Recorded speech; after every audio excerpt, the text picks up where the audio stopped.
are you doing? Hey, how's it going? Um, Very good. Today I will be working on some swamp trees. I want to try something out right here. Okay.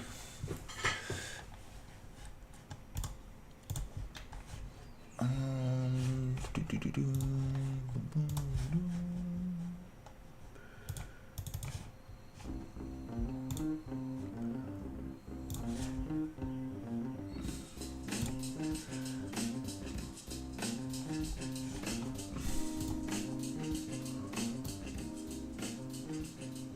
That is nice.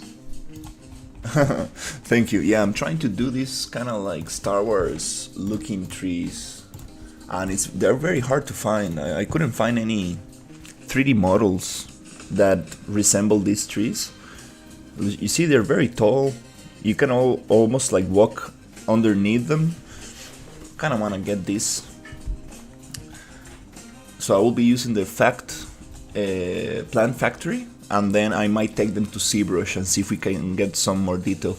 After that, I'm gonna take them into Unreal and scatter some moss on top of them and get more details on top of them. Trying to figure out what's the best workflow for this. Okay, let me just start the other stream.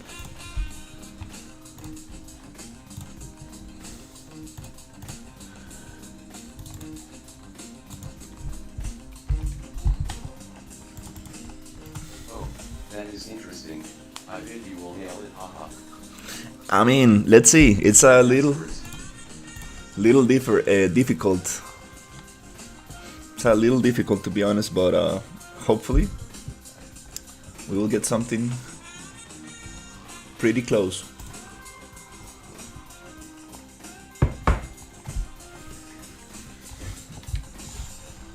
And with this workflow, I will be able to create as many variations as I want.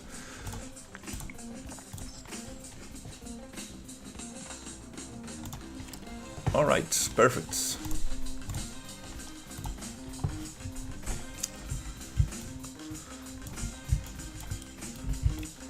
The cool thing about this is that Is that Blender? no, this is a Plant Factory.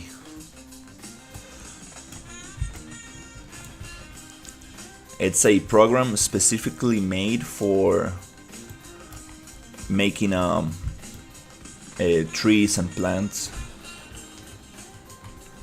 Very cool stuff. A little bit like SpeedTree. So here, Oh, can't you do it in Unreal Engine? not really.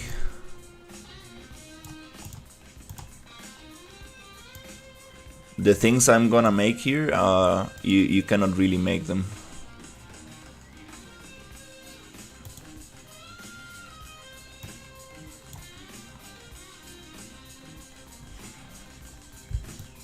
In Unreal.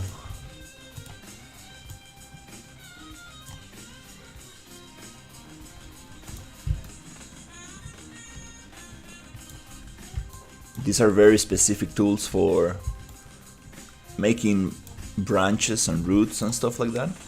Hey, what's up? Hey, how's it going?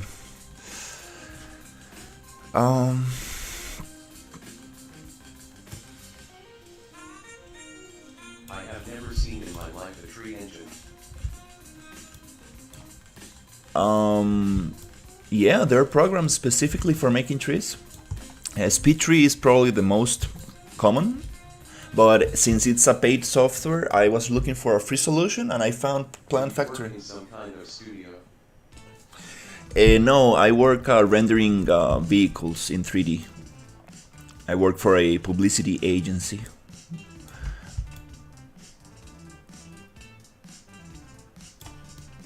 Yo,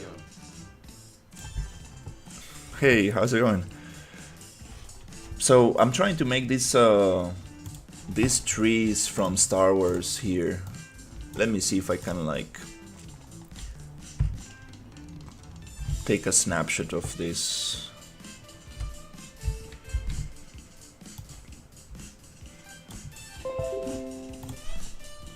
Yeah, I'm trying to make these kind of trees.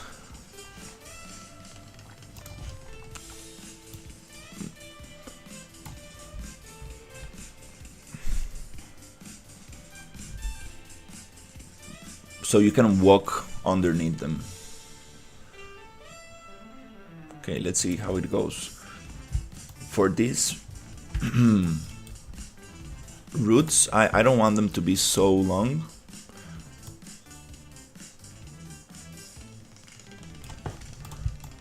Yep.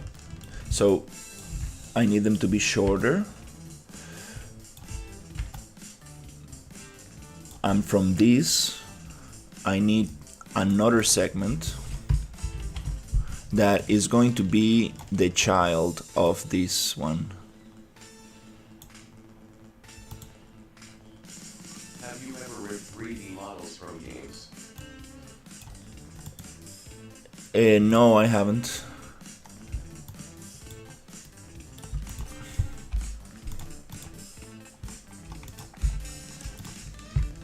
But the results are pretty bad. I've seen videos on it, and you get like triangulated meshes, missing textures. It's kind of like a lot of work, and you don't get anything consistent.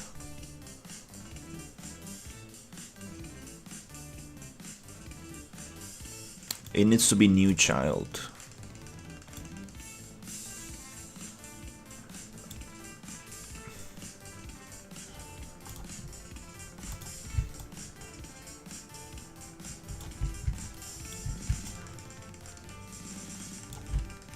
And we're getting too much stuff.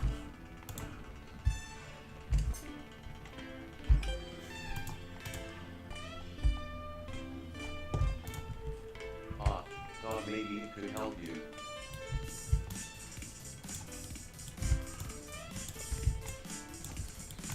No, it's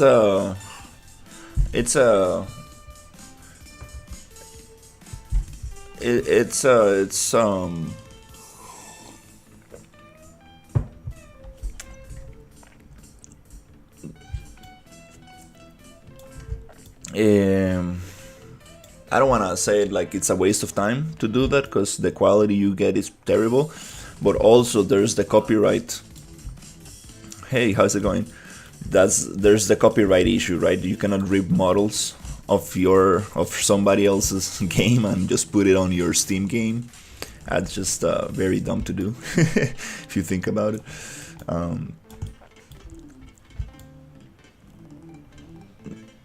All right, so let's keep this one simple, Maybe something.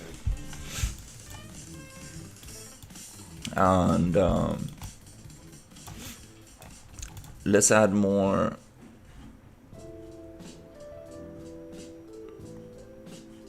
mesh in here. Can't you edit it so it doesn't become copyright? Again, that's very. It's rather just to make your own and make something original.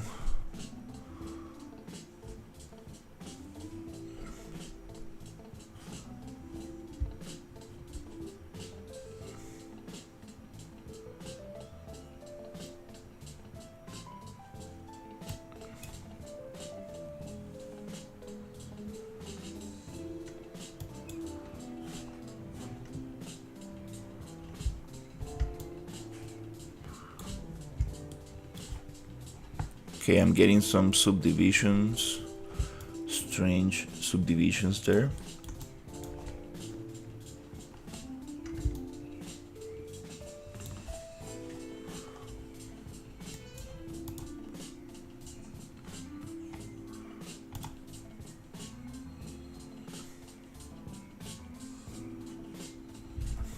Let's see if I can copy these values and put it here.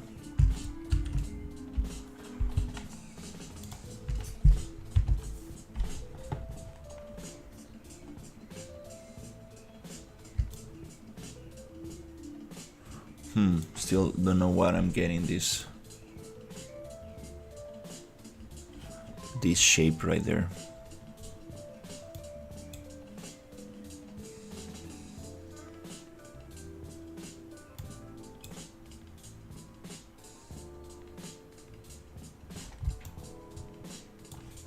Okay, maybe this is the branch.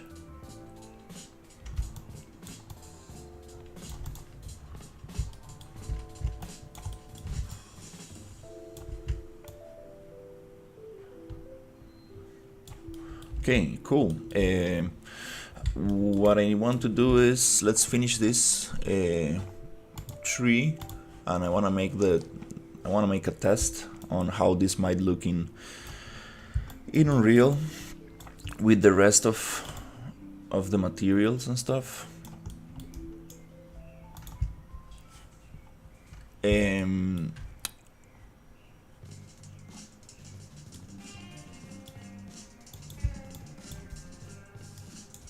Let's see.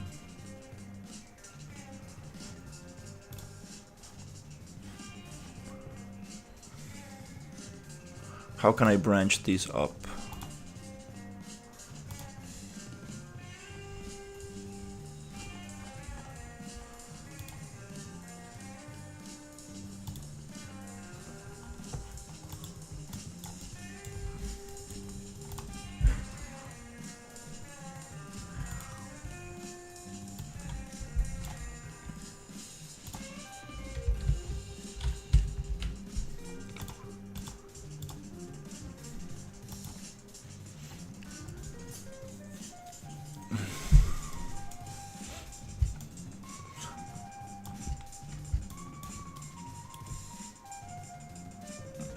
I want this to branch up from the top.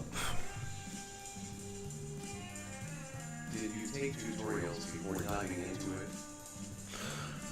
No, I'm figuring this out. I've used SpeedTree before and it's very similar.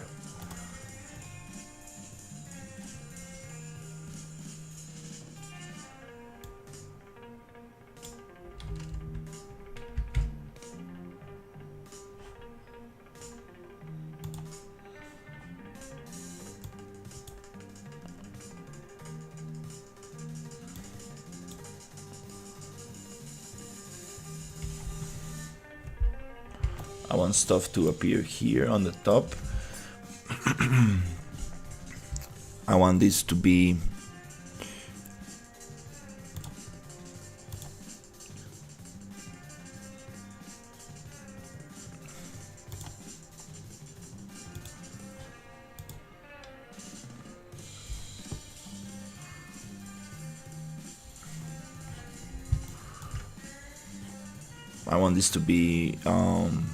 we need more of these on the top.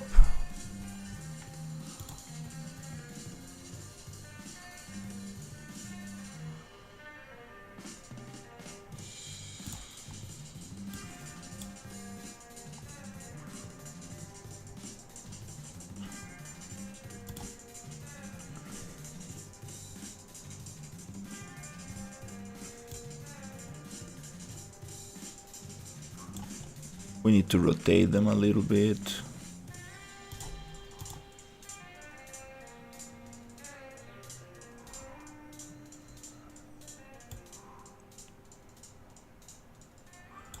That one was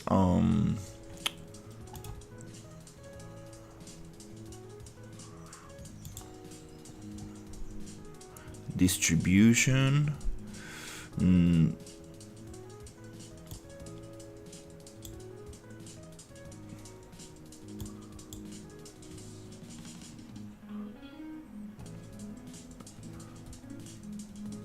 There was a rotation one.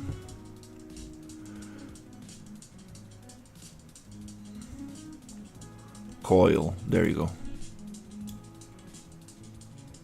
So we can get more of them.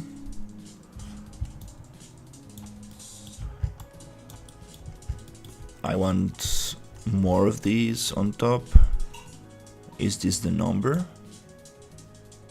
Distribution, Okay, we get 4. Let's go a little bit higher.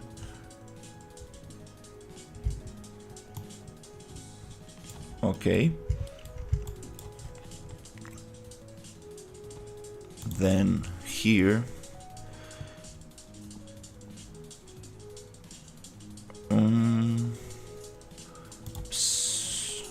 a sampling boost. I think it was a little lower, so they don't get twisted that much. And then inherit ratio for radius, we need to make it from thick to thin, like this. And then segment influences, we have strength,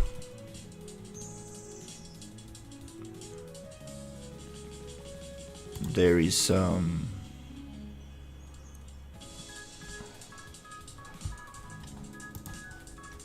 was designing a simple room today in Unity and was thinking, man, that guy has a lot of patience to do all of these stuff. XD.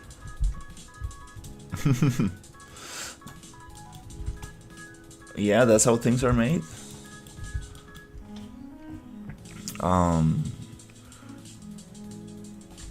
It's good to save time when you can, but if you want like custom props that nobody else has, well, you gotta make it.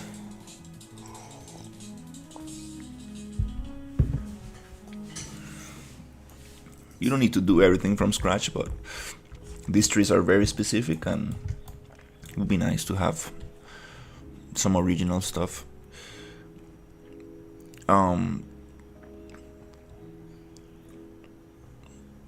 I want tropism.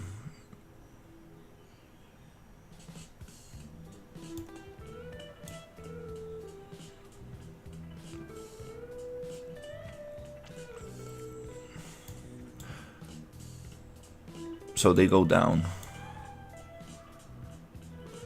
like a willow tree.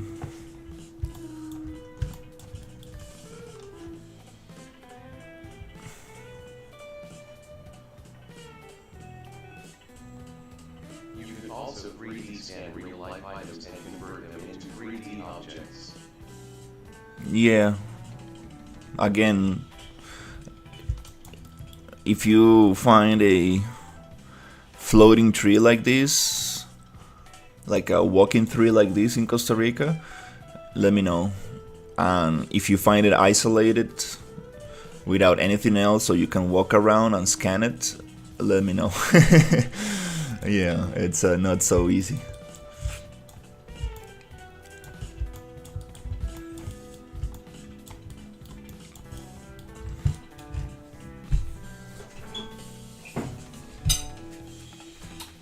Oh, qué rico, man, gracias.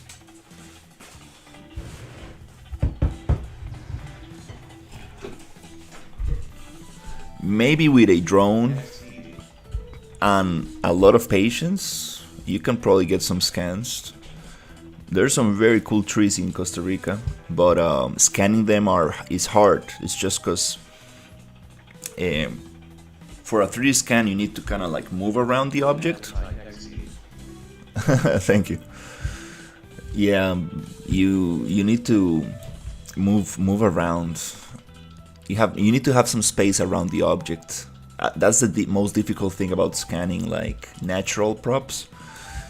I've done a bunch of 3D scanning. My university project was about 3D scanning and building environments in Unreal. And I got some pretty cool scans, but sometimes you get to only scan maybe 180, like half of it. Because, for example, like a rock cliff, you can only scan like, one side of it. Obviously because you cannot really walk around a rock cliff, but it's very interesting, very interesting. Said that, there's also like very cool scans about like trees. Maybe they found an isolated tree and they went around, but it's a lot of work to go out and scan trees. Probably need a drone, LOL. most likely, and you need to do a lot of post-process work on it so it works.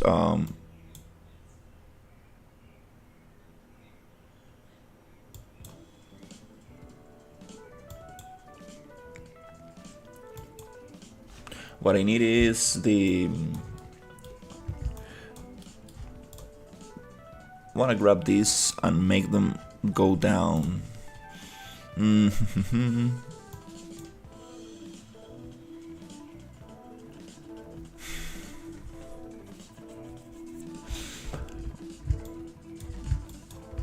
I want them to fall down like the other ones. What's different here? I think I found a good tree for you. Smooth start. Keep deep.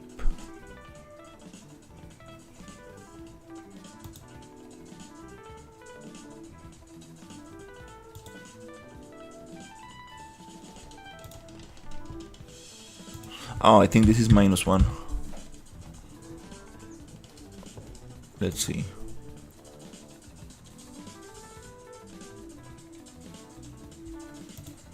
Don't worry. I went through a lot of libraries and stuff. I found some cool stuff, but I also want to make it myself. Oops, this is a broken link. Here's a fixed one. You cannot send links in the chat, and I don't usually click on links, so don't worry, dude.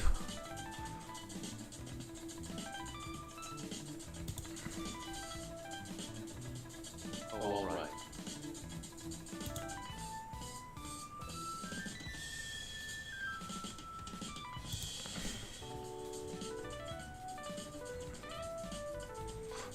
It says 1 in strength.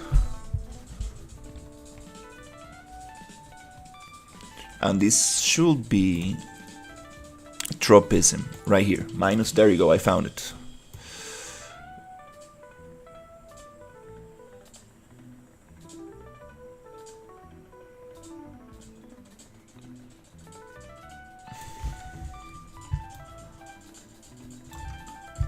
Could probably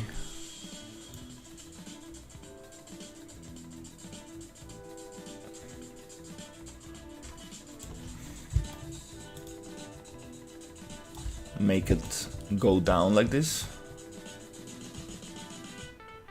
and then we could probably add more of it here. Advanced segment, distribution, let's add a little bit more.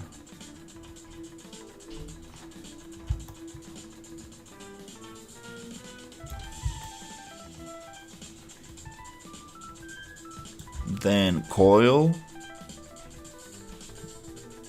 placement coil, a little bit. I really like this when they go like on top of each other.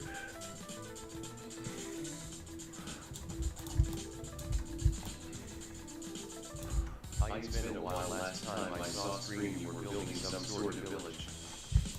Yeah, I'm doing trees for the swamp environment. I wanna come up with like a swamp tree, very specific swamp tree, which is kind of like this, like very high up roots, so you can walk around. Really trying to come up with something like similar to this. So let's see what happens.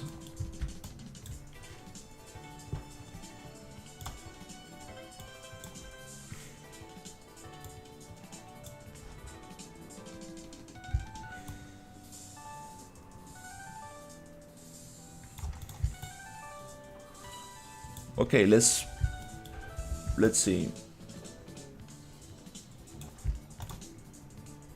Looks kind of funny. Maybe we could add a new child that comes from here.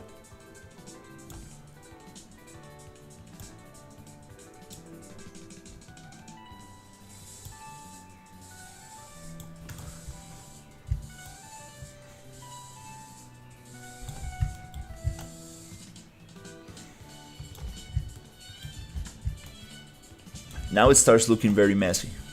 I kind of like it. I just want to delete this input. I don't know how to get the link out. This node. Is there a way to disconnect the node? There must be a way to disconnect this node.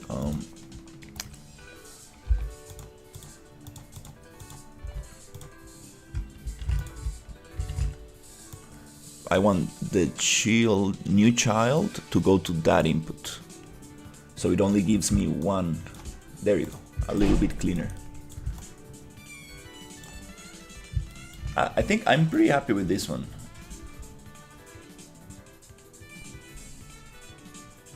We are missing some here. It's not really looking so sweet on the top, and it's not really looking so nice on the bottom.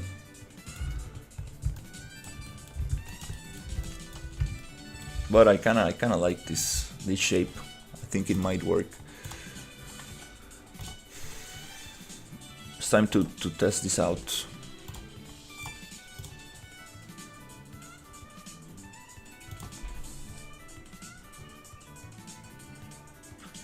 I got what you meant by learning by doing XD. Yeah, I mean, I did look at some tutorials just to get the basic understanding, and then I looked at the documentation a little bit, and I mean, you need to do it. You need to do it many times until you get it.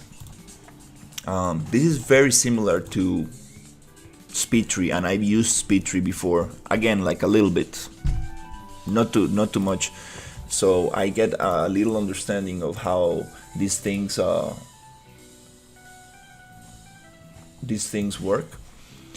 But it's a matter of practice. Like, you need to sit down and really just do it a couple of times. And I always wanted to make like 3D trees and like foliage and stuff, so I think it's something I really want to learn.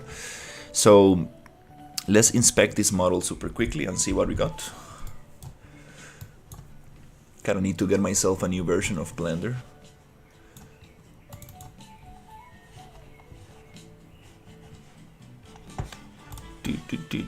Yeah, if somebody's looking at the vertical stream, there's also a horizontal stream, because since I'm changing. You do that with coding too? No. Different codes to get the right script. No, I don't do much coding at all.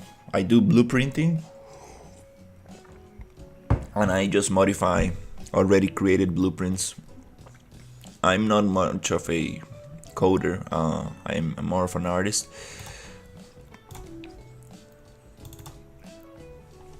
Let's see what we get.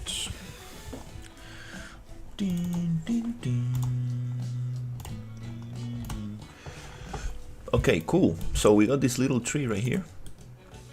Looks pretty cool. We got some issues right there, no problem. So this is the thing, like geometry, it's super dense. The problem with this thing is that, you know, if I bring this to ZBrush and I fix this top and bottom, it's gonna look very good, but the textures are going to get messed up because this is UV mapped based on each little strand. So UV mapping this back to something that makes sense. Blueprints, yes, but I wonder, what if you got into a logical issue that isn't solvable unless you understand the whole code?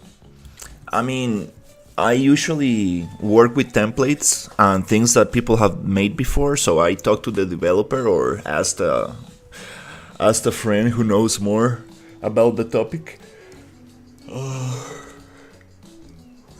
Because yeah, blueprints get very confusing.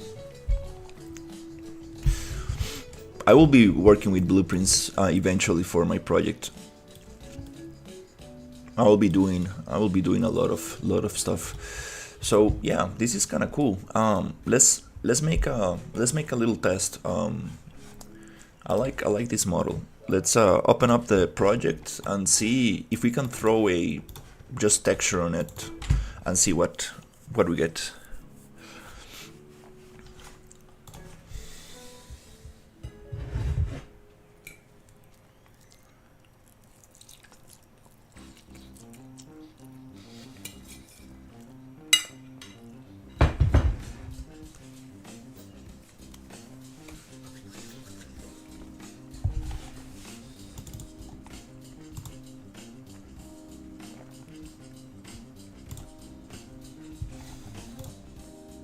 chiva.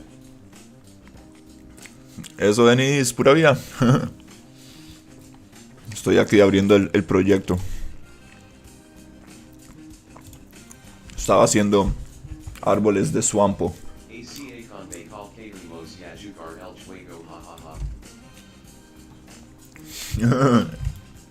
Au. Suerte. Gracias, Denis.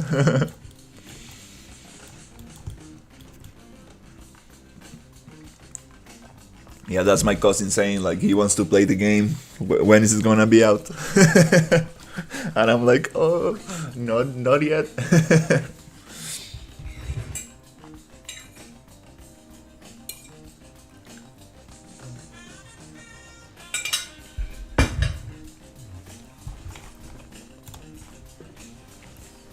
SO Eskimos having a reunion.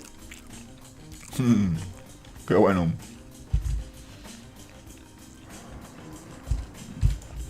Okay, let's try this out.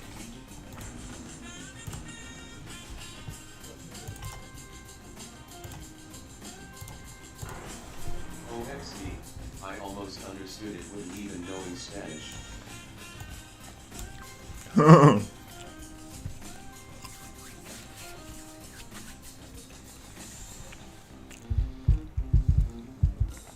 Let's see how it looks. Wow, I think it's gonna rain today. Perfect for working on a swamp environment.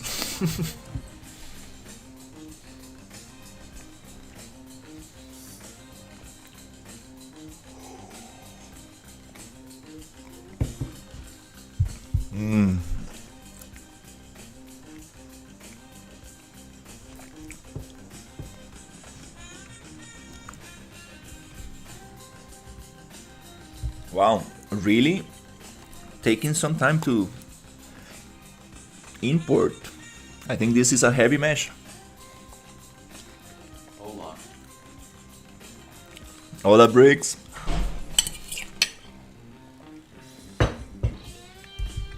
How is it going? Oh, I canceled the import. Oops. Messed up right there. So we are trying to import this tree I made in the Plant Factory and see how it looks in Unreal. Then we're gonna go to ZBrush and we gonna make some tests to see what's the proper workflow.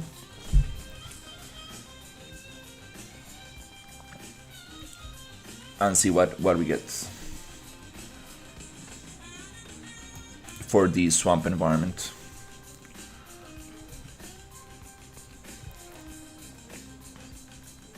Sorry, I canceled that import by mistake. I see. Tree seems fired. Thank you. Okay, we got it.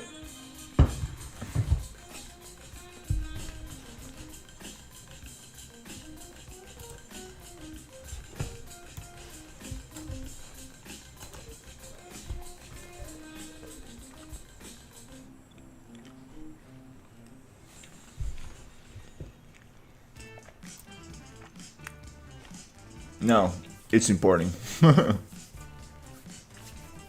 Very heavy tree. Quit if I cancelled it by mistake, LOL.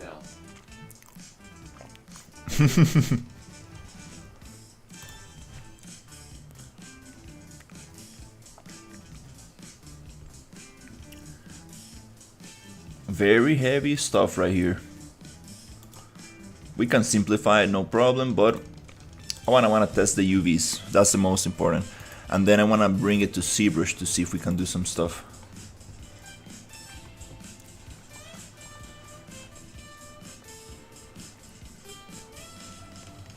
Okay, I think we got it. Right here.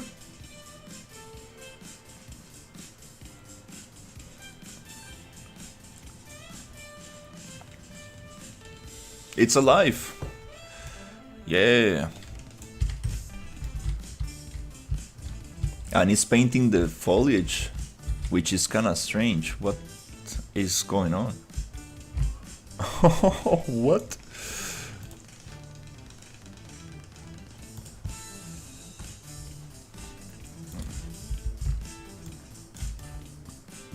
You see, it was so heavy that it painted the foliage white. Okay, that's funny. That's kind of cool.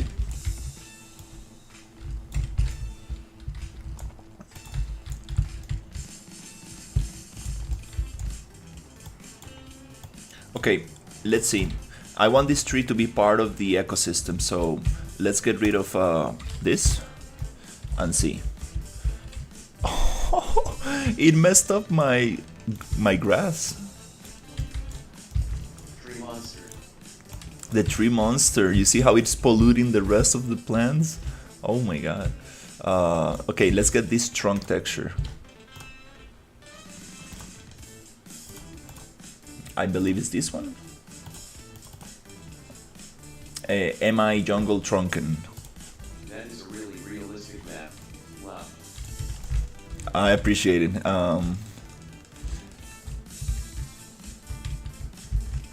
Just throwing a bunch of props together. How did it mess the grass? I didn't see. I'm not really sure. Did I apply a texture to this thing by mistake? Let's just play 1 second and see if playing solves the issue. Maybe it's an editor issue. Maybe it's a... I'm not sure. Because all these little things have different textures, so does it make sense? I believe it's just a bug, which it's a matter of like closing the editor. Yeah, just an editor bug, no problem.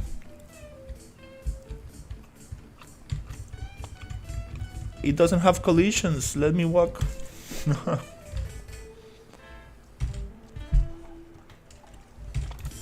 Okay, so I wanna try the MI Trunken.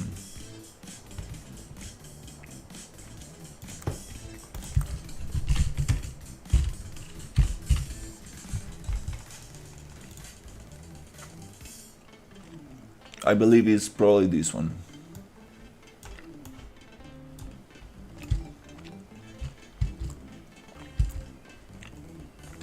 You see, the UVs for the branches are very nice. But for the trunk, nope, they need to go on the other side. At this trunk, I think I'm going to modify the trunk only. That makes way more sense than modifying all the rest, because the rest is very good. I think I'm just gonna modify the trunk.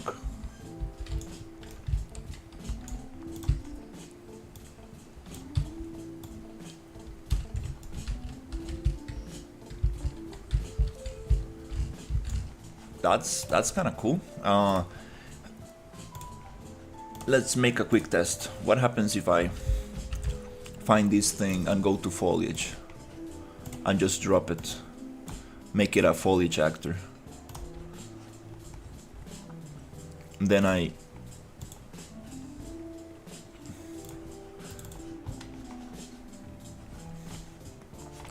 well, let's make a little test. Complex collisions.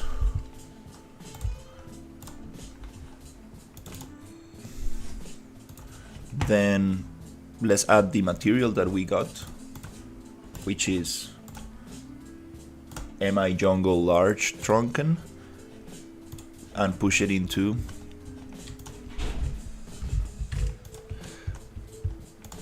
the tree,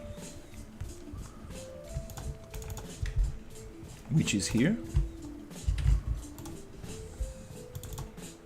Okay, nice. Now we should be able to paint this tree around. Oh yeah, the editor is freaking out. No problem. Where is my tree? Right there. And let's go single. Nice. But we want this to be elevated, way more elevated. So let's click on this and let's go see offset. We want to go up maybe It feels like it is going to explode. 250 units. Yeah, it might explode. Let's see. I think that's a good height. Maybe we can even try 350 to 500. There you go. Like a walking tree. That's a little bit too much. 400. I like this. And we don't want it to rotate with the normals because it looks strange. We always want it to be vertical, how it's designed, how it was designed, because even though it's like bent and stuff, it looks weird for a tree to be like on a angle. It's kind of hard to explain, but average normal, that will make it always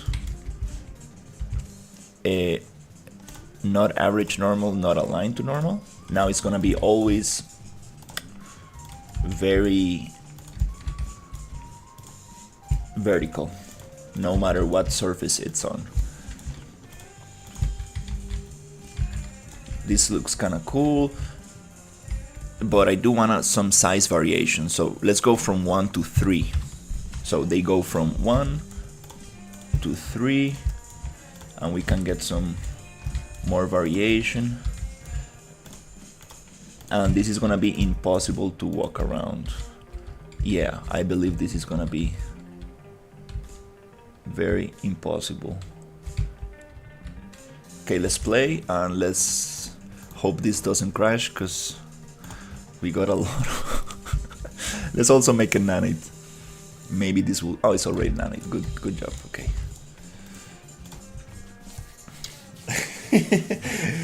Oh my god, this is gonna be crazy. And now we can edit these things and make them look very cool, by adding like more detail to it, like moss and... When you duplicate the trees, how do you manage to keep them blending as if they're not copied?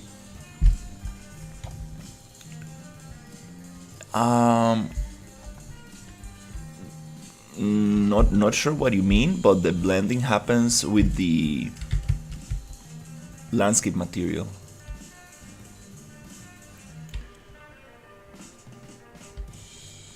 That's kind of cool.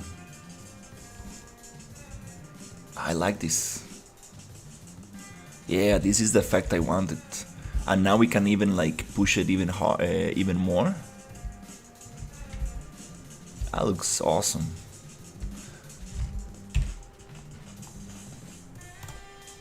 Mini controls, thunderstorm. Let's see how it looks. The blending happens with the material. The material, it's using virtual textures which blend together with the landscape. That gives more variation to the trees. But I want to get Spanish moss on these things. I mean, like copying the same object over and over sometimes ruin how it looks. Yeah, I totally agree. You need more variations. That's what I want to create, like maybe 3 or 4 or 5 variations of this tree. They look very funky on the top and the bottom, but it's kind of hard to tell. Oh, do they have? What do you mean by blending by material? When you're using virtual textures, you get you can do blending by height. Let me show you. I don't really need this to have collisions, to be honest, because that's gonna be like very performance heavy and also very annoying for the player to be like, oh, I cannot walk around this. It looks amazing though. I appreciate it. It's a little bit chaotic. We can definitely be a little bit more careful with the placement, but it's kind of working. So I'm pretty happy with that. Let me show you.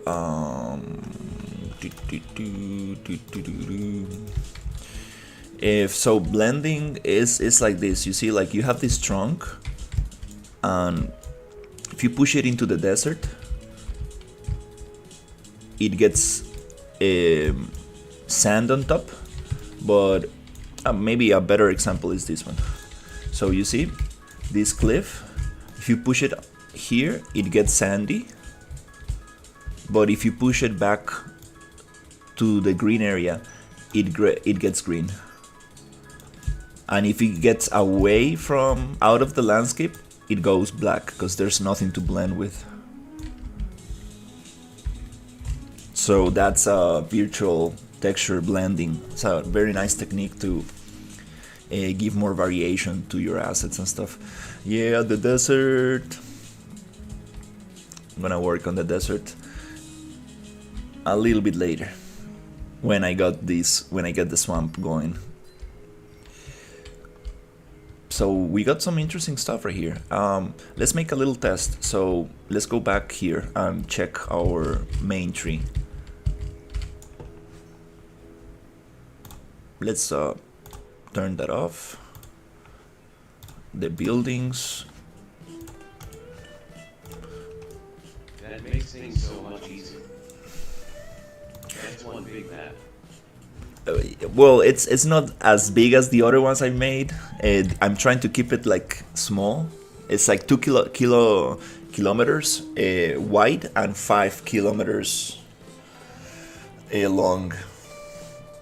So it's not that big, and I'm really trying to keep it as small as possible so I can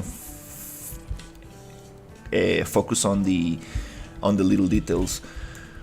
Okay, so let's work with this little tree. And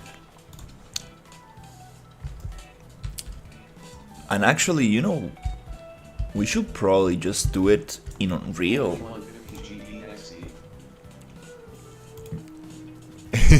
The project file, like the whole project is like 80 gigabytes, so I'm very, very happy about it, like trying to keep it as small as possible. Let's go to the creature map and let's work on this tree a little bit. Gonna close my other programs for now. Oh my god. And Blender, let's close it as well. I think we don't have anything else.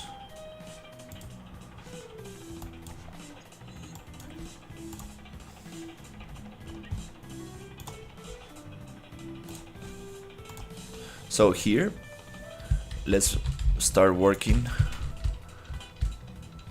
with the creatures. Start working on my game again. Probably going to start during the summer.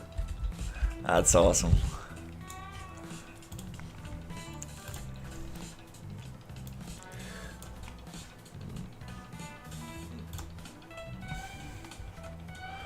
Okay, let's get this tree here. The pivot point, I'm definitely gonna change it because it comes from the trunk.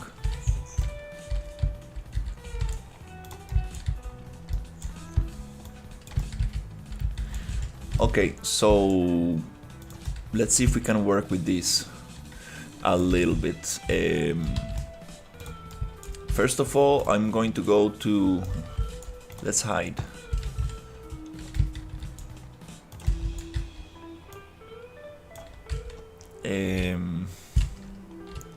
Let's keep things a little bit more organized. All the creatures need to be in a group, in a folder.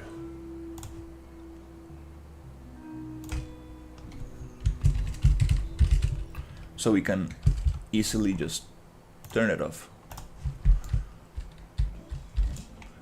All of this also needs to be in a folder.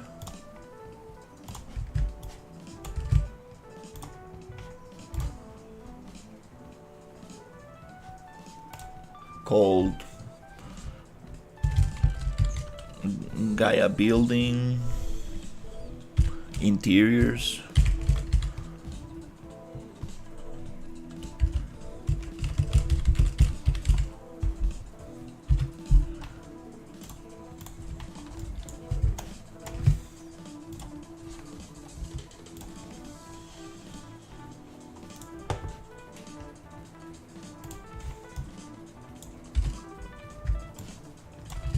Come on, Unreal, you can do it. Select all the things.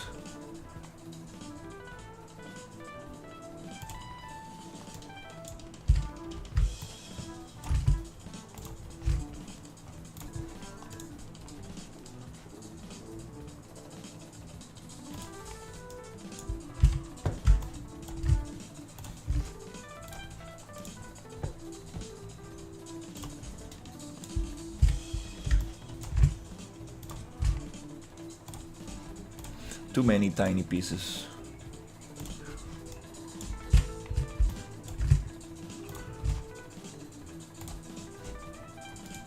Move to... I still don't get all the things. Come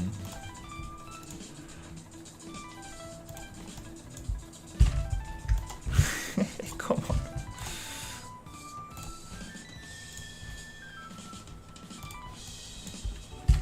Okay, I think we got them all. Looks clean.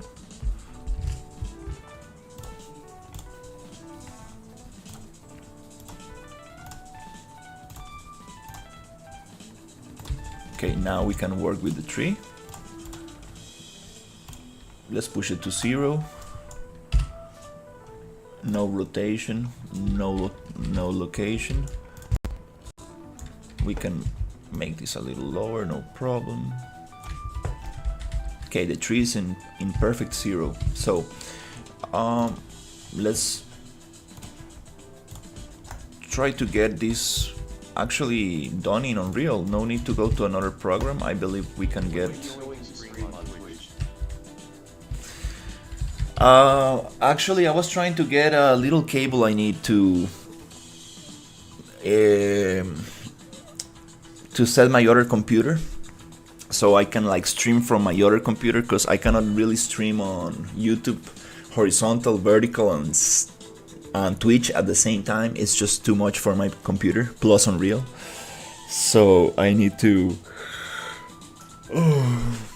make that setup so I can use only one computer for Unreal, which is gonna be running way nicer, and the other computer just for streaming. It's oof, my GPU is very hot. I need to make that setup so I can like dedicate one computer only for Unreal and the other one only for streaming, and that way I think I should be able to do Twitch. Because if I do 3 streams from one computer on Unreal, it just it's very hard. So let's give this a little bit more care. So I think I'm just gonna go to split by static mesh.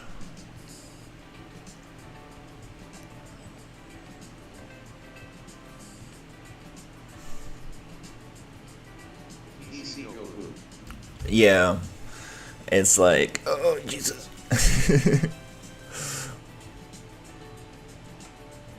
We need to optimize this tree a little bit.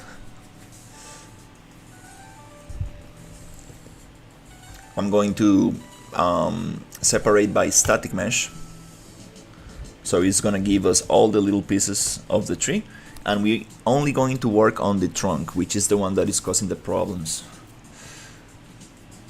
The rest is doing very good. 3080 RTX, a bunch of RAM, and I got a new hard drive yesterday. Yay! Super happy about it. It did not come with the little screw I needed, unfortunately, but it's okay because I put it underneath there's like a thing that you can like screw on top, but still wanna get one of those screws. Okay, okay, we got the job done. I wanna see some, and the processor is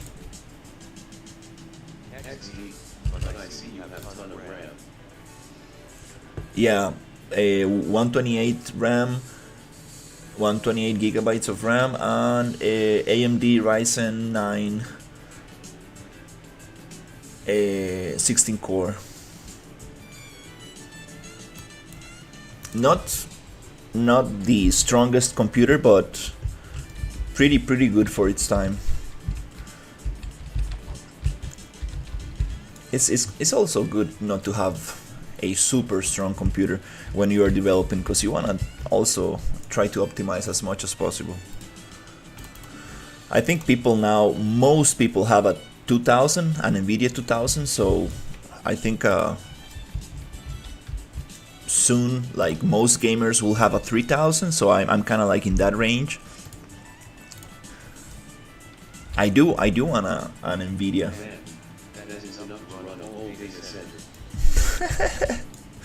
Yeah, but I'm not like my friends who are like, yeah, let's get a 6000, let's get a 5000. They're always changing their computer components.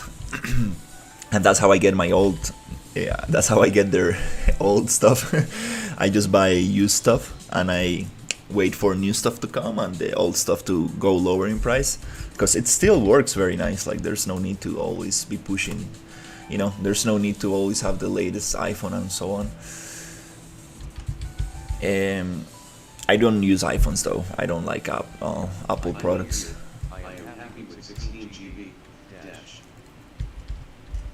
Yeah, you can do a lot with that. I was looking into upgrading to a i9 CPU, but I didn't fully need the cores yet.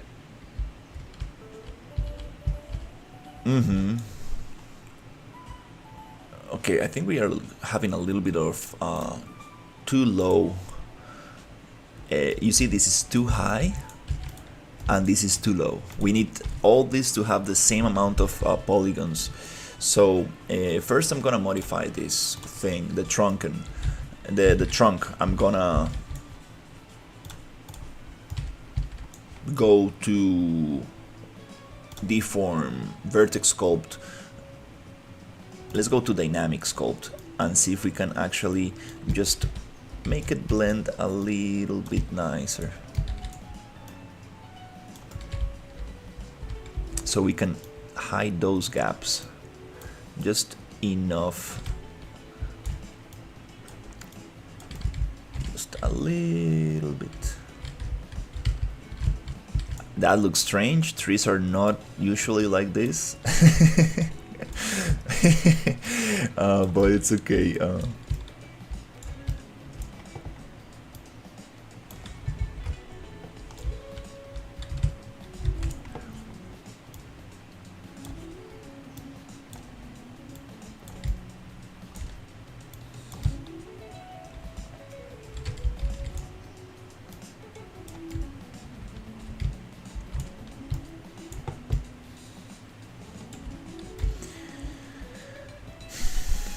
And here we do also wanna like just give it a little bit. I love the dynamic brush. You see how it's transforming the topology into a bunch of triangles?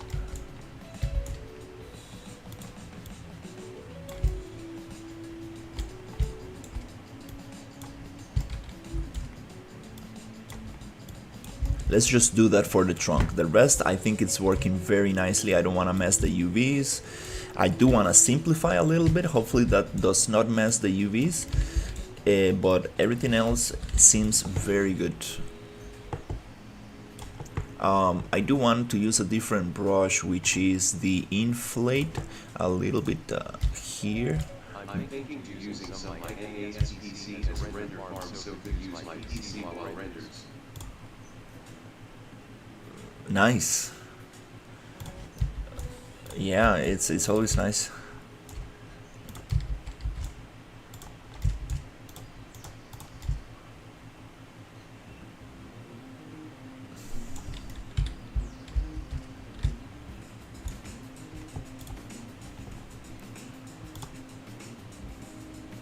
Inflate and smooth. Okay, and I cannot really spend too much time on this because yesterday I did spend like 5 hours trying to make this tree on Plant Factory.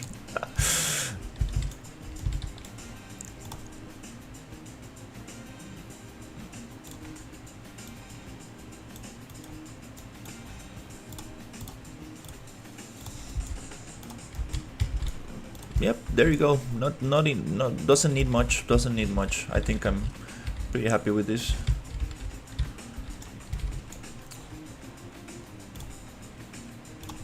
Render farms are always useful, especially when you have a faulty CPU.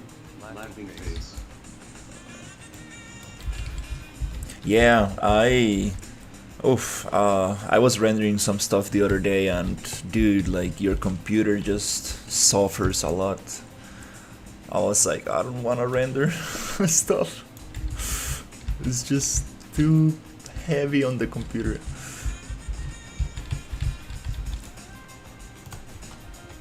Okay, cool. We got this little thing. So let's fix this UVs. So I'm going to go to UVs, project UVs, box, reset, and let's just let Unreal handle this. And instead of going horizontal, I want my fibers to go vertical. No, it's not doing a great job.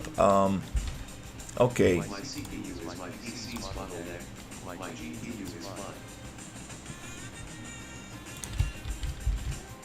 That's way better. Good job. Yeah, that's the problem with computers, right? They need to be all on the same spectrum and stuff. Because if you get yourself a 6000 but you don't have enough just CPU and RAM and like a good motherboard, it just doesn't work together.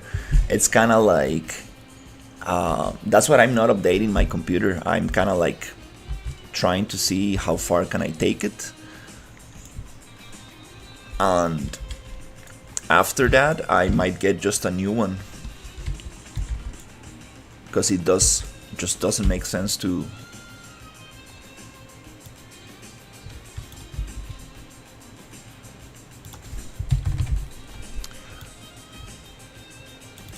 have like a very strong component. And no, I think this is good. I'm not gonna touch it. A little messy in some areas. Yeah. Oh Jesus, what happened here? Oh my god, no.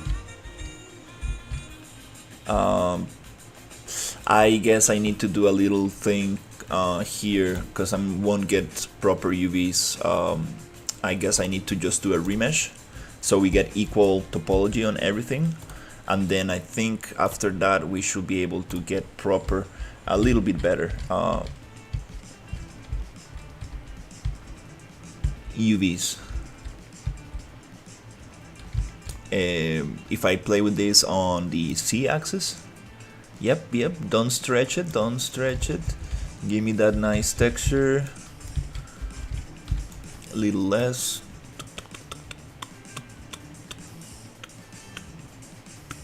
That feels a little bit better. Yep, kinda cool. Nice. Hey Zero, how's it going? Yeah, that looks way better. It's awesome that you can do this on inside Unreal. Like, it's like, yay, I can do it with the texture I wanna use and everything. That's super awesome. Okay, here we got some little issues, but no problem. I'm kinda scared because these are very well UV mapped, so I don't really wanna touch them, because that will mess the UVs for this. So let's go into wireframe, and this is crazy high poly, like crazy high poly. We don't need this. to be super dense like this. I believe that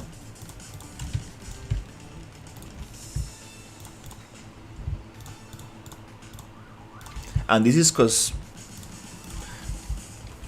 me not using the same amount of geometry in each specific root, like on all the branches. Now I need to like kind of like figure out which ones are the highest poly and basically bring them down to simplify them, because if I do a simplify on top of everything at the same time, I will mess up and make some of them very low poly and they will look very strange. So I just need to get the ones that look very, very thick in geometry, like these ones where you cannot see the divisions. That's the ones that I need to simplify.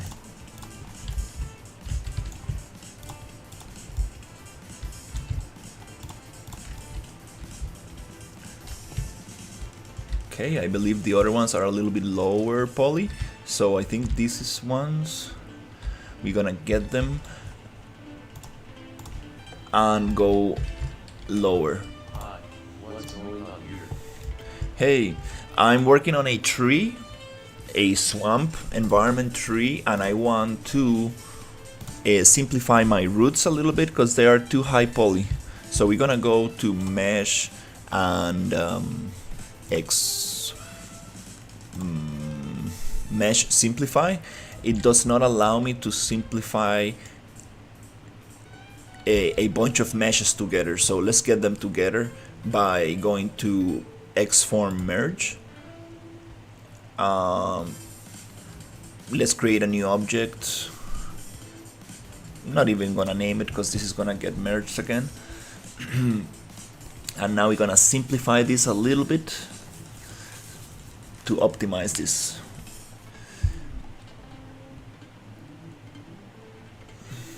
A little bit more.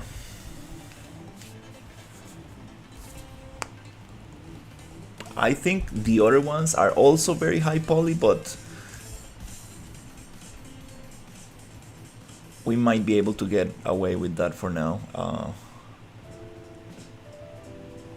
So let's simplify these ones. And I really want to get moss and stuff on it, like little plants growing on top of it. Okay, cool. So now we should be able to turn this into something more like this. Let's go to mesh, simplify.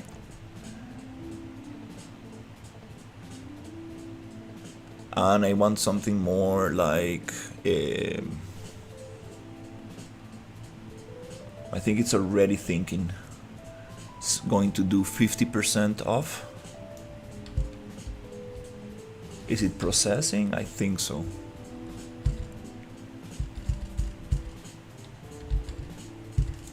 It should show me like a blue kind of thing going. This is too dense, like too dense. Let's go 25%. There you go. Now it's processing.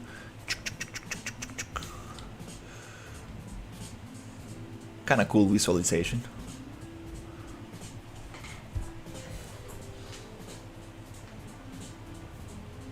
And hopefully we don't mess the UVs too much, because UV mapping this will require to split it nicely and stuff, so we don't really want to break those UVs. I believe UVs are fine, so let's simplify way more. Target percent 5 might be too much.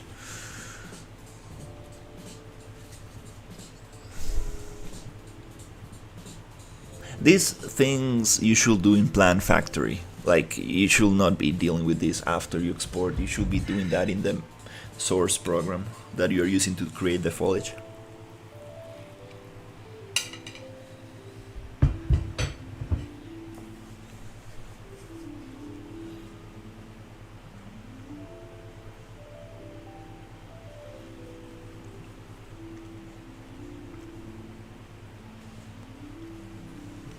Yeah, and I want to get the Spanish moss.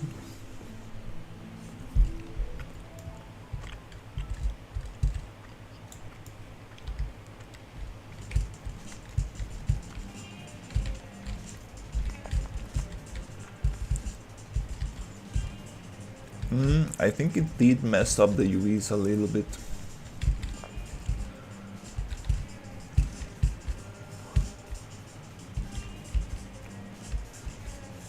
But I think it's way better when it comes to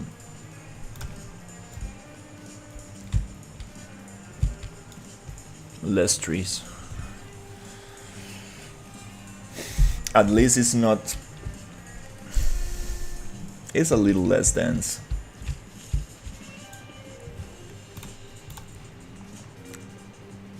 Still too dense, I'll say. Okay.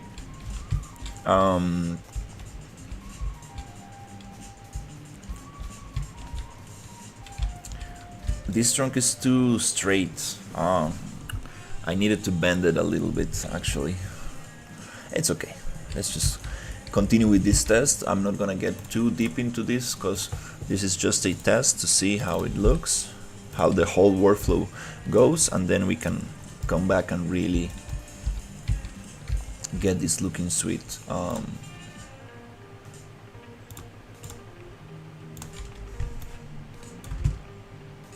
Okay, so let's get all this together.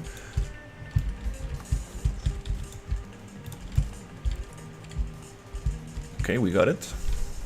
And the silhouette looks nice. It looks like some kind of like spider monster, swamp monster. Modeling, X-form, merge. Let's call this one Swamp Tree. I don't know. 01.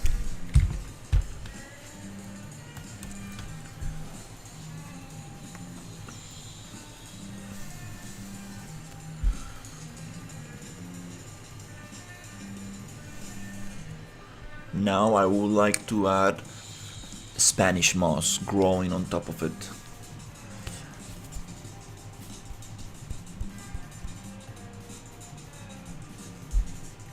Again, this is something you should be probably doing inside the other software, but maybe. Oh, I messed up.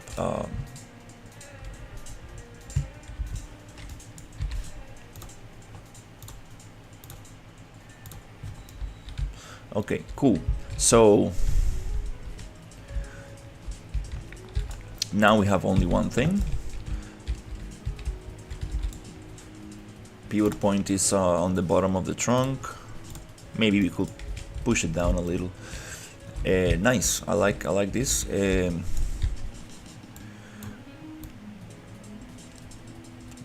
So also let's just keep it on 0. Yeah, 0 everything. And now I wanna add some stuff from the Sci-Fi Jungle here. So if I go to level instances,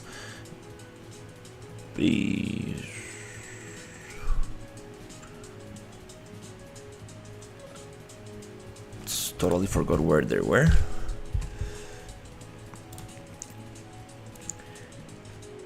Level instances, trunk. There you go. So let's inspect these ones and see what they got.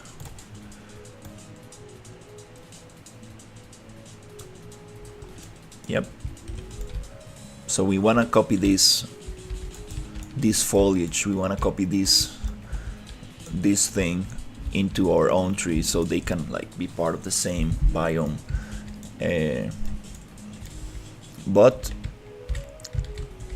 I do like these ones. I don't like these ones. This looks like plastic, unfortunately, like those things you put on in the office, and it just doesn't look nice. No, I haven't seen this. I'm from Costa Rica and I haven't seen that in nature. So let's take it off.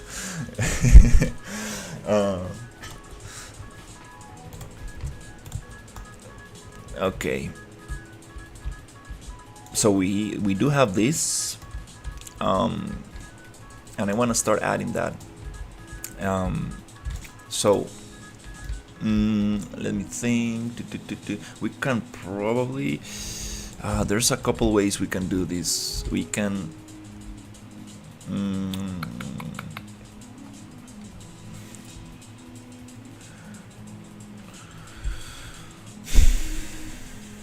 We can do it all inside a static mesh that will allow me to foliage paint this.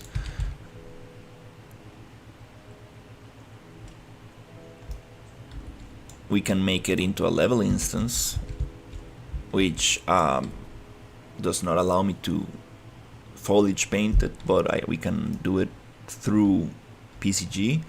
But I kind of want to foliage paint these ones to have like total control over it. Even I might even like hand place them. So I need to think about.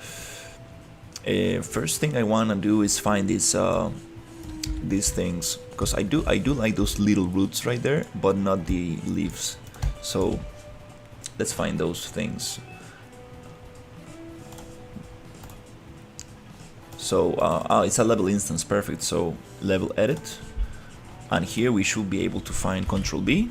What is this? Okay, and we will get our assets somewhere here. We cannot do it because we are inside a level instance. So let's get out of the level instance, and here we can drop these things here.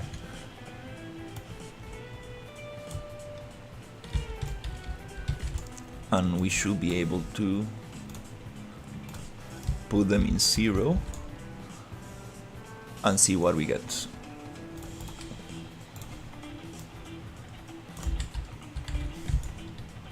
Let's start with this one. So we got this thing, we got this thing, we got this thing. Wow, so many. That's amazing.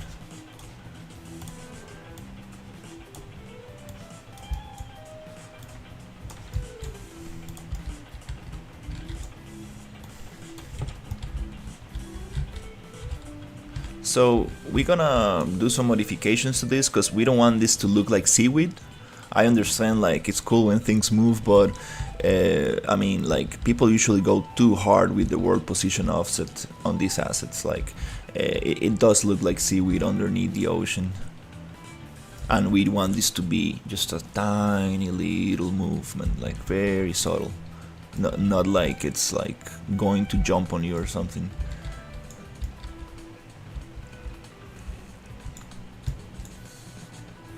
Yeah, it's a. I understand like it's if it's very windy, it does make sense to move, but this movement is a little bit too much. Yeah, these ones are specifically the ones I don't like. It's just these leaves. I wanna get them off because now we can actually start making something cool. I wanna get my favorite Megascan assets, which is like one of the coolest things in nature, in my opinion. Which is do I need to go to the fab, or can I still do it through Quixel Bridge?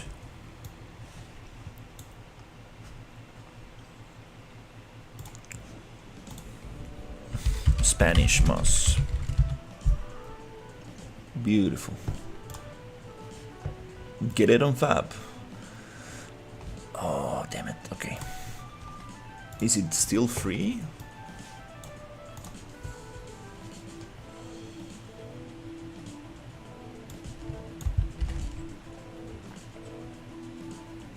It's nice because it sent me directly to the thing.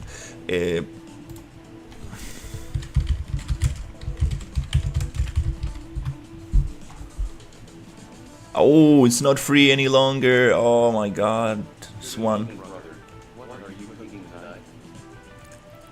I'm making a swamp tree. Oh Jesus, it's not free anymore. Oh damn. Hi, what's up? Hey, how's it going, Adam? Um, damn. These were amazing assets. Oh damn. You didn't claim them at the fast switchover? Yeah, I did, but they only gave me one, not all of them.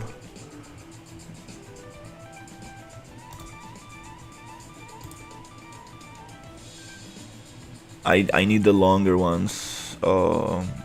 I think I have them in another project I made a while ago.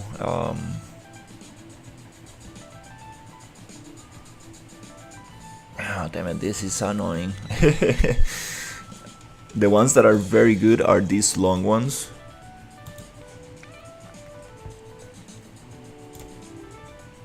Currently, Bungie is revealing the new marathon game in which it's 4 minutes countdown to reveal.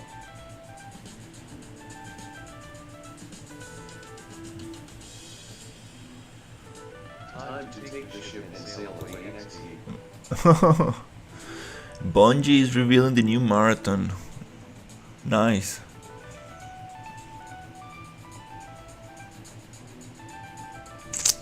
I guess I will just buy them. They're like $1. I think I will just buy them.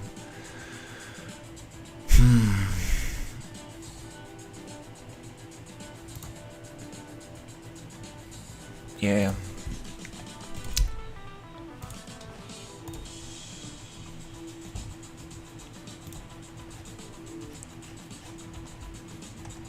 Vegan face with smiling eyes.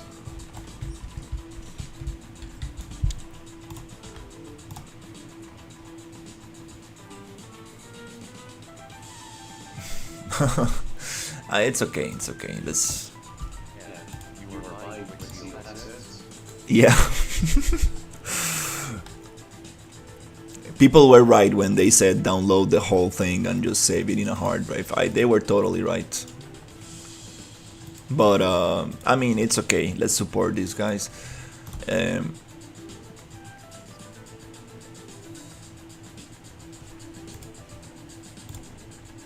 Um, Fab.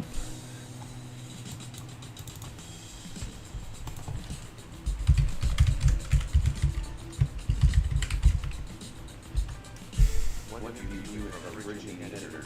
Oh, Work for me. oh yeah, they're saved. Jesus Christ. Whew. Quicksilver is totally not free now. No. I was looking at from a not logged in account. It does say get it on that, but it's all free still. It's I was not logged into my browser account. Oh my god. Oof. So they give you a free sample and then they're like go get it. Okay, I understand how it works now. Okay, yeah, it's saved on the library. Okay, cool. Yeah, I was not logged in for some reason. So it's all free. It's all free. Good. I was like, my Spanish mouse. Why?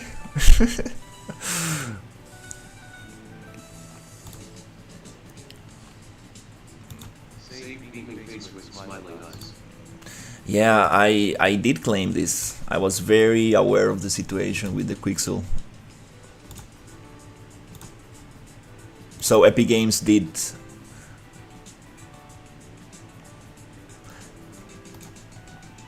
did not lie about this. Nice.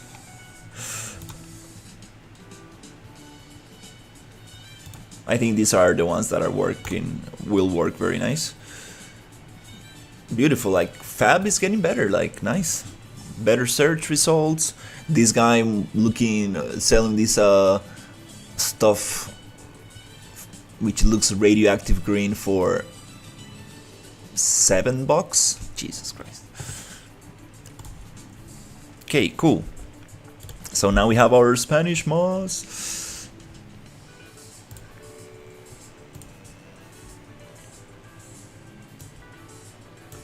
Cool.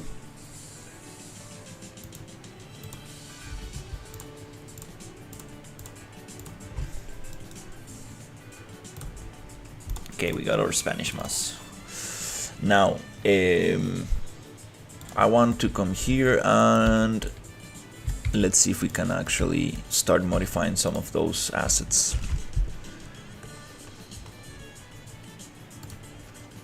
So I want to modify, let's start with this one, this long one. I think it's gonna be very nice. So let's make a copy of this.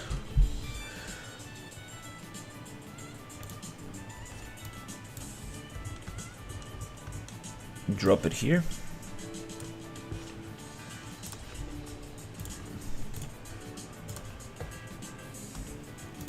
Cool. Nice. Now let's see if we can change a little bit of these materials. Let's see how, oh, it's just one material. Okay.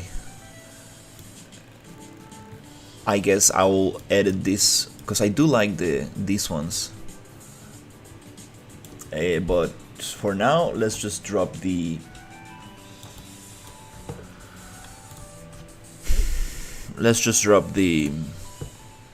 Spanish moss stuff.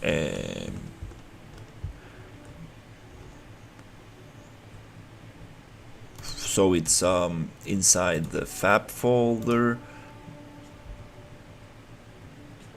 Megascan folder, decals folder, and the one I want is the, oh, can I search for material instance,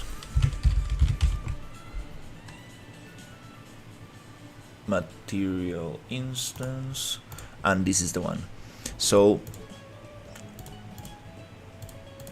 also I need to search for texture because I cannot see how they look. I want the long ones. Those are the ones that is gonna work very nice for this texture. So we have, oh, I remember they were all squished. Yeah, this is gonna require some adjustment. I believe this is the one that I want.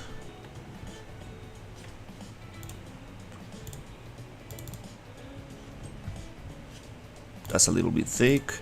It's gonna be hard to get. This is the one, the long one, yeah. Very thin and long. It's the this one.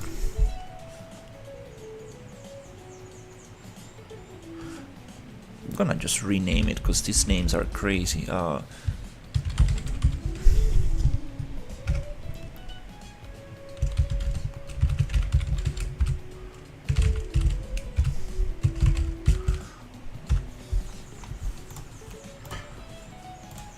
Cool. So now we can drop this here.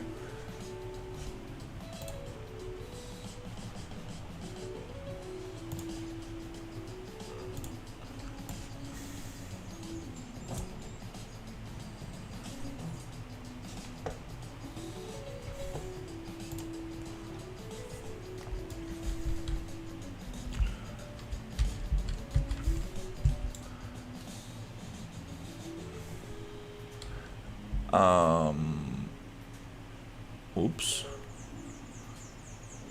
Why is it changing all of them?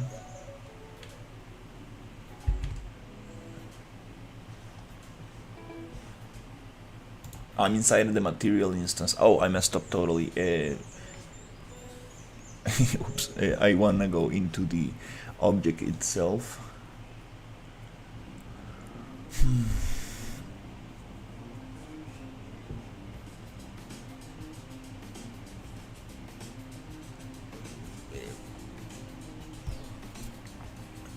Why is it taking so long to save?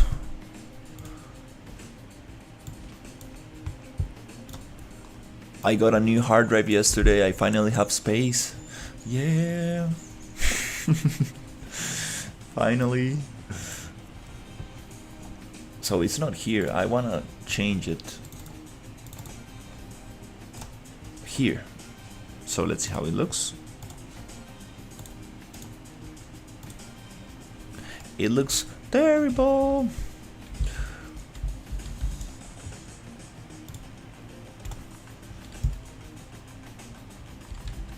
I see.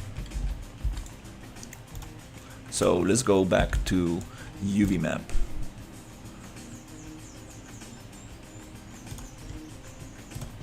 Let's see if we can adjust this a little bit. Transform UVs. So we're gonna get this. It looks like you're not clicking on all of them, but if you shift hold, you should be able to.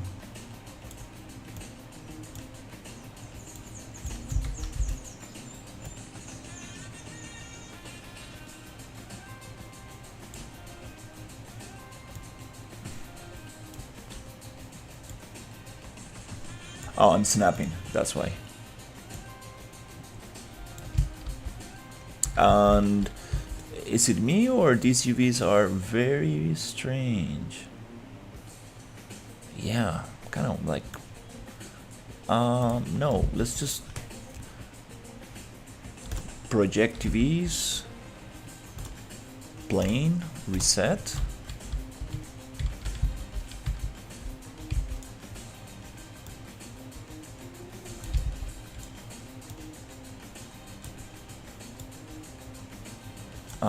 We're getting closer.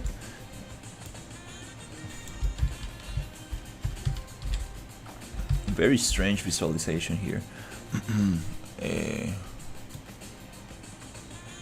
Why it gets repeated? Oh, it's part of, yeah, I forgot. It's how this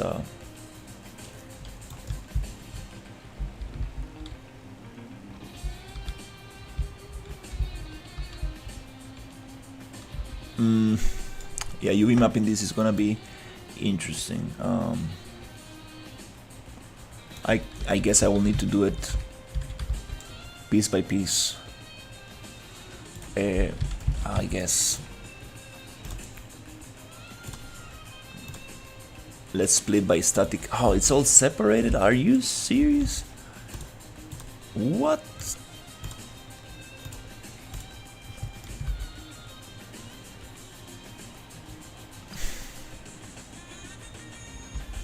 Why is it separated?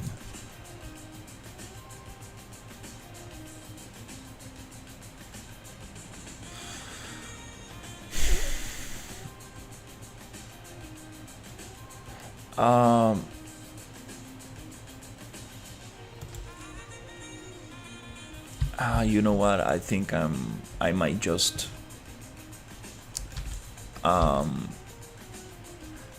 I might just remodel this.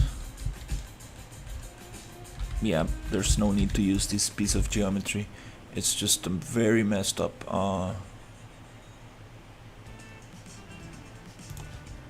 Yeah, let's make our own.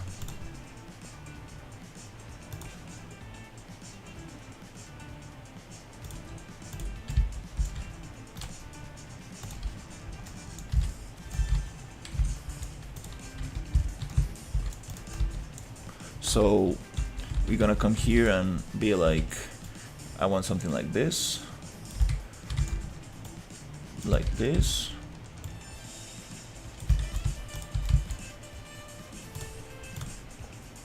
insert edge loop, even, give me 8 slices, loop, give me 2 slices, 1 slice maybe. You know what, let's go with 2.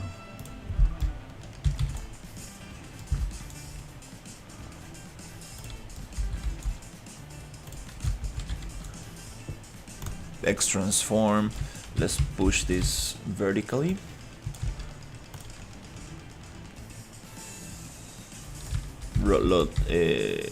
Rotation 0. Location 0.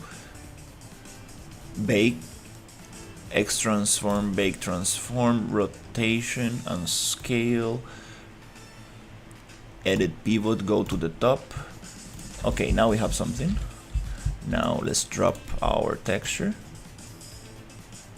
right here. What the hell is going on here? UVs, project UVs.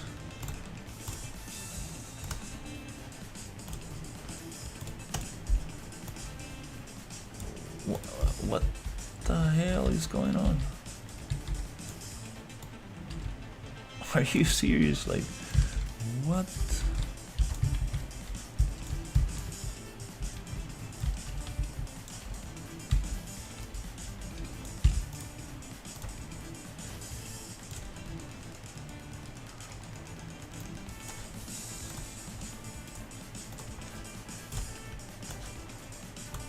There you go. Okay, I was placing this in something else.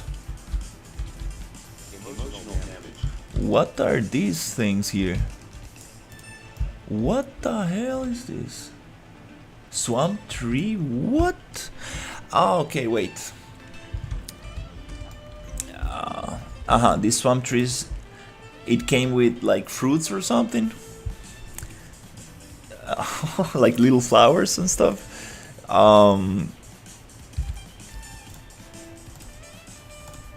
Hey, Sherry. Emotional damage. Okay,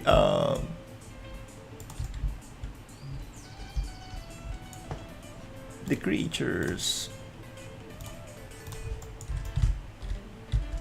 What are these things? Are these like the fruits of the tree or something? Why did that get exported? What the hell? Like, look at this. Jesus. Oh my god. Okay, yeah, probably. Okay, look at this bunch of stuff. Gone. That happens when I separated the thing. Well, good, we found that out. Cool. Okay, back on track. So let's get this Spanish moss going. Now we can actually go to modeling, UVs, transform UVs, and here I will go 45. Nice. And then we want to find the top, and then we want to stretch until it matches as good as possible. Okay, now we are talking. We want to match the top as good as possible.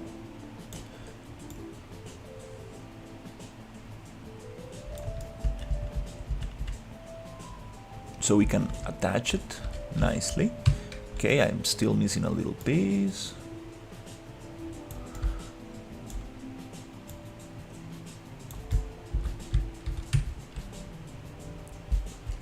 Don't want things to be floating. That's perfect. Not perfect, but good enough. Before accepting, let's see, is it too stretched to the sides? Kind of feels right there. I think that's kind of cool. Okay, nice. We got a little thing. So I would love this to be two-sided.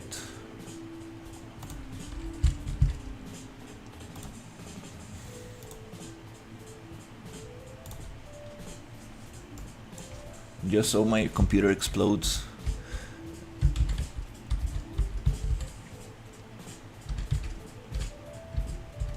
Cool. Nice. Now, why does this appear when there's nothing in the background? That I don't understand. That thing.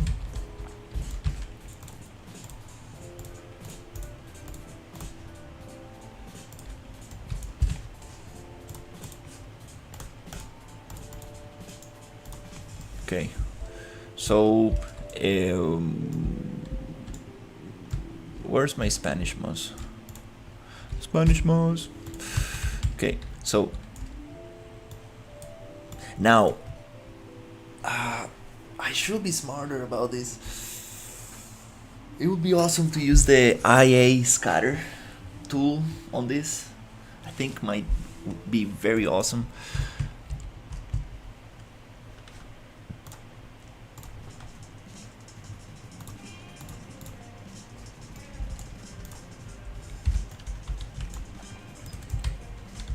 because going by hand and doing this, it's gonna be emotional damage. Guaranteed emotional damage right here. So we need to find some smart solution to this. Oh, it disappears. Why it disappears? Should not do that.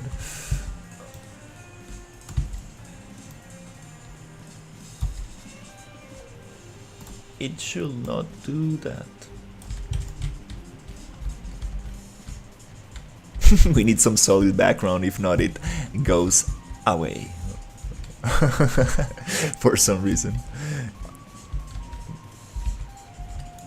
Oof, that would be so nice, like having a bunch of that stuff. So yeah, let's find a solution for this. I believe it's the AI scatter stuff.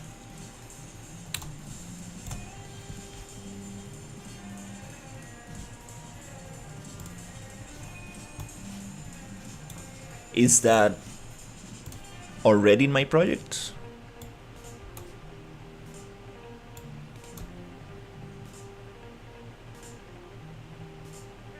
It's like not AI but IA scatter.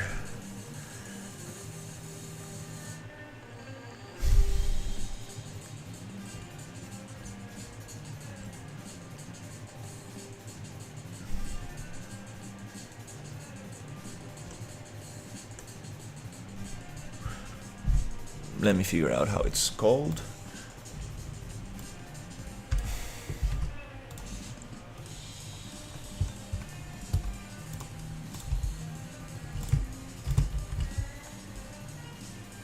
Yeah, we got it. Wanna find the folder.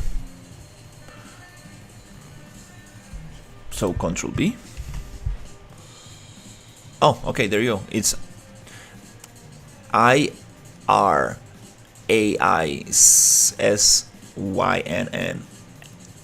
Atinum, something like that. Okay, that's why I couldn't find it. So let's just give it a nice color, maybe white. Okay, cool. This is the magic tool. Let's see if we can actually do something with this. And this little thing, just go. And no, before you go, Control B, because we don't really want that one here.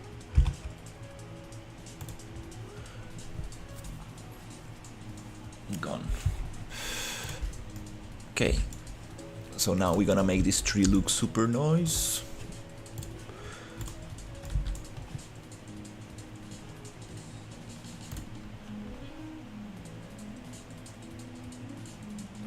Geometry generation, rock forms using self collisions, good. Geometry generation improves proxies. How do you spawn things on the rock?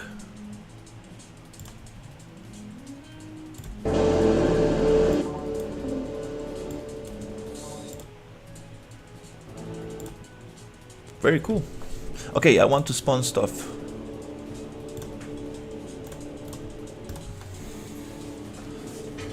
Okay. Oh, that was fast.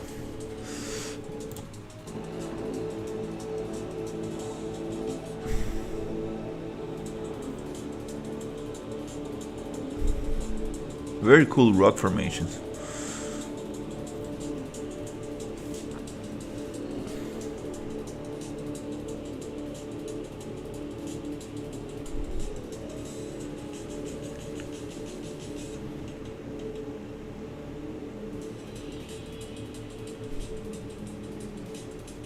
If I do this with Spanish mouse, it's just gonna go crazy.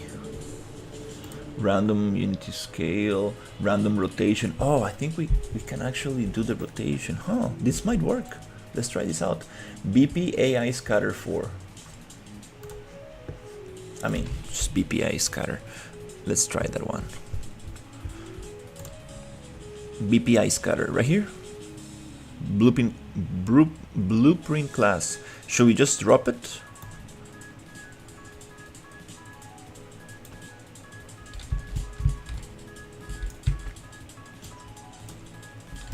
is this going to take in consideration everything in the level? I think it's reacting to the tree already, right? Okay. So let's do it. Yeah, all these tools are very beautiful. What is hard to figure out after you scatter is how to bake that. So cool. I like this beautiful stuff. You can also do this with PCG, but let's see if we can get something a little faster.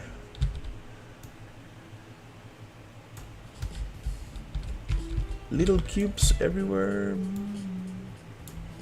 Why is it not getting the roots and so on? Maybe I need more density.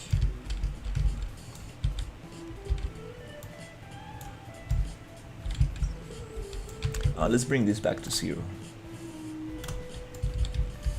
And the tree to 0. It's already on 0. Up.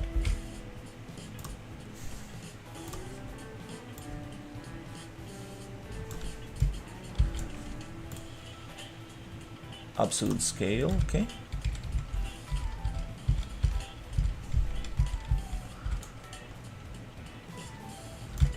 Probably don't need the floor for this,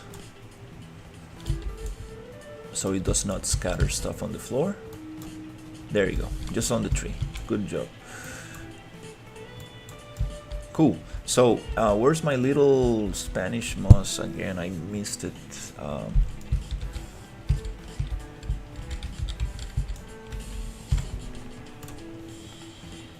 It should be a rectangle. There you go. So this one, let's push it back to 0. And let's give it a name actually. Let's be like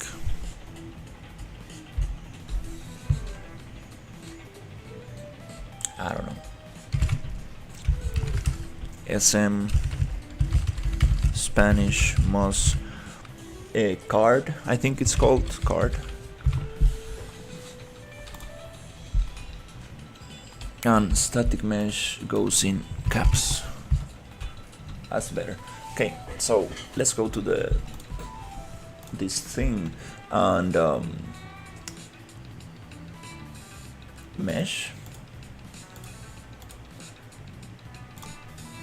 This is gonna be the card that we got, which is gonna be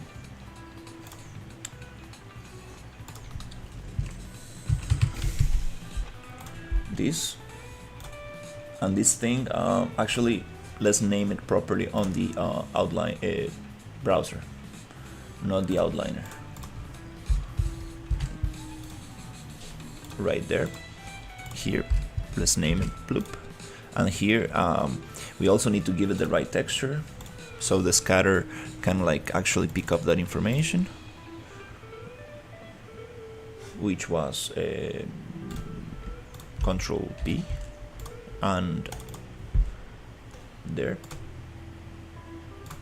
Thing I named this Spanish moss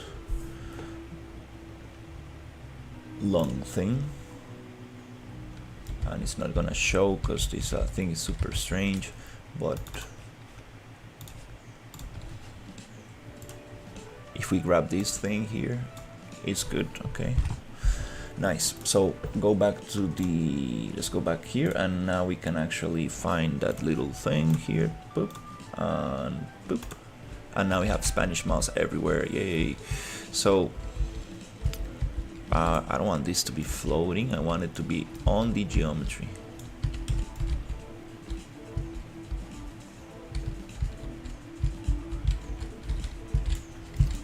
Let's see if we can manage to do this.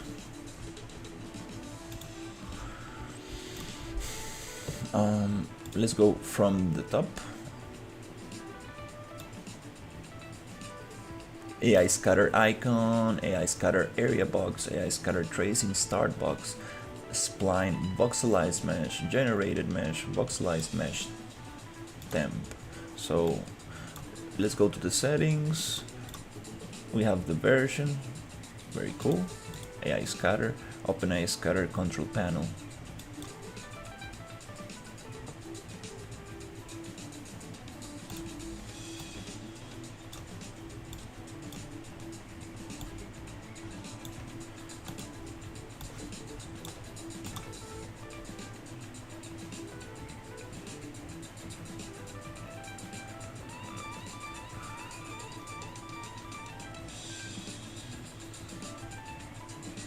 Convert to foliage, wow, randomized seed.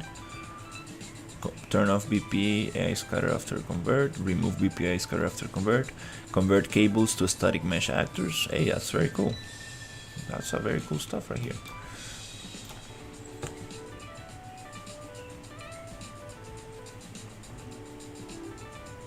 Okay, we have two meshes. I believe this kind of works with PCG. It does look a lot like PCG.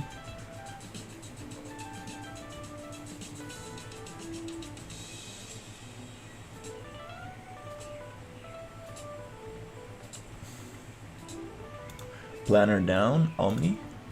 Okay, we got a bunch of different distribution methods. Let's see.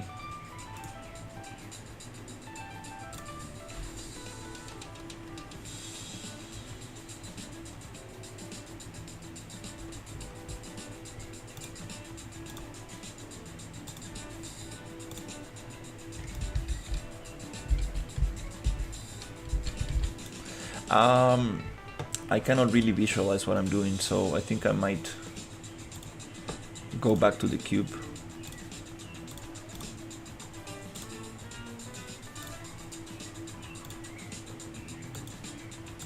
To actually start visualizing.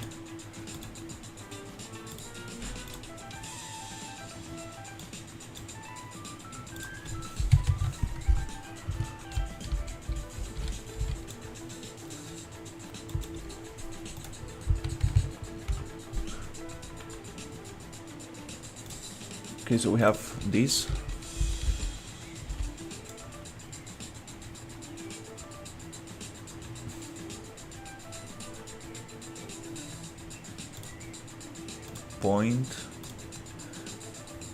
Point down, linear down, planner down. Is it actually reacting to the thing? I don't think so. No, it's not reacting to the thing. I need to tell it that this is the mesh actually. That's why it's not doing anything. Oh, that's funny.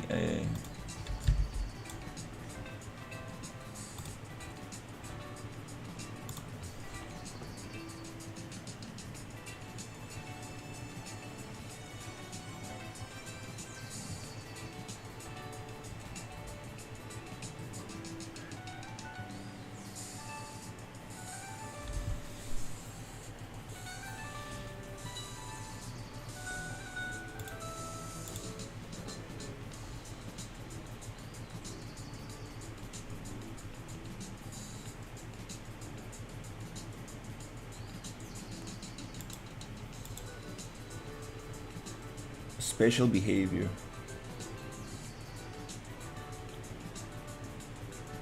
Actors to ignore from trace. Populate on physical materials.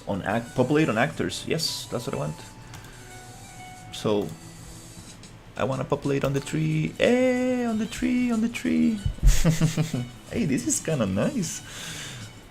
It's like very straightforward. Like no crazy settings that nobody understands. Populate on tags. Damn, this is getting like deep. Do not populate on physical materials. Do not populate on actors. Do not populate on tags. Populate under physical materials. Populate under actors. Populate under tags. Oh damn.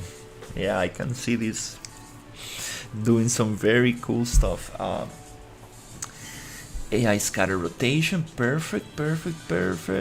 Scale, proximity, clustering, surface curvature. Damn, this is some very good stuff right here. So, okay, let's see if it works. So let's go 500. Boop. Is it only going to populate on the branches? I think it does.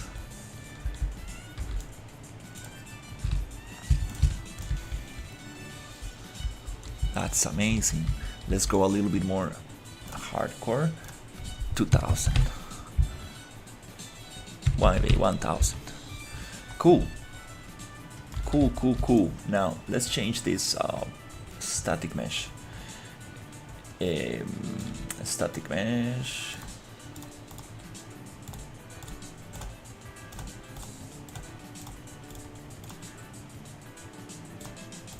What do you know about space-time DB? Absolutely nothing. Is that a movie or something?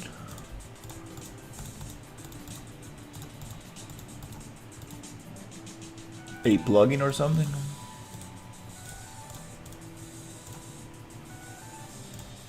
Where's the box that I just added?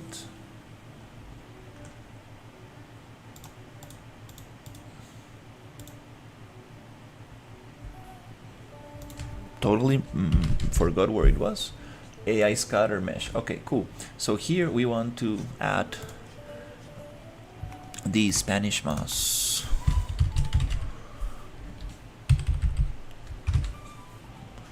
Right there, and right there. Okay.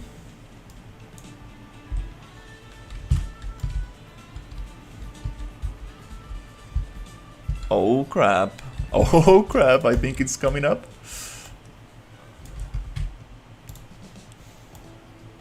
Supposed to be back in module and look it up, trust me.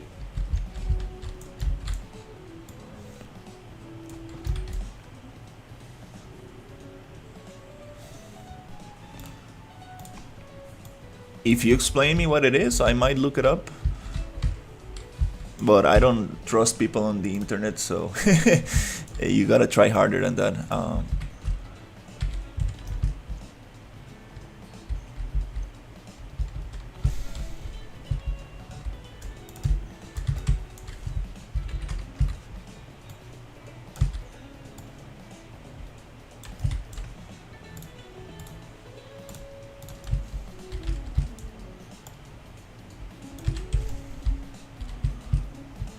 Oh yeah, this is super cool stuff.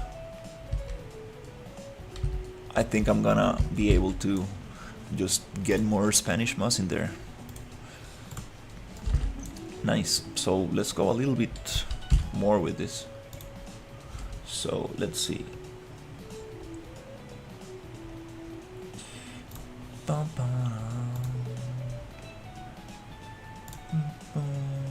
Let's go 2000. 3000. 5000. That's too much. 3000 I think is good. And then we can get more variation.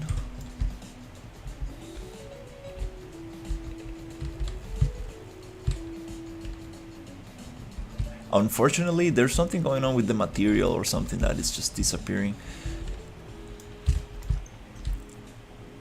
Wow, this is cool. And it's really respecting the branches, like it's very little what it actually is going through, and we can change that so it goes a little bit lower. Wow, this is cool stuff. Is it the lighting or is it the material? Why is it looking like weird like this?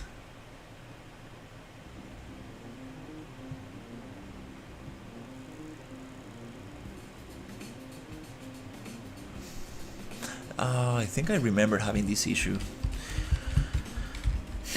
the sidebar, it says you can think of space-time DB as both a relational database and a server combined into one.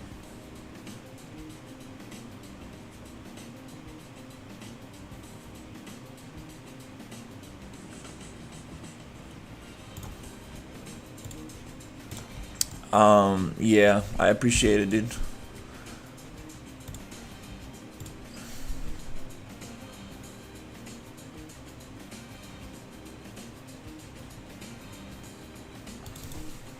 What's going on with this material?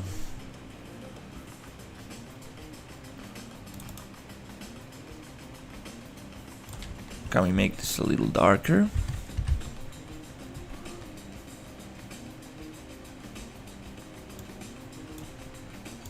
So it actually looks a little more.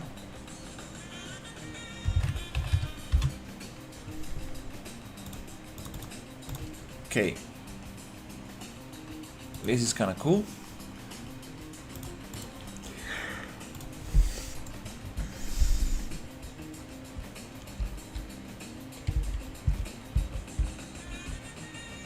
My question is why it looks so transparent. I mean, I want it to look a little bit more dense. Maybe if I get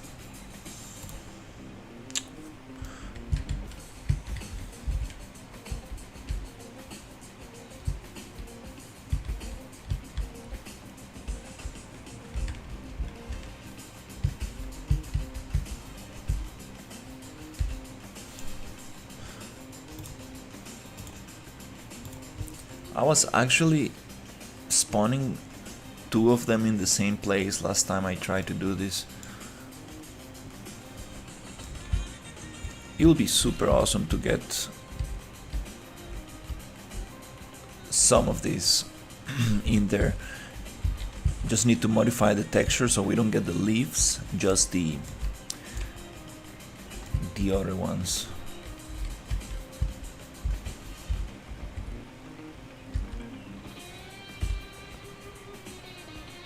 Yeah, it looks too transparent. It just doesn't feel right. It needs more thickness.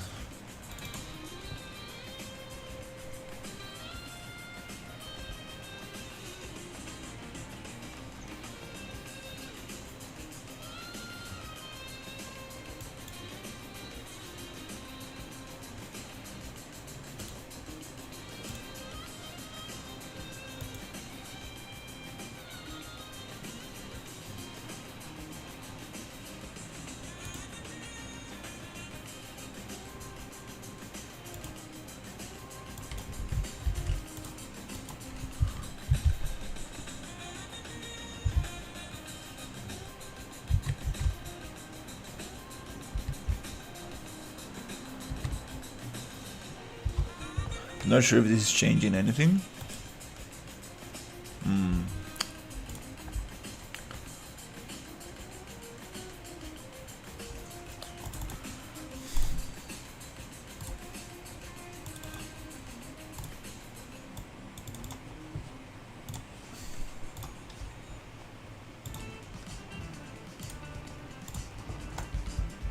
I don't know if this is changing anything. No.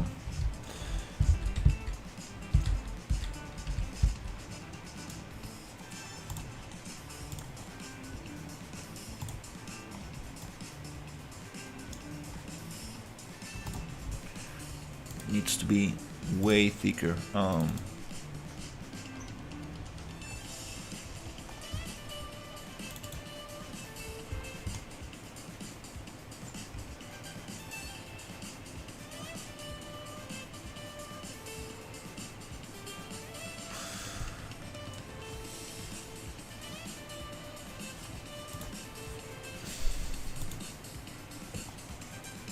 I'm wondering if I make my own material from this.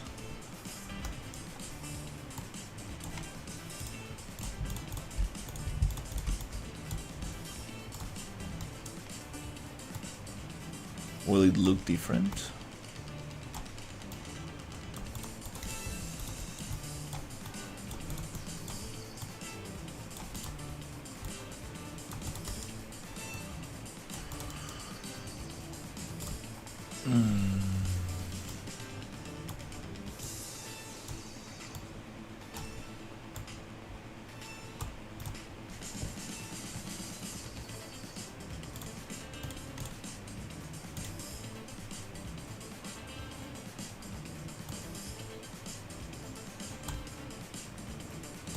It does look thicker.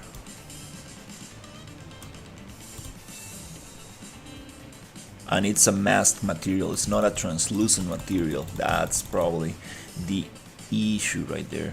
I believe Megascans uses blue for displacement, not for metallic. We're not gonna use displacement on this one. Green is roughness, red is ambient occlusion. I think so for Megascans. Occlusion.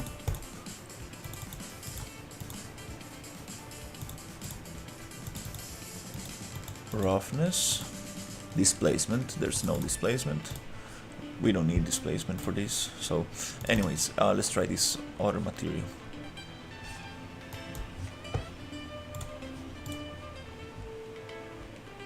Okay.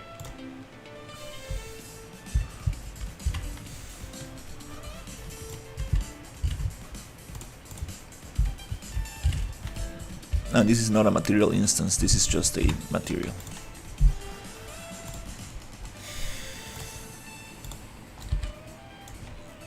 Let's go back to the MOS card and find it here and change it here. So it's not gonna be the MI, it's gonna be the material. Spanish MOS. Yep. Oh, it does look. Oh yeah, it does look thicker because it's not a translucent material. It is a masked material. So let's see if that gets the job done. Because it's not gonna be used as a decal, but as a plane with transparency. And oh yeah, that's what I want. Some thick Spanish MOS right there. Oh, it's doing a double?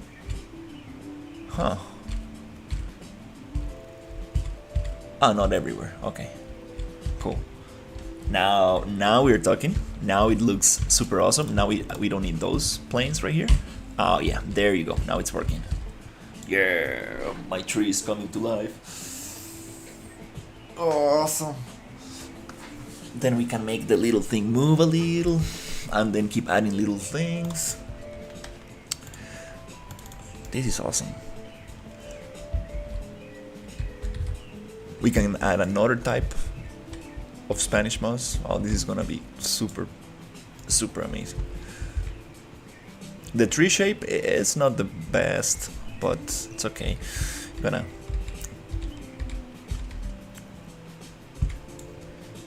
keep making it nicer. Actually, the Platen Factory, it did give me like very good results for not knowing anything about the software. I mean, I did know, I did use the SpeedTree before, so it kind of like helped me a little bit, but it's way more straightforward, way less settings. So very good software. Definitely gonna be using it a lot, and you can make very cool flowers and very cool shapes. So that's something I really want to get into, like making some cool foliage. All right, so gonna add more stuff to this and start placing it in the world, because I do want to move forward. I do want to do some work on the environment a little bit.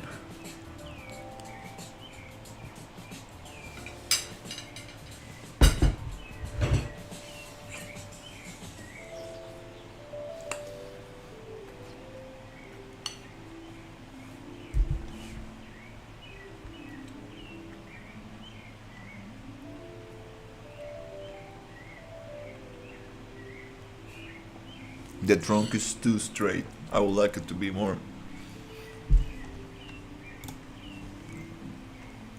But no problem. I got the files there. It's just modifying the files.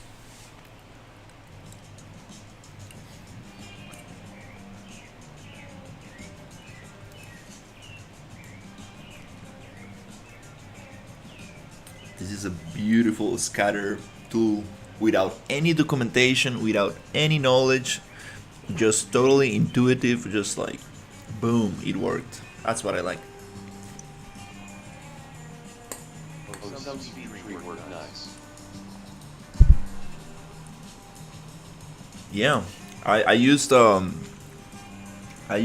Plant Factory one. It's a free version.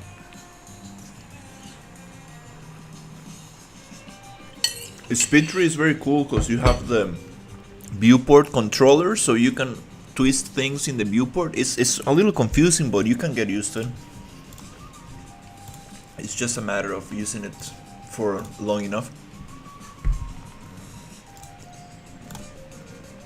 So yeah, it's coming up. I'm gonna add more stuff like this. Very cool. I don't wanna make it move that much. Wanna take the leaves off, and then I'm gonna keep adding little things like other types of foliage and make it very cool. And see if we can place this in the level, and then I can continue with some other stuff. Really like that tree is coming together. The textures are a little bit black because we don't have the landscape here for the RBT textures to blend in. But yeah, okay, I'm gonna take a little bathroom break. Those roots going to be underground. No, the idea of this tree is to be able to walk around the tree like this. This is what I'm trying to do.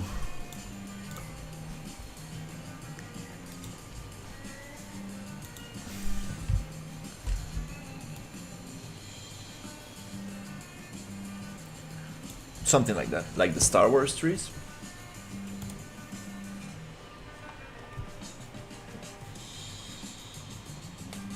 Really wanna try to achieve something like that.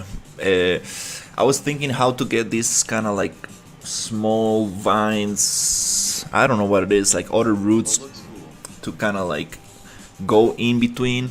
This is a very hard effect to get, and I can do it in ZBrush with a curve brush and kind of like draw them a little bit.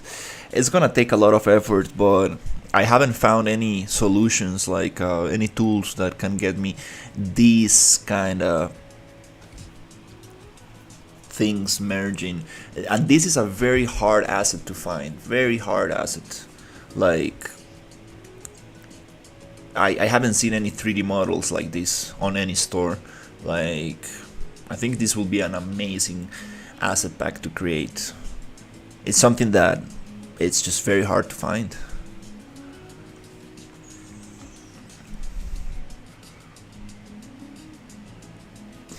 Very difficult to get this effect going, but let's see if we can get something close to this. I believe Blender geometry nodes should have something like this that grows in between. I need to research on Blender geometry nodes because I believe they got. Yes, these look like brush work. I mean, this is Star Wars. This was made by hand by artists. This is a real prop. Like this is somebody made this by hand. It's not 3D. That's the problem. These things actually somebody went in there and did this. I believe these are handmade props for the movie set. So yeah. Yeah, I really want to get that feeling. Kind of difficult to do that. It will require some ZBrush, and it will require some Blender geometry nodes. I believe Blender got something like that. It's called like pathfinding, where it kind of like yeah. Yeah, that's what I want. I believe the technical thing it does, it's like pathfinding. So it's like a little kind of like a sphere that traces the geometry, and it starts drawing a cable on top of it. So you get like this kind of like vines growing on top of it. Dash is an Unreal Engine plugin that has something like that, but I've used it before, and it doesn't really give you that much control, and you end up with a lot of kind of like open-ended cables, which looks just like totally defeats the purpose of it. Just takes away the look of nature, because nature goes from thick to thin, and if you have like open-ended cables, it just looks very strange. So kind of I am finding other solutions. Look at this underneath, it's like this doesn't make sense. It's just like a sphere, and here on the top is like, what is this? But we're gonna blend that in with some other stuff, you know, kind of like smoke mirrors a little bit to get it looking nice.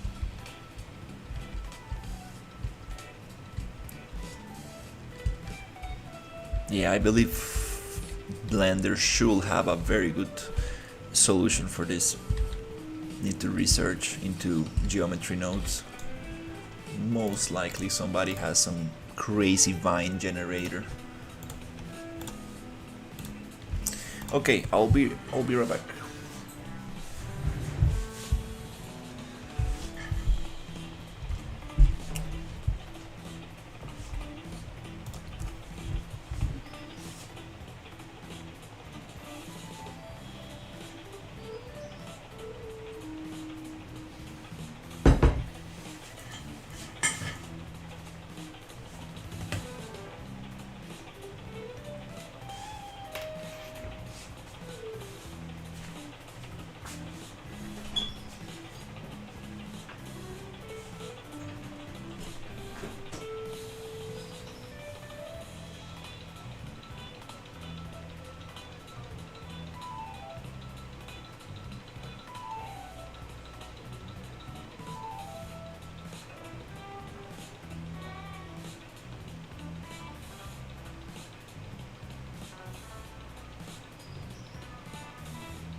That's great.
Hey, Theo. Alright. Let's open a Pokemon pack.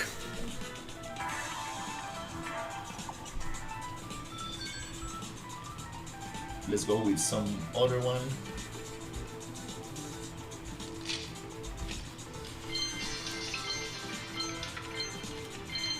That's good. Oh, that's a new one. Awesome. I was looking for this one. Electivire.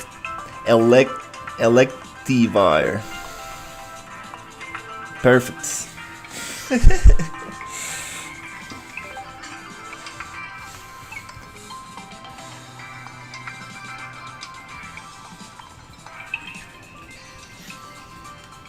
It's funny, like, the less you play this game, the better cards you get. It's kind of like they set it up so you keep playing.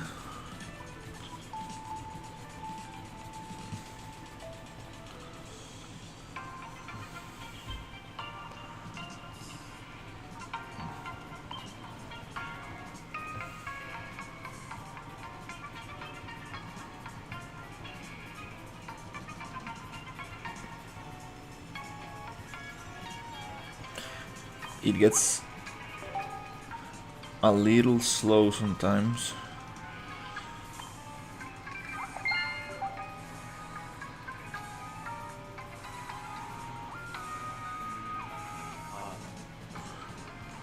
Hey, how's it going?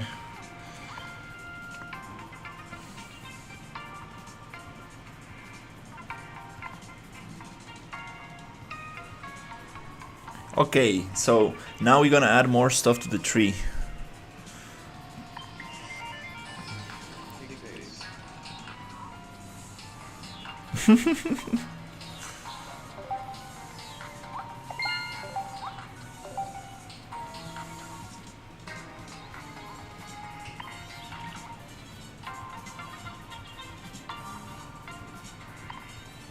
Okay, ready. Okay, so what are we going to do with this?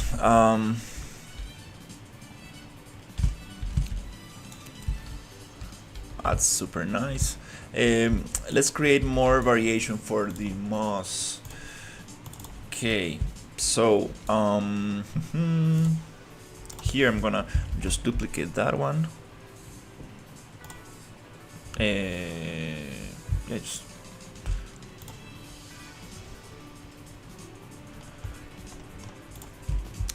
duplicate it right there. Oh, okay, it's already here. And this one,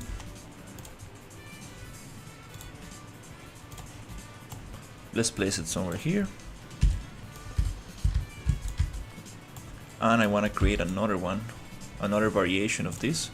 So let's go to Spanish moss.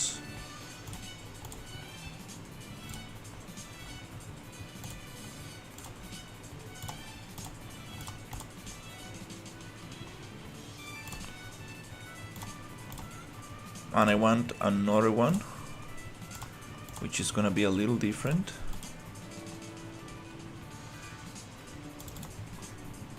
We have this shorter one.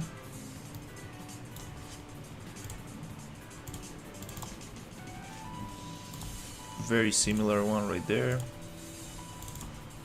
That's the long one. This is a little thick. This one does not work that well unless you really place it by hand. That's a kind of cool one, very similar to the one we got first. And this is a thicker one. I think I'm gonna go with the short one. That will give me more variation. Yeah, this one. So for that one, I'm going to basically create another material, and I'm gonna call it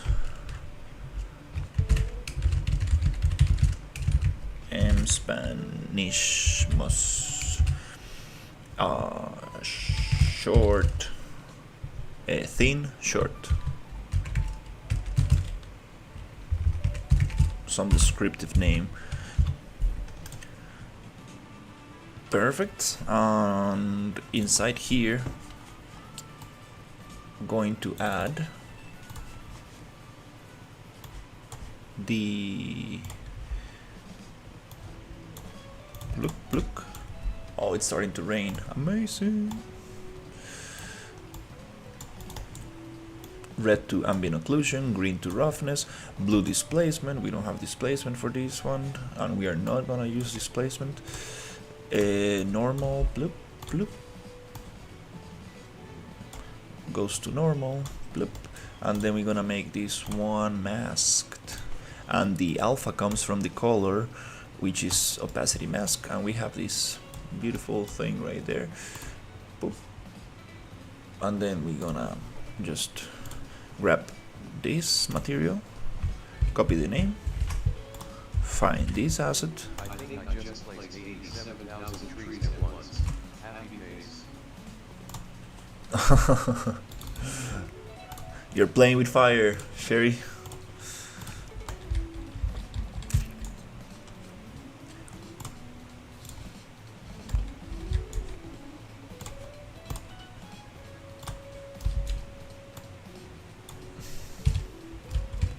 Okay, cool. Now we can actually come here and be like, rip, zip.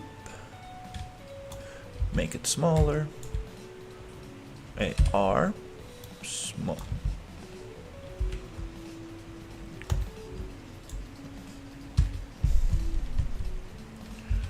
Okay, you do it here, huh? So. What is your most favorite game? Alien Isolation, probably. I like this one.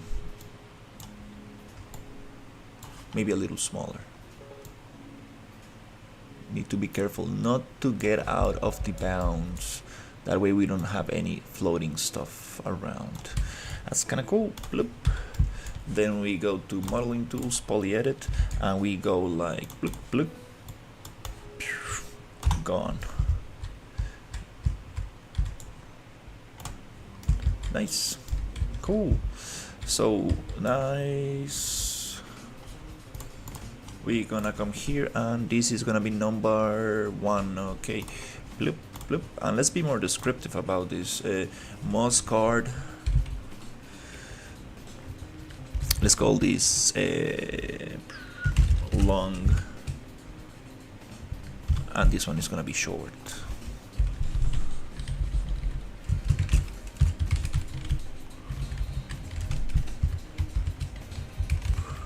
Alien isolation works best with an activated microphone.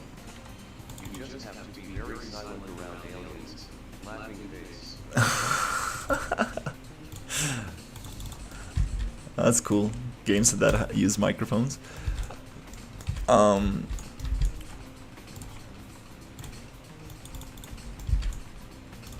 Okay.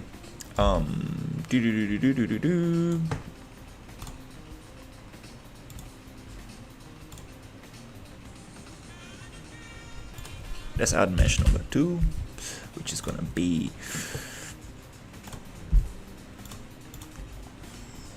this one. Now we got more variation. Oh yeah.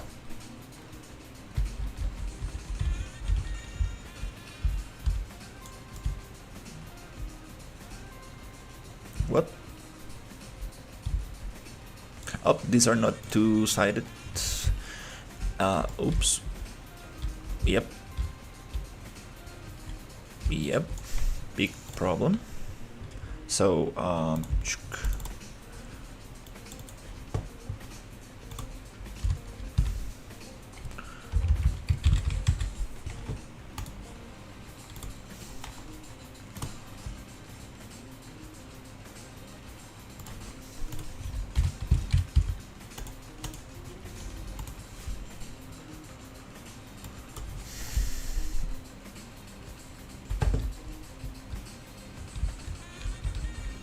cool. Nice. Oh yeah, now it's gonna look very cool. Alright, now let's do the thing that I wanted to do a while ago, which is coming here and finding this texture and albedo, finding that albedo and be like, oh, it's part of it. Okay, it's okay, whatever, we're gonna make our own. So let's get this one. Let's make a export asset actions asset action export.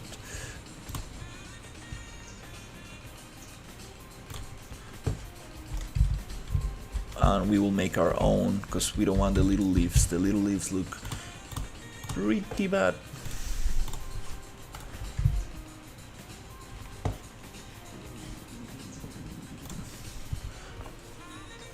Boom, boom, boom, boom.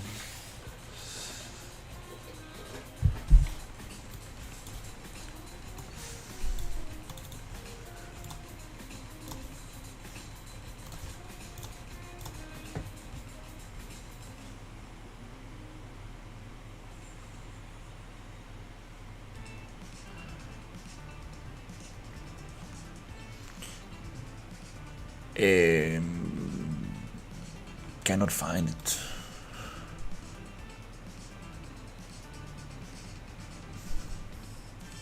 Did I export that right?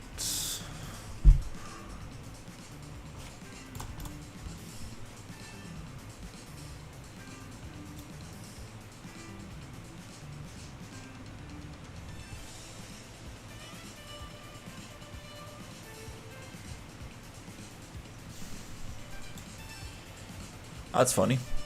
Looking for files.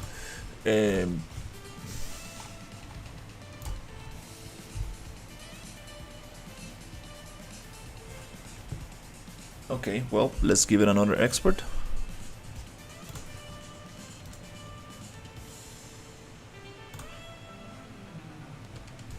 Yeah, it's right here.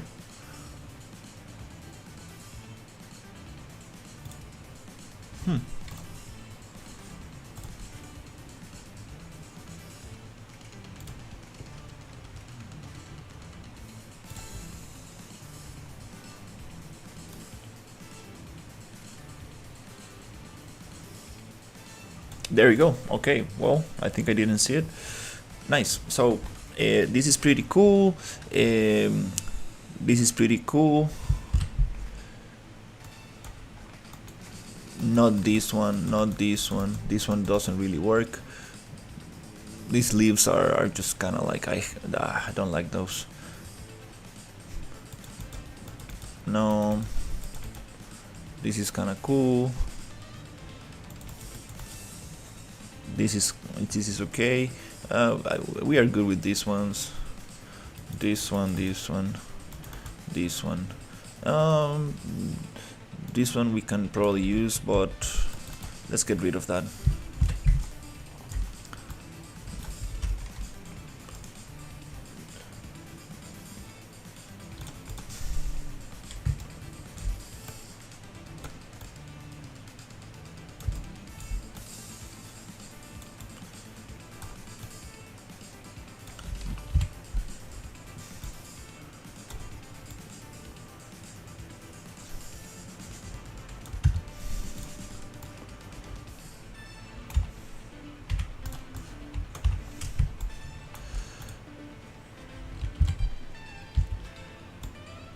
I love how Photoshop keeps changing their shortcuts every single day, man. Like, what the hell? Okay, every time I open Photoshop there's something different. Okay, so this is cool. We don't want to generate expand. Jesus Christ. Okay.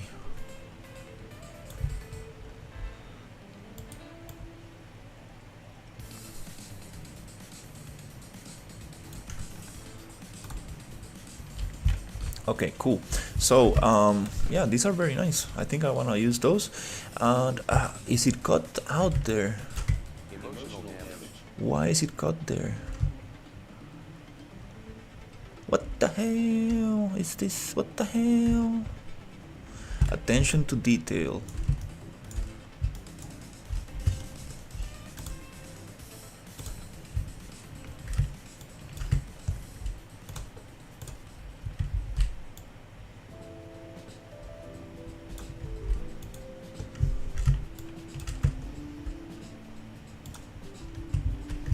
Okay. All right, that's good.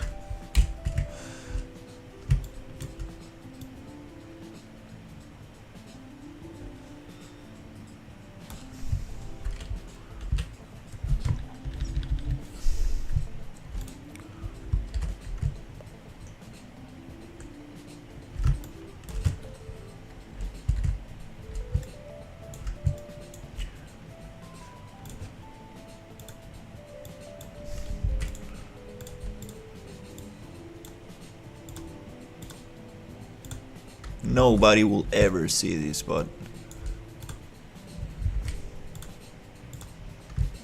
since we are here, let's get these sharp things off.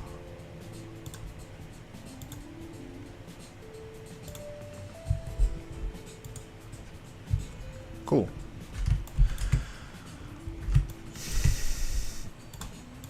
Pixel art, yay. I mean, everybody's dealing with pixels anyways, no matter how many or little you want to use, you're still dealing with pixels. So now let's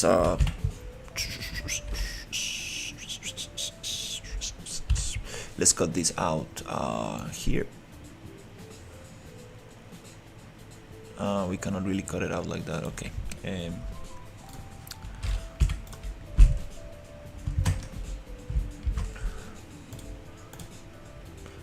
So this is gonna be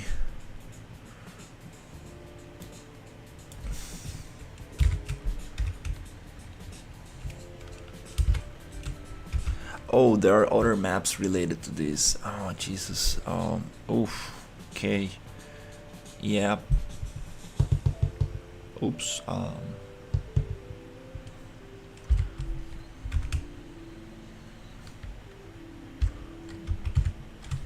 If we want to do this right, it's gonna be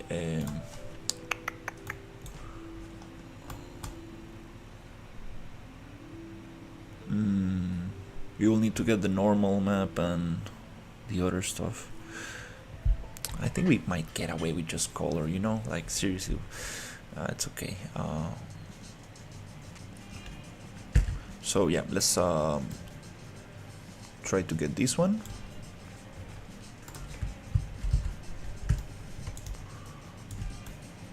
Make sure that you don't have any floating stuff on the edges.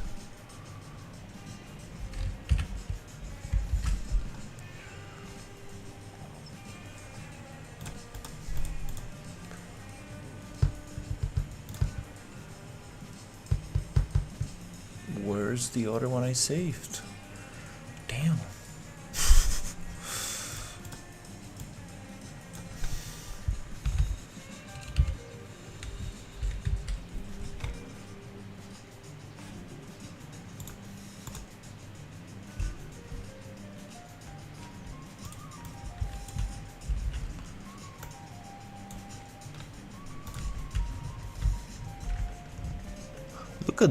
Look at this shit right here.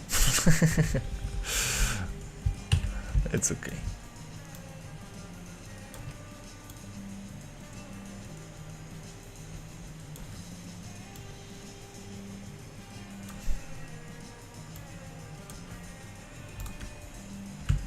Actually, the less empty pixels, the best.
Why is this not loaded? Okay. Not giving me the preview. What's wrong with this? Okay.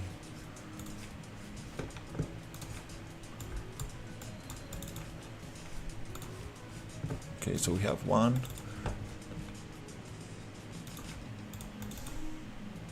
Are these the same ones?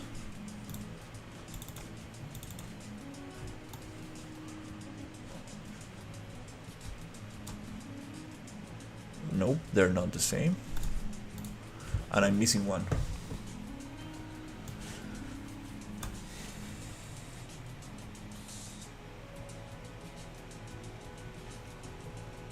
I'm missing one variation.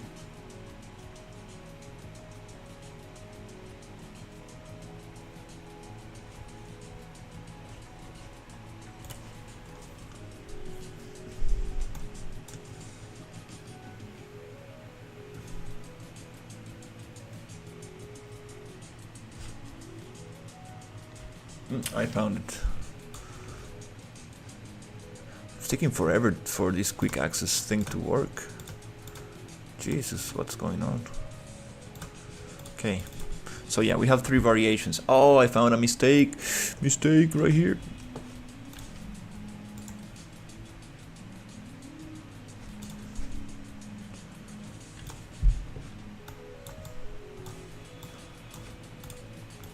On the 2B. Yep, right here, we don't want that. 2B, boop. Bam. And also, there was another mistake somewhere here. So that way, usually I just do some layer behind and see.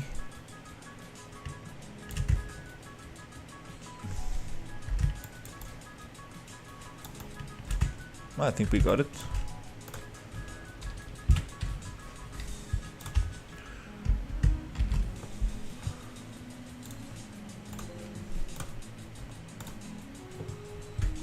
Cool, so we got that. Nice. Roop. Should we give it a little tint? Should we give it a little greenish tint? That will look nice.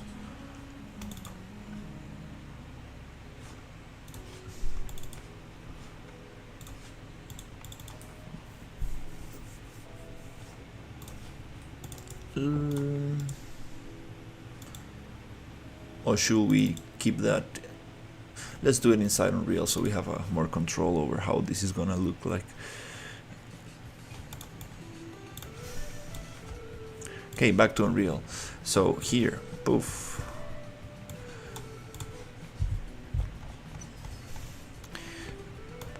Need to make myself a little swamp tree. What the hell is this? The visualization for PNG images and opacity is crazy in Unreal. Let's call this swamp tree.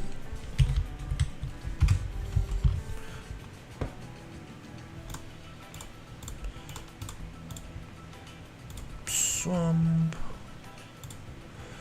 tree. Now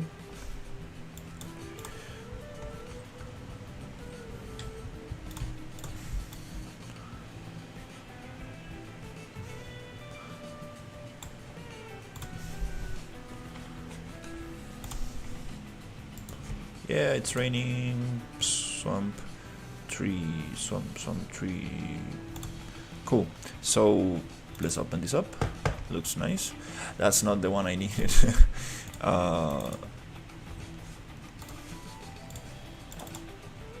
Great. We have 1 and 2. We need the number.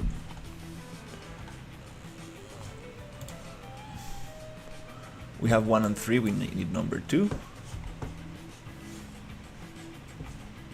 It was just right here. What? Okay.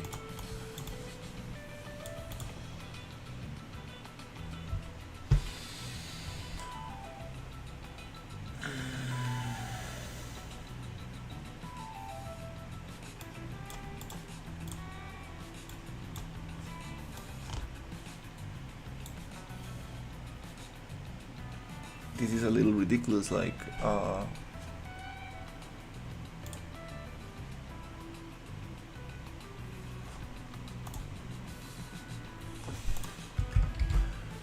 where did I save this?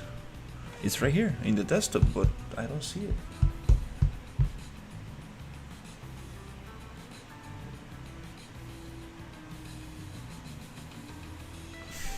Are you serious?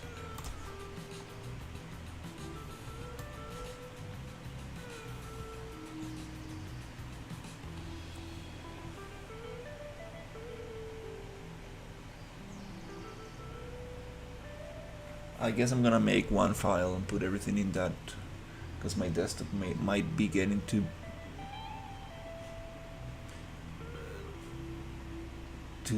big, and oh my god, it's impossible. Like, where is it? Like, I don't have that many files. There you go. Just need to refresh. There's something going on with my Explorer. Maybe because I added a hard drive yesterday, it's kind of like kind of bugging a little. Who knows?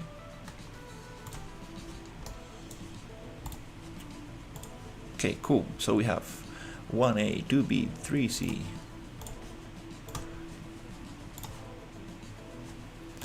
Nice.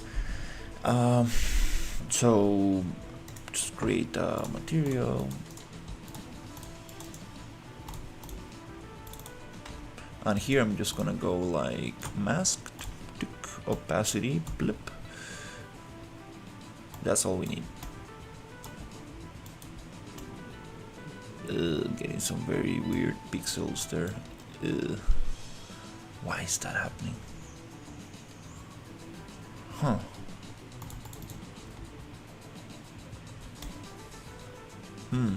Not so sweet.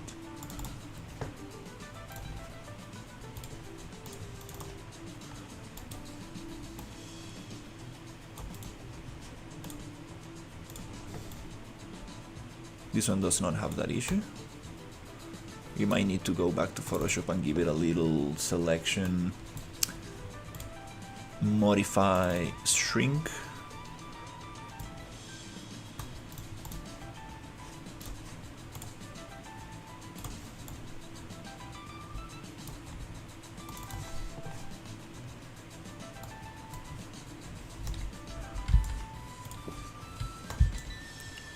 Okay, what we need is the fog, I mean not the fog, the cards, the Spanish moss cards. These two, they go to the swamp tree. right here. Plop, plop, plop. Then I'm gonna get this one.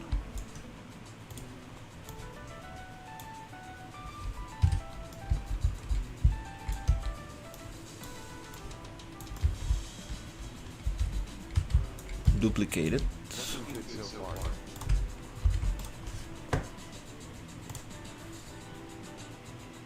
Appreciate it.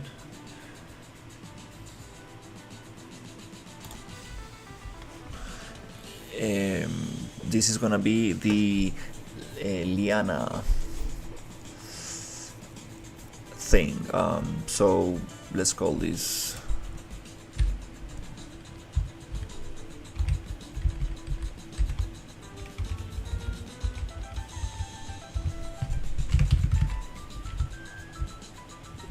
Liana card 01.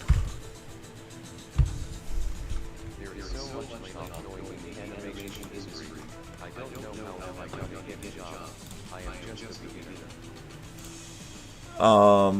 Yeah, dude. I rather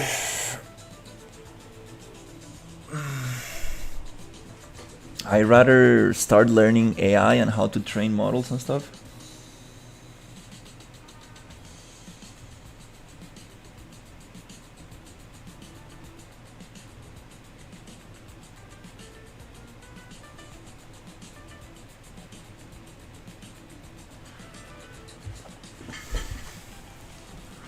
Because AI is coming, and you need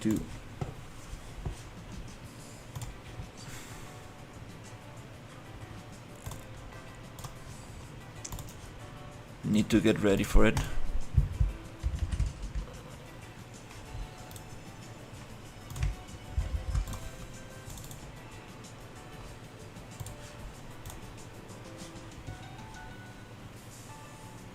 So this is gonna be number 2.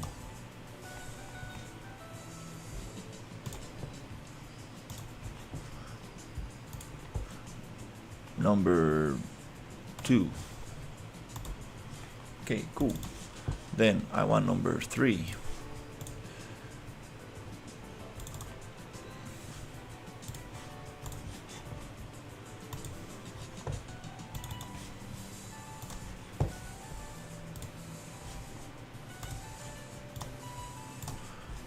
Nice. So now we can drop these 3.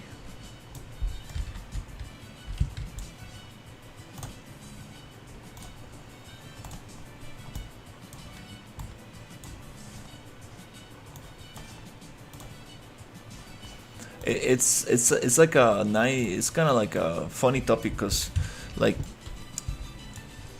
if what you really want to do is animation and create very cool animated short films and visualize your vision and manifest your vision, AI will help do that. But if it is money what you want to make, animation definitely is not the way to do it. It's kind of like interesting way of thinking about it. Yes, you can make a living with animation. Yes, you can do what you love, but most of the time it's very hard, and you might not end up working in the projects that you would like to work. It's not to discourage you or anything. It's just to, you know,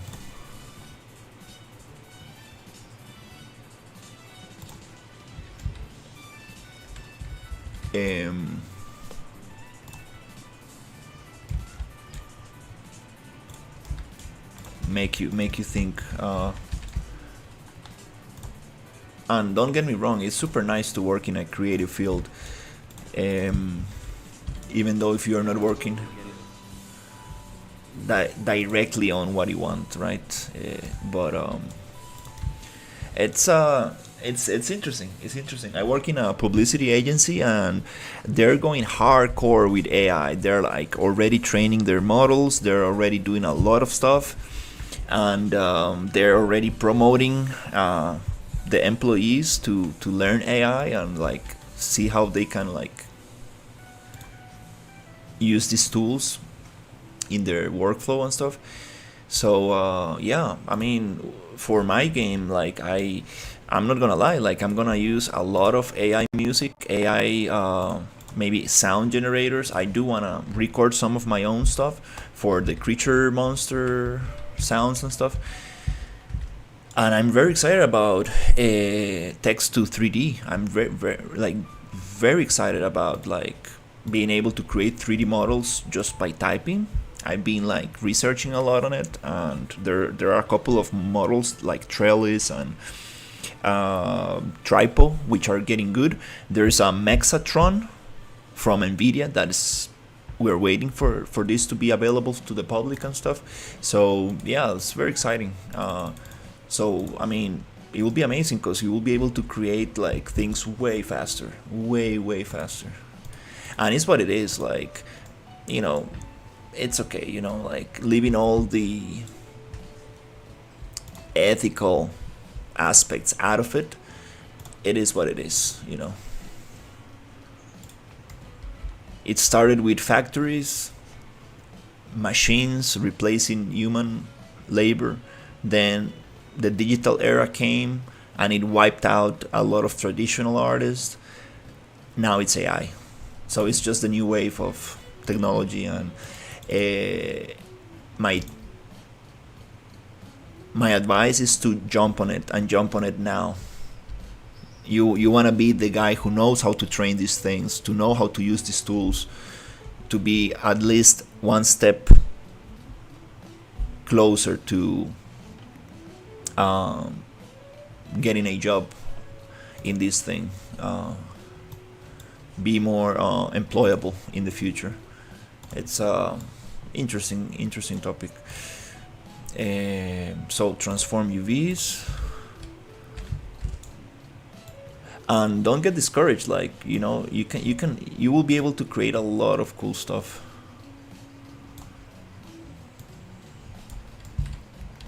With these tools. There's a lot of motion capture now. I do know modeling, texturing, and Unreal Engine as well, but I don't have a showreel just yet. But I haven't used it. Yeah, if you like animation, like there's a lot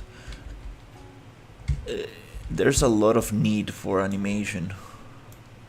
For example, like if you learn how to do AI motion capture and learn how to clean it up into like something functional inside Unreal, that's a very good skill to have. Because you will be able to create like animation very quickly, very efficiently.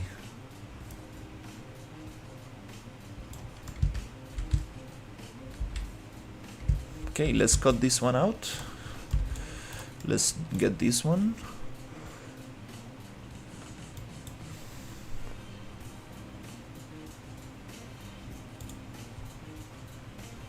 Transform UVs.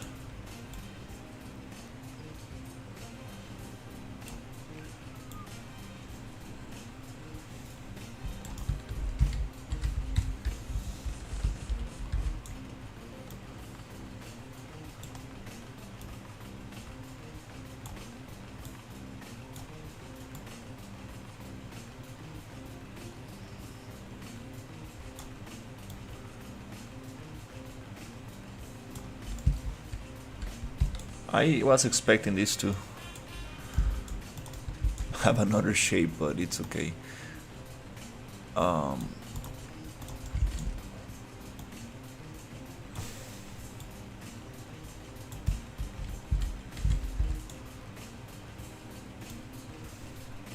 Nope, we are squishing this one too much. We need to actually squish that one. Make sure that we are working on a different static mesh. Great idea. I think I should research about it. Thank you. Yeah, animation is always needed, and no matter how good the motion capture is, you will still need to do manual labor to get this cleaned up, polished. there's a lot of post processing that you need to do. Post production, that's the word. Post production that you need to do after you motion capture something. So animation in Unreal Engine is something that very few people do. Very few people do. If you can like go deep into that, I think there's good market for it. Cause like just the whole thing like with animation, especially for games, it's just it is very technical and very hard, but it's something that I believe like there's a lot of room to get into that.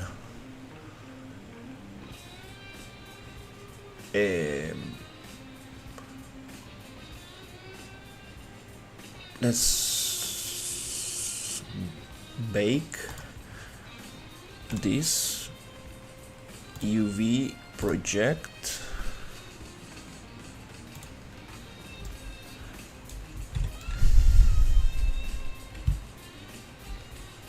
Kind of like this one came out. Maybe we can even like push it a little more like this and then kind of bake it.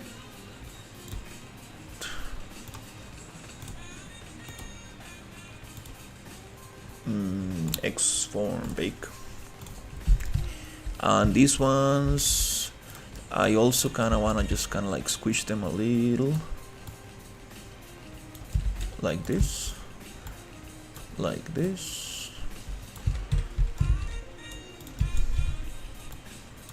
Cool. Now we're gonna maybe squish them up a little less. Okay, now we're gonna go to model, poly edit, and cut this. And we need to cut out a little bit here.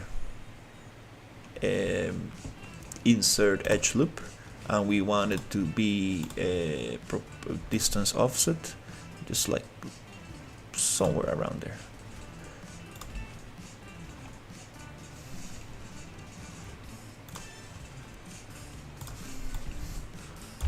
Right there. Boop. And then we can like, okay, cool. Let's do the same here. Poly edit. Okay, we need to create that little thing there. So insert edge loop, kind of there, flip, and then we come here and boop.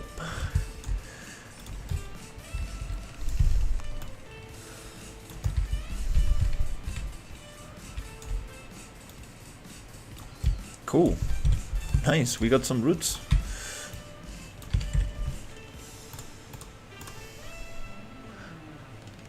He calls them lianas, but these are actually kind of roots. It's okay. Looks interesting. Okay. Nice. Make sure that we got the double-sided stuff.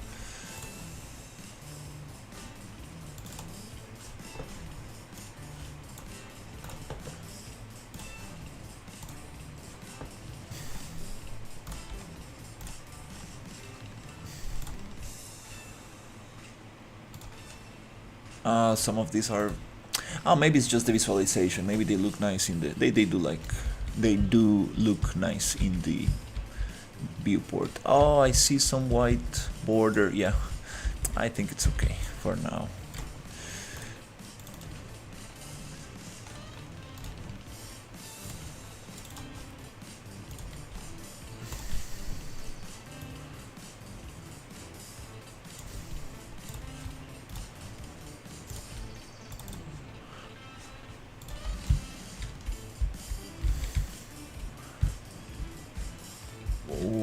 Why they look like that from the other side?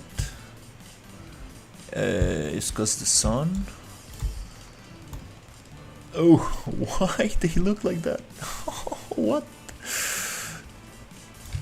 What the hell? Why is it looking like so weird? It's because they don't have no roughness? Maybe information? Ooh, no, maybe no normal information. There's something strange with this.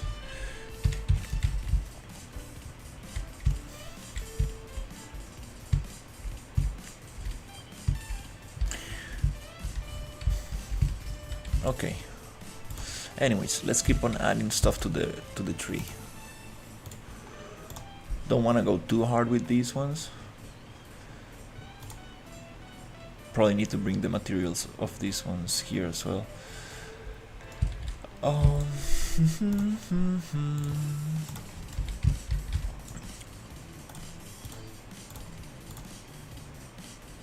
Okay, so here, wanna go to and add more elements, which is gonna be 1 and 2 and 3, and here we're gonna go and get this and put it here, and then we're gonna get this and put it there, and then we're gonna get that one and get it there. Boom. Cool.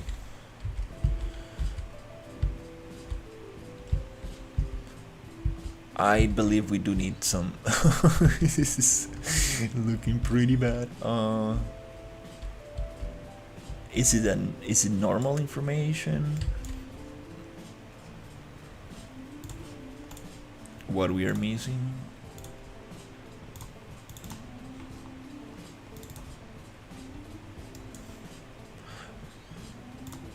Roughness, ambient occlusion. Okay.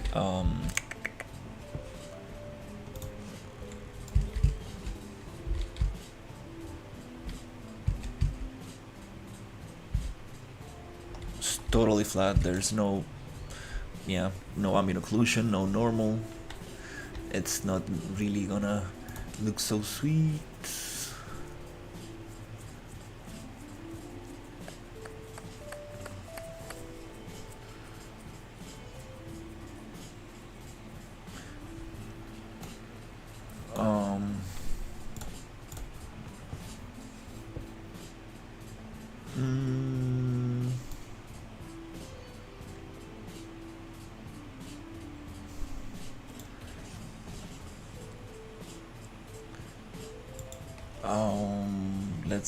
Let's see what's the, I mean, I could just re-export the other maps, but kind of like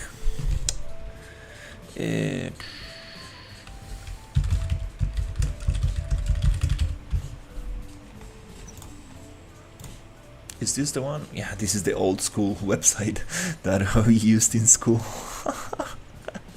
It still works. It's kind of funny. I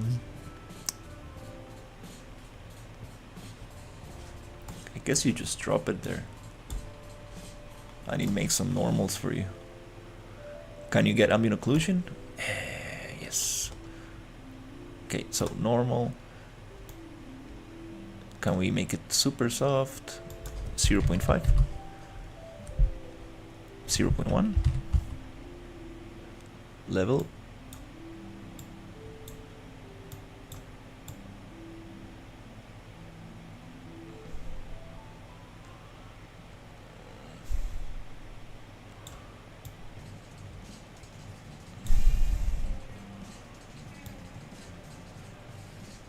Oh crap, I forgot. I needed to do something. Damn it. I'll be right back.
This screen looks good.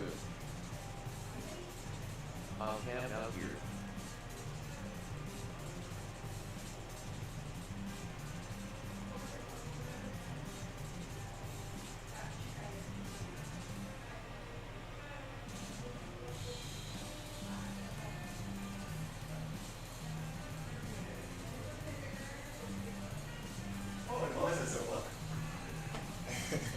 All right.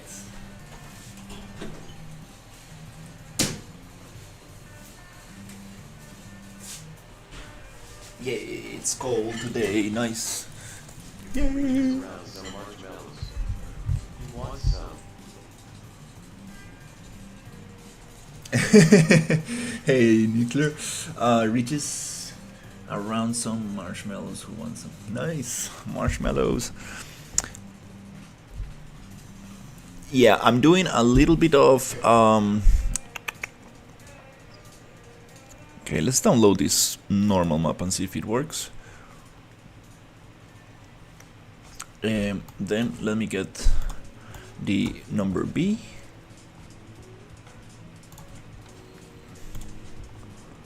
Then the number C. Then the ambient occlusion. I see something. Oh, oof, that's better. The camp is on fire. Laughing face. Okay.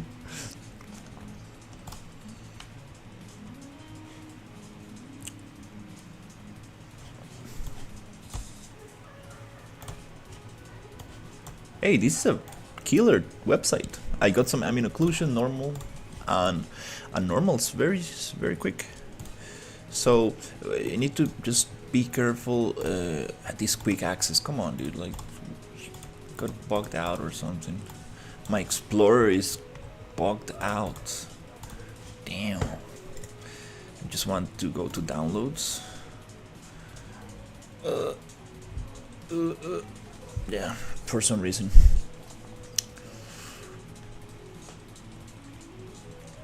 Takes forever to load. What's going on?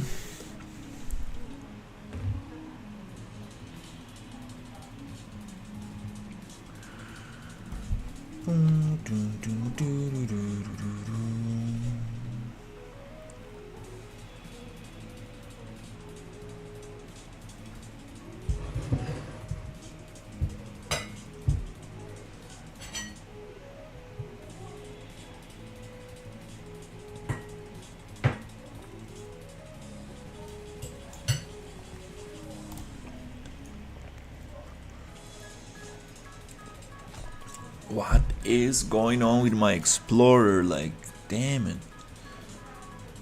I got a new hard drive yesterday and it's just so slow. Okay, it's just this dumb thing trying to get the quick access stuff. Okay. Yeah, this is what I want here. Bloop. Good. So let's make some sense out of this. So ambient occlusion, this one came here. Ambient occlusion. This is number 2, 3. So that's the logic. And for the normal, it started 1, 2 like this, and here I'm still missing the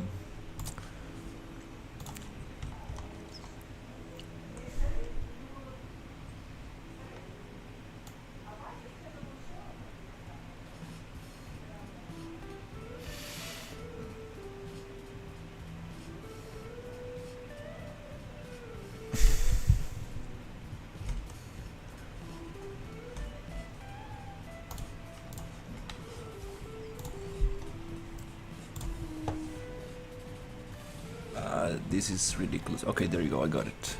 So let's just match up this one super quickly.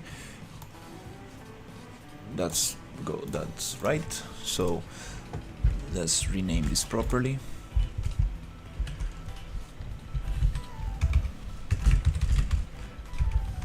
Normal. And this is gonna be ambient occlusion. Perfect. Cool, now I can see what I got here. So this is gonna be AO.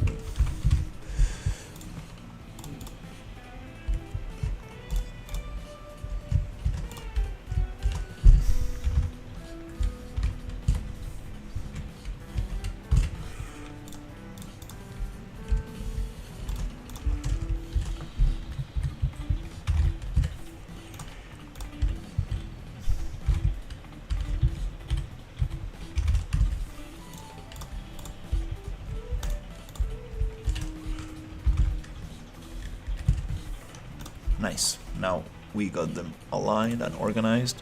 Now we can push them into Unreal to see if we can render this a little bit nicer.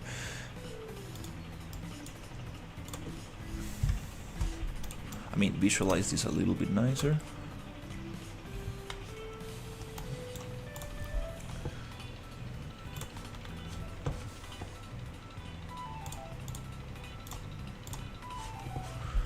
So let's open this one.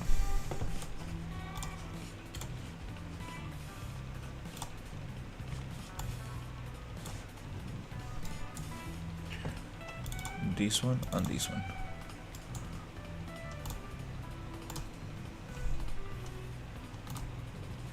Okay, this one is 1A.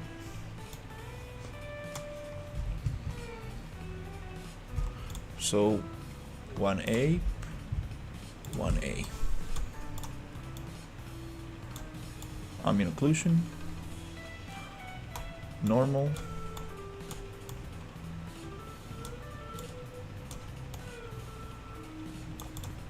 Was it like Shift A to align them? Yeah, awesome. Shift A, boom. Okay, bloop. And to stack them, was it like Shift D or something? Shift C. I forgot the other one. Cool. So now this is supposed to look way nicer. Still rendering very weirdly from the other side.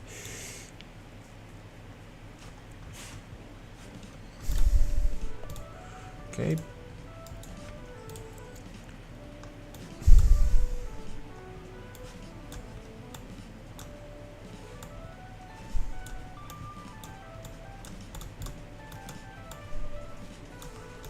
Normals.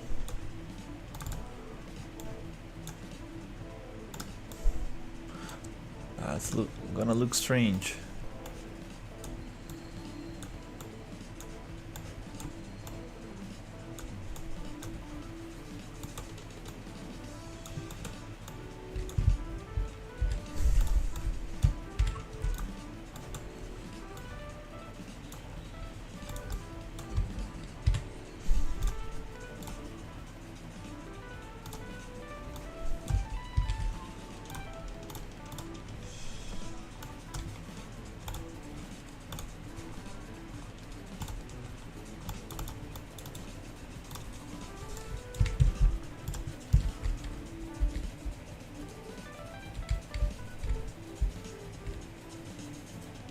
Ew.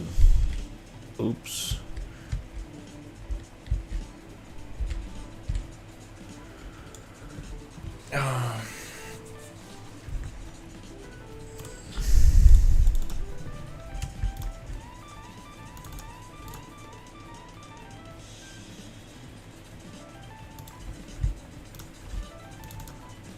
That normal map, maybe I went too hard, but for some reason that doesn't solve the issue. Like, why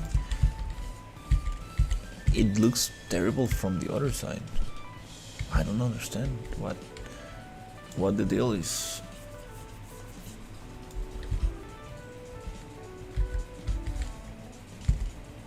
It looks very bad from the other side.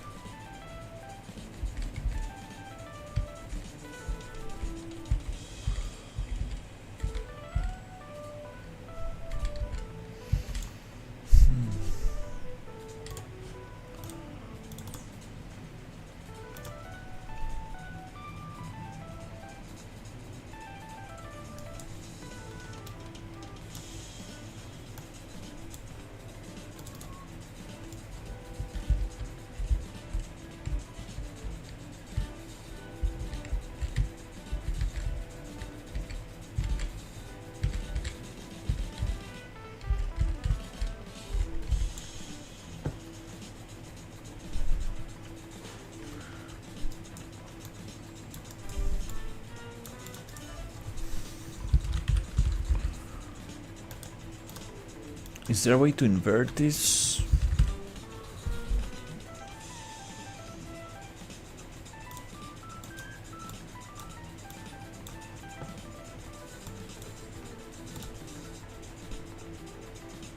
Definitely not this one.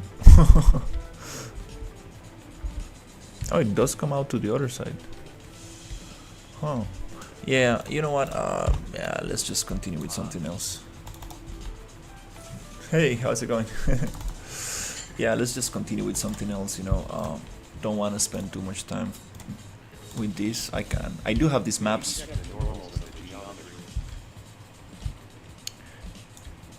It's just a plane.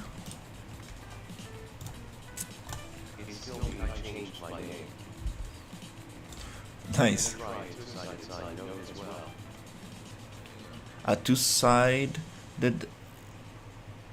sine node as well.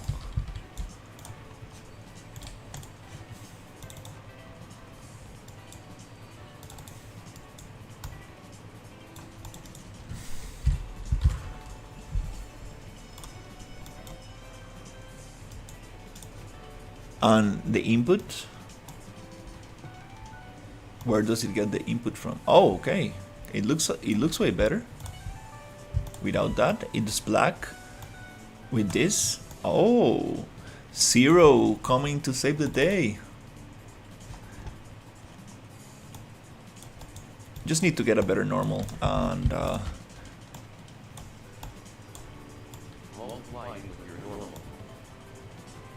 my normal is a little hardcore. I think I need to make it a little softer. Is there a way to make it soft inside Unreal?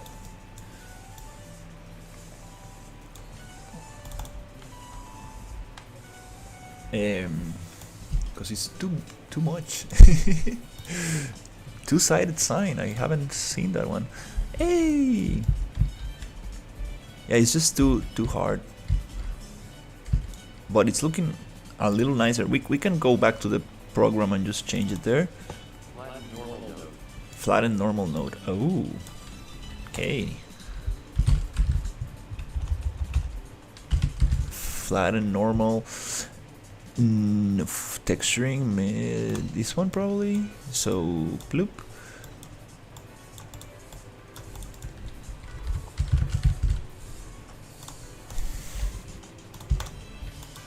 M to multiply. And then we need some value for flatness, right? Which is constant.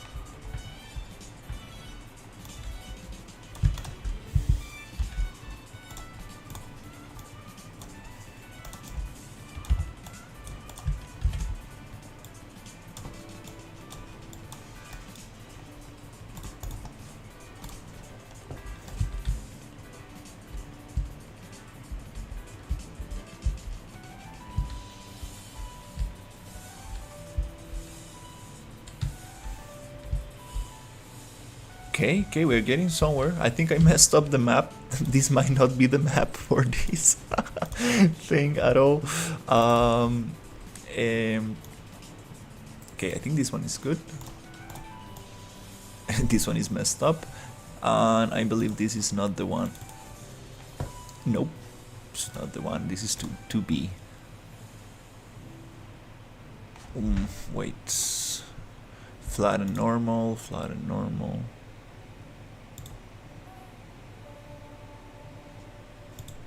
Huh. That's strange. Let me try this one. 3.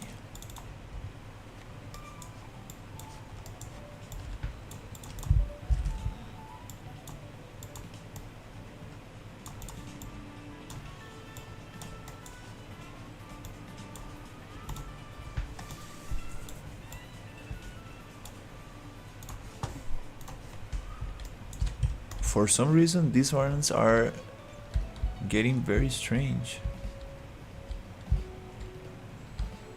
The only one that it seems that works is this one. It is starting to look a little nicer. That's very weird.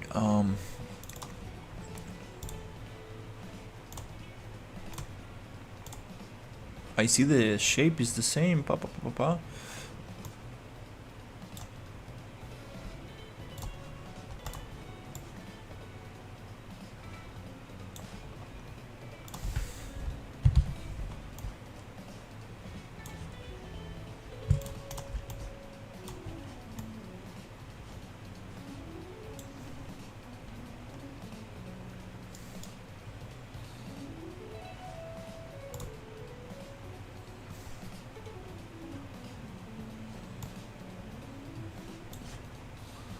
Is really messing up.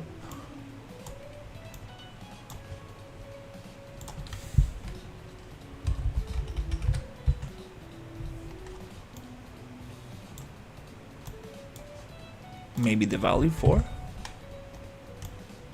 I think it's the value. We need to play with the value.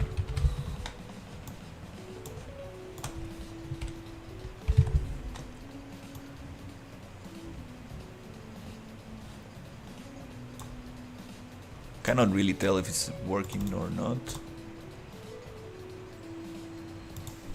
But at least we fixed the super strange.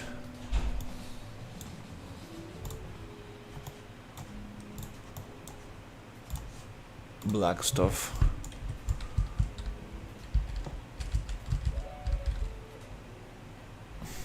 What?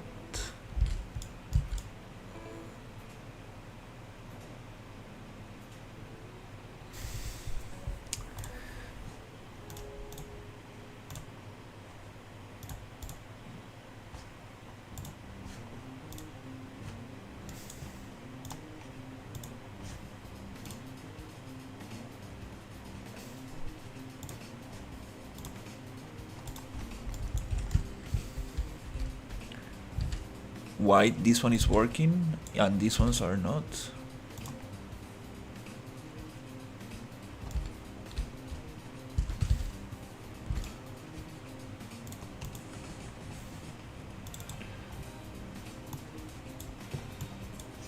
Okay, let me check. This one is detail card 1. Okay, this one is 2.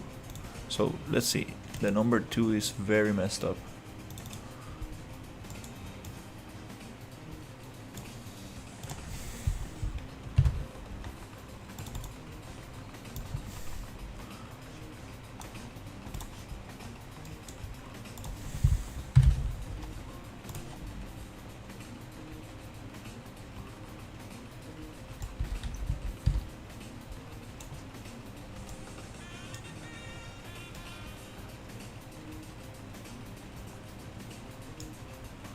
Very strange.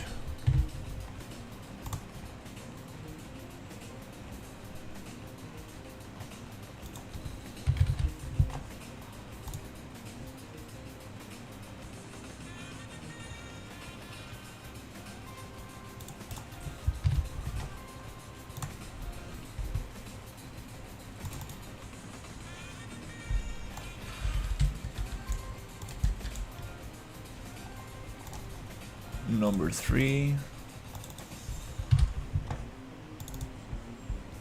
What? These normals are probably they're just messed up.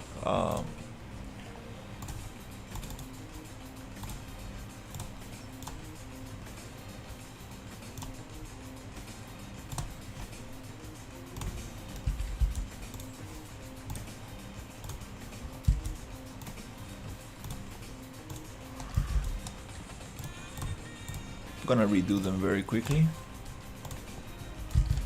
and see if that fixes the issue, because we're getting something interesting here. I do like this. Still very strong normals, but we are getting something cool here. Like, what if I go a little harder with this, like 2?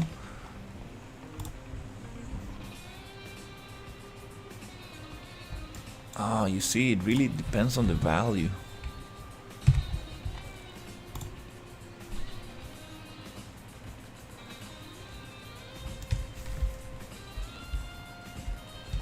I believe these normals are very messed up. Let's from far away, kind of works. So I believe my normal maps are just pretty bad. So let's try to remake them super quickly. So here is gonna be, whoop. Let's go normal, reset to default. And I'm just gonna use the default. I'm not gonna mess with anything, and that's probably gonna give me the best results. So this is the new normal. Let's try it. Just try the default. I remember a professor telling me like, try not to mess those settings because you most likely gonna make it worse. So just download.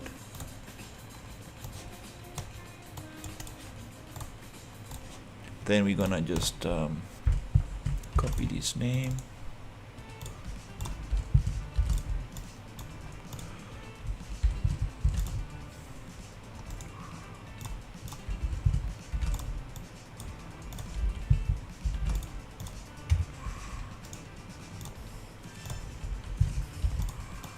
Nice, and then we go to Unreal, and we should be able to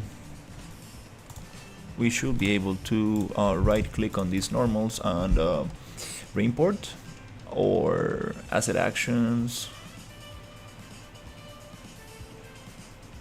reload. No, I forgot where it was.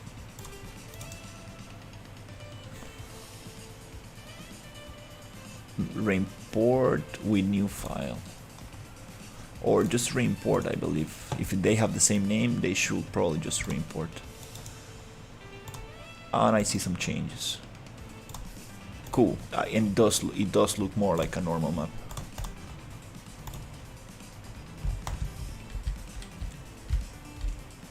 Cool, nice. That one's working. Pretty happy with that for now. Better than this one.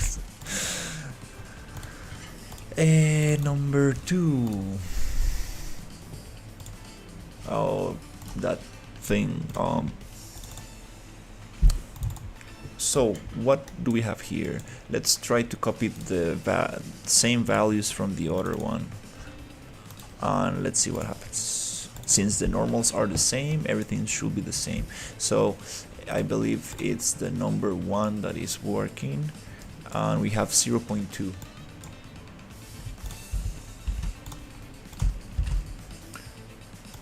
Can just probably copy the number instead of the whole node.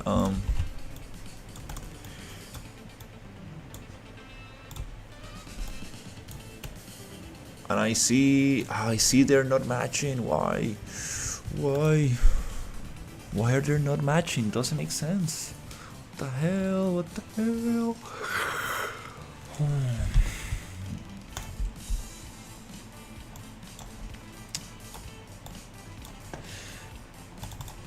Don't understand.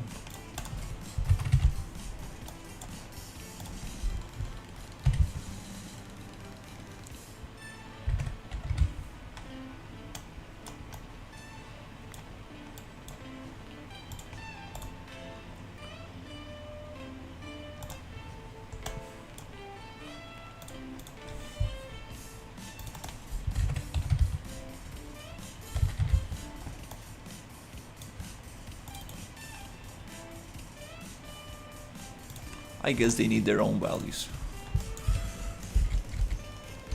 It looks like the map is not... I'm starting to believe that I'm not using the right map for it. It's not matching.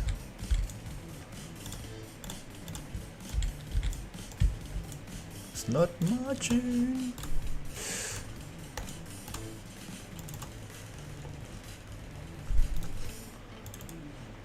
Oh.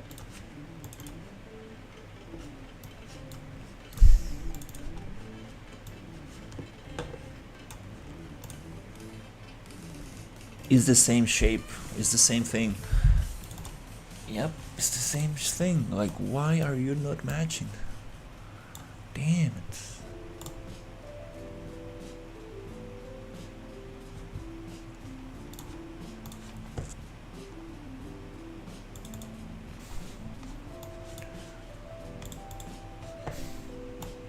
This is 2B, yeah. I see like the two little things there, like kind of like moon shape there. It works. It works. This is 2B, and the 3C should work as well. We have this shape right here. Yeah, it's the same thing. So textures are properly named. Huh. So strange.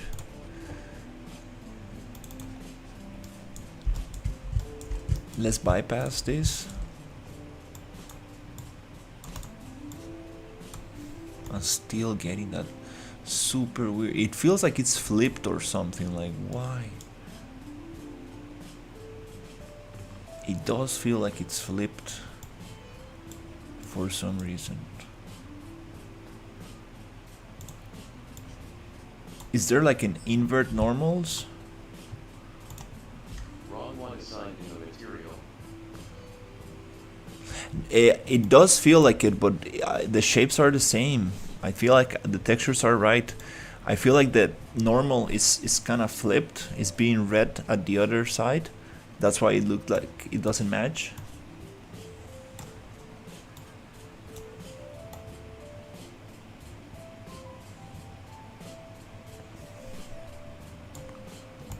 I don't get it.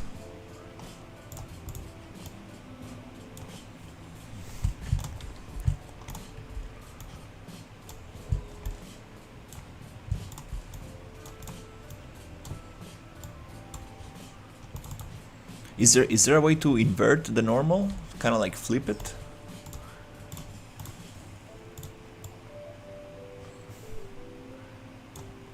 Open those textures from here.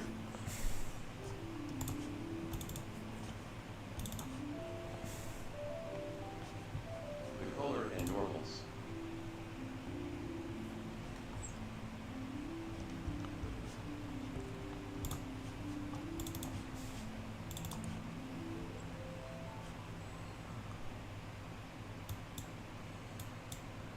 Oh, 2B, 3C. That's a problem. Yep, I got them wrongly named. Damn it. For some reason, in the desktop they seem fine.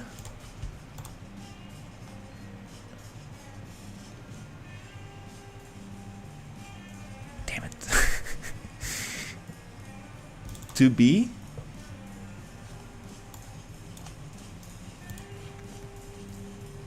To be.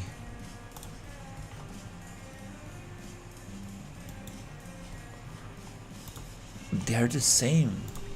No, this is 3C. The color is not named properly. Damn it, this is confusing. Okay, let me see. 3C. We have this thing.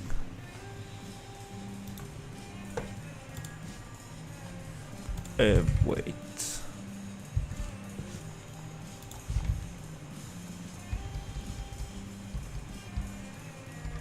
Wait, where's my...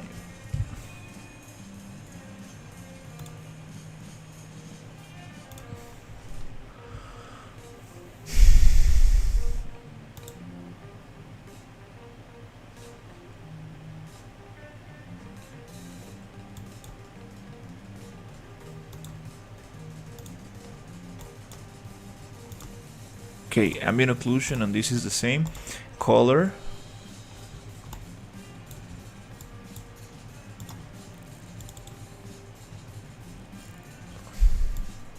It's different. Oh, it's the color one that is messed up.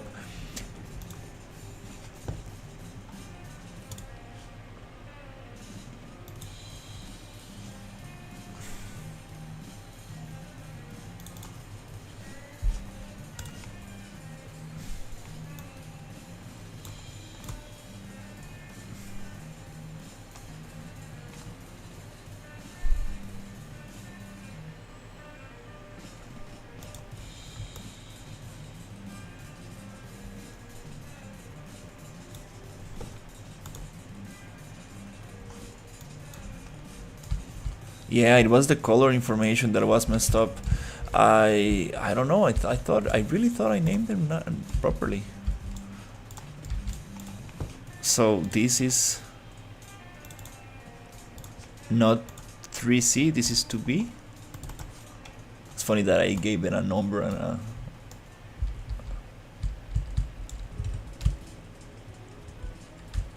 a. Yeah, I think that's it. No, they still messed up. Damn it.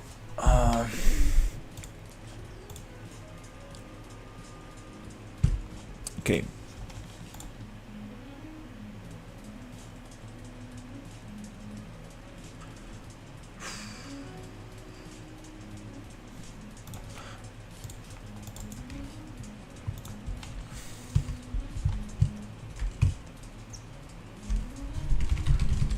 Let's name this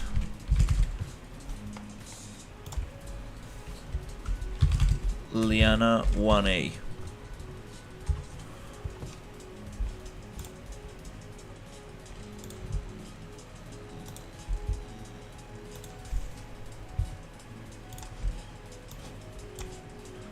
Okay.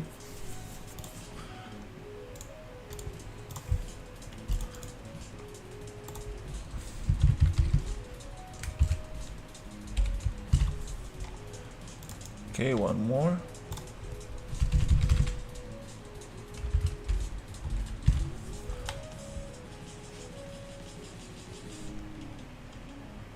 To be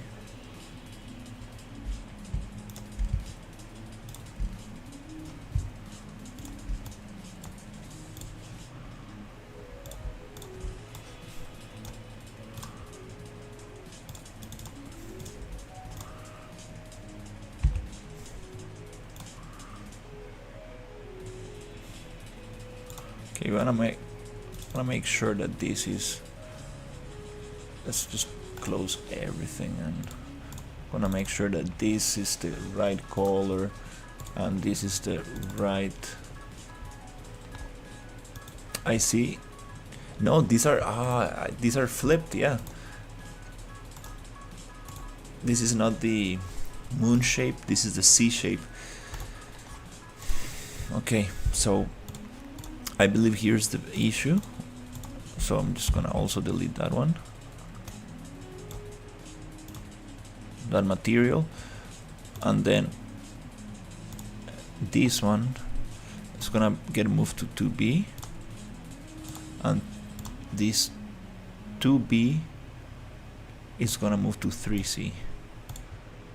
Okay, so now I think we got the same shape. Let me just that's the moon shape. Yeah, the ambient occlusion and the normal are fine. It's just the color that we got wrong. So now that I got that, I'm gonna rename this properly. Just gonna be named 2BB for now, so we don't get any issues. And this is gonna be now 3C, 3CC, and then just clean redirectors.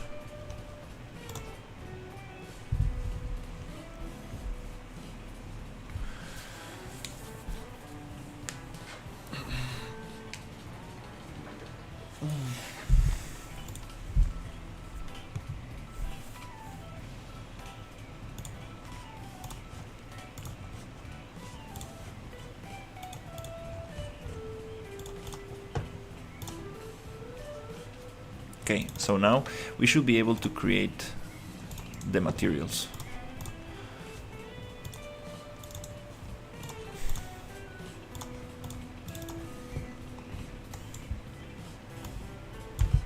I'm gonna use the same nodes.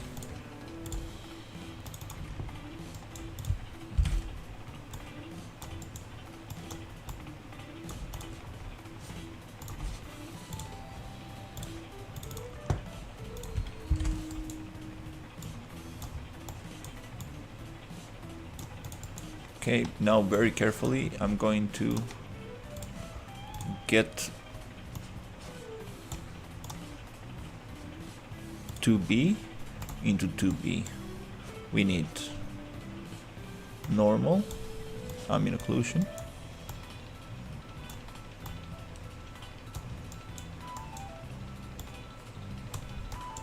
and opacity. I mean masked, alpha masked.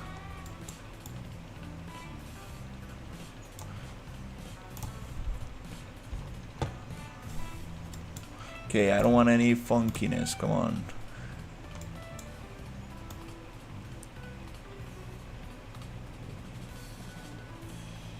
Opacity mask, masked.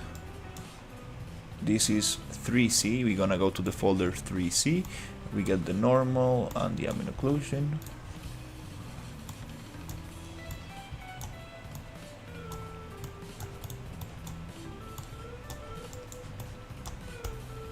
Yes, okay, it looks good here, but does it really work?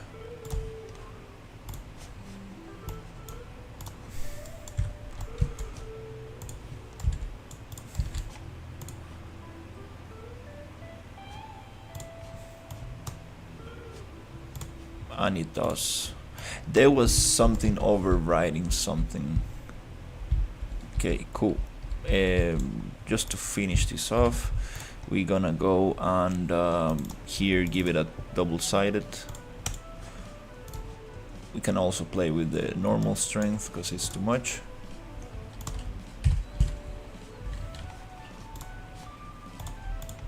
Cool. Nice. Also we need to apply these materials to the thing, which is this plane. Needs to have that material. This plane needs to have this material.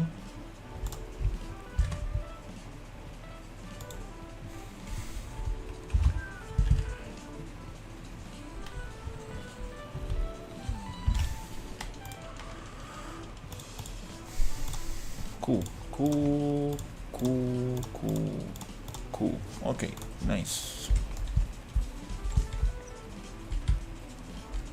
Okay, looking way better. The normal strength is a little bit too much. I will say it's too much. Let's try to bring it down a little. Let's start with number 1.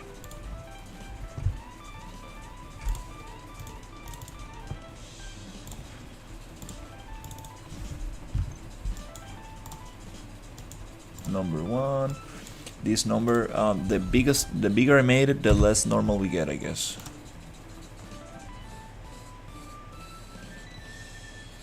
So 0 normal. Let's go 0.9, just a tiny little bit.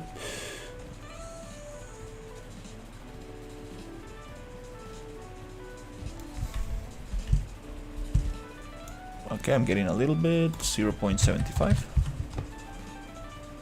No, 0.75. That feels kind of right. Yeah, makes it look a little bit. Yep, I think that kind of works. We can go a little bit harder. I think maybe 0.6.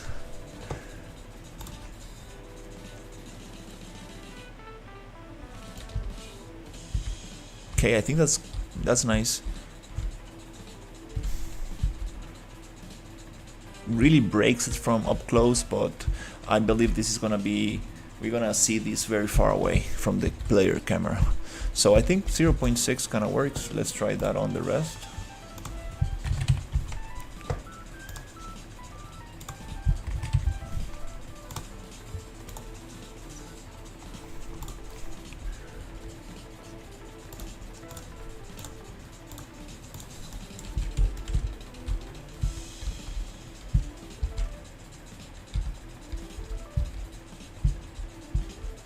Oh, you see how it's reflecting? Oof, not so nice. Maybe we can use the ambient occlusion as roughness as well to get some lighting differentiation. And these ones, I believe we can make them a little bit softer, 0.75. Oh, I'm changing the first one.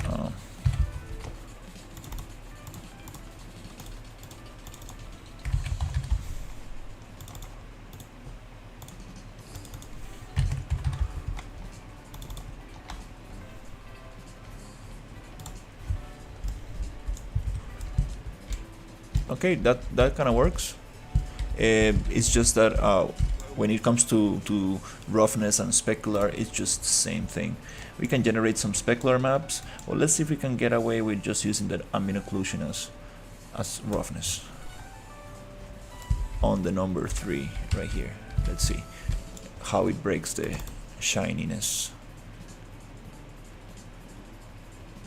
It worked a little bit.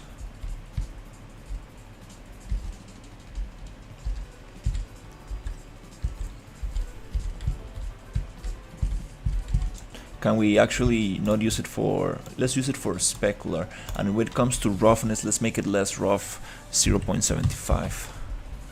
I don't want this to be super shiny. And save this. Yep. Not that bad. At least doesn't look like a piece of paper. I mean, it does look like a piece of paper, but it's getting a little bit of differentiation of how the light hits it. So yeah, let's do that trick. So we don't need to get another map into the thing. Let's try to use as little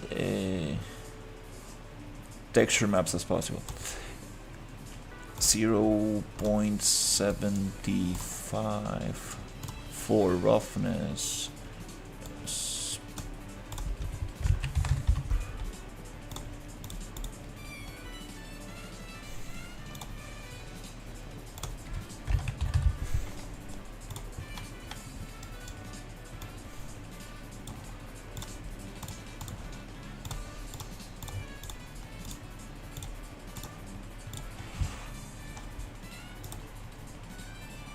Okay, I think I got it.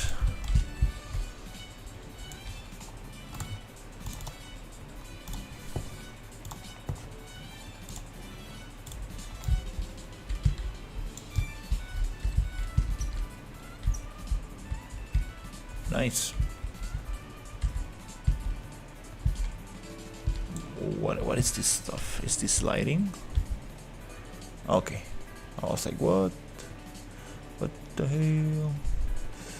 Okay.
Hey Ninja, how is it going?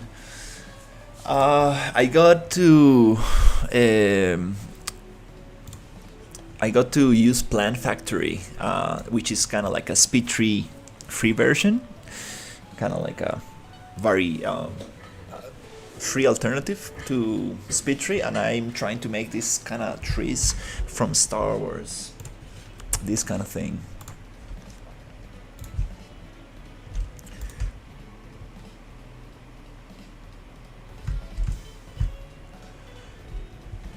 and trying to figure out like a good vine generator, kind of like for these effects. Definitely Blender geometry nodes might be the best solution for this. But yeah, just trying to create some cool trees. Now that we have this for the swamp, I wanna play a little bit with the color of these things. Let's go to these. Yeah, that's that's what I want.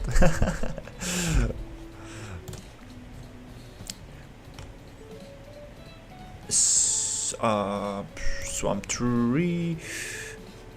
So let's modify these materials a little bit. Actually, this I'm gonna push all of it to my swamp folder actually. Yeah, swamp tree, and then I'm going to get. I bet if you look that up, there's an asset somebody made previously. LOL. Yeah, I need to look it up. I was looking for these kind of trees, and it was very hard to find. With the word Dagobah, maybe we will be able to get something. But also I kind of wanted to learn how to do this, because I kind of want to create my own vegetation for the future. I mean, like if I want to create other biomes and stuff, I kind of want to get into vegetation. It's something I always wanted to do, create some very cool vegetation in 3D. So let's see how that goes.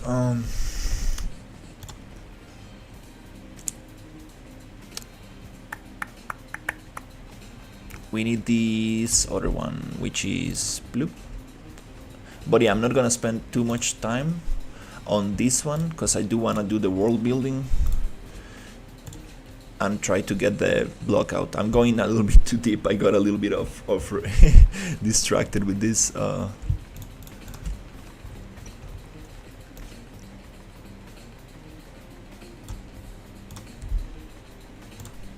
But it does look amazing in the level.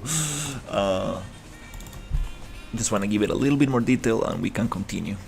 That way this will allow me to get a different biome inside the swamp.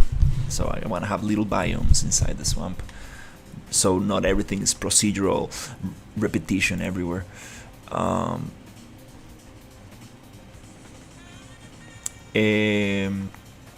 So textures, so here let's see if we can get something closer. I appreciate it. Yeah, with these trees we should be able to get some very interesting stuff growing nearby the rivers. I want a lot of like root variations and stuff, so it's gonna be very cool. Saturation maybe 0.5. Are we modifying this one? Yeah, I want this color. How are we gonna get that?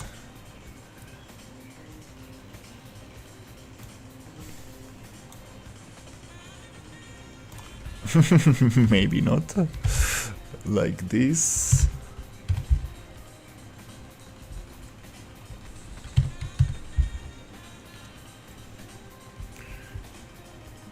Maybe darker but saturated. We're getting close to that color. Yeah, this guy from KK Design uses very saturated colors, which is not exactly what I want, but we want to match it up a little. I kind of like that. Brightness half, saturation 1.5.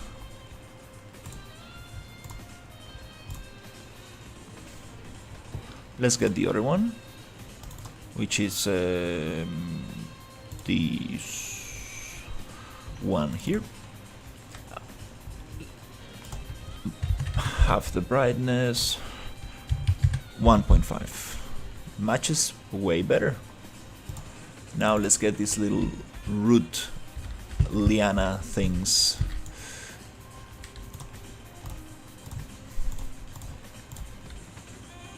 Those are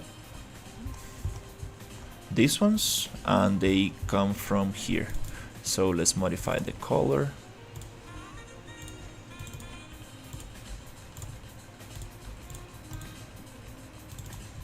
Right here. And this one is gonna be a little bit difficult to do. So hue, we need to find the greenish hue.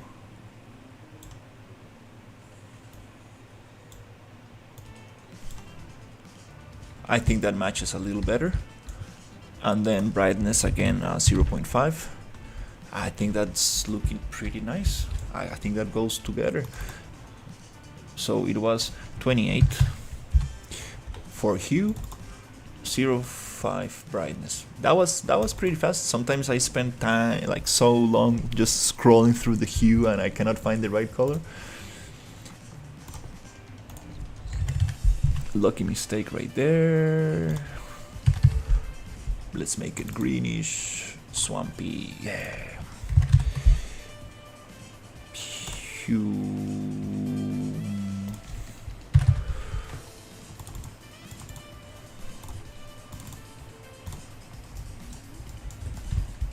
Oh yeah, oh yeah. Now we're talking. Now it's looking part of the same thing. Now we can keep scattering stuff with this to add more, and we can probably add more different things, and I think I'll be very happy with this tree. And then we need to add the world position offset so it kind of moves a little bit. Okay, let's push this tree a little bit. So let's go back to the scattering tools and see if we can get a little bit more of this.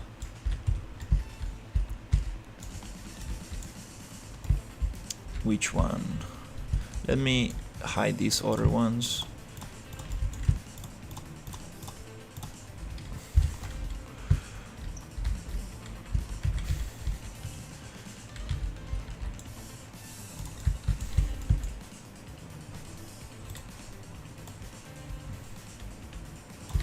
Oh, I love these shadows that it's gonna create.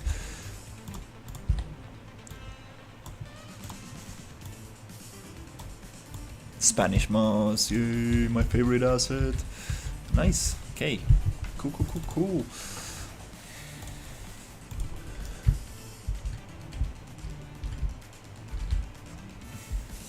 I believe I still have probably one floating somewhere around. Let's get these.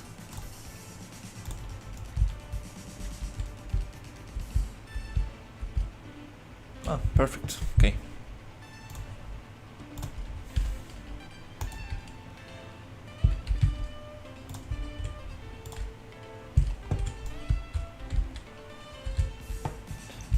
So let's get more of this moss on top of this. Just a little bit more.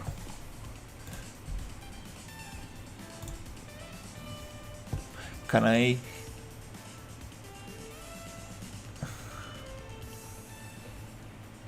number of instances? Can I change how much I want per static mesh?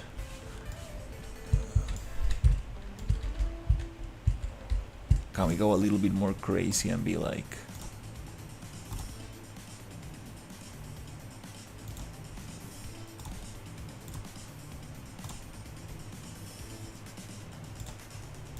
$10,000?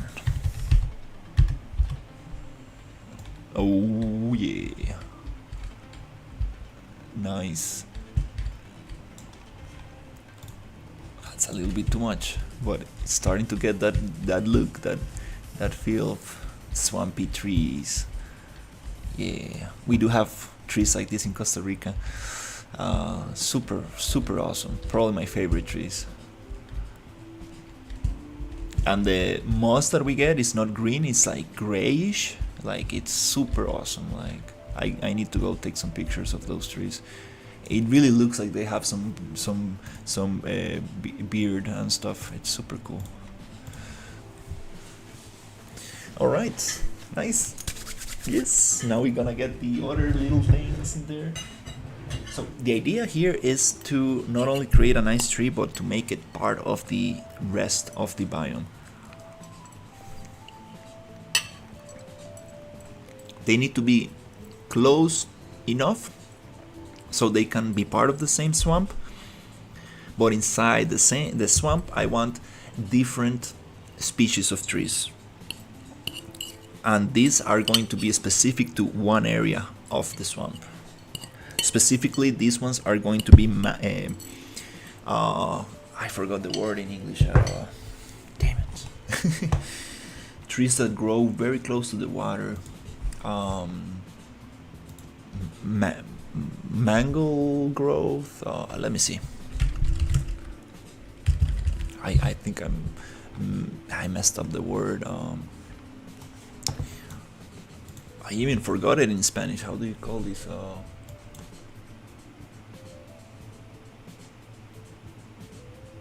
damn it! I forgot it. Well, anyways, yeah, trees that grow very close. Mangrove, there you go, mangrove trees. Thank you, Theo. Yeah. So these are going to be mangrove trees. They're gonna be very near the water, and they're gonna create these very big roots. Very big roots. These roots are places where crocodiles like to hide, and other creatures like to hide. So if you see those kind of trees in a tropical country, you don't really want to swim in there. You don't really want to get into those waters. And that's the feel I want to get, the feeling I want to get for the environment. Like, you will need to walk around these roots and you don't know if you're gonna get a surprise from this creature right there. So this creature right here is gonna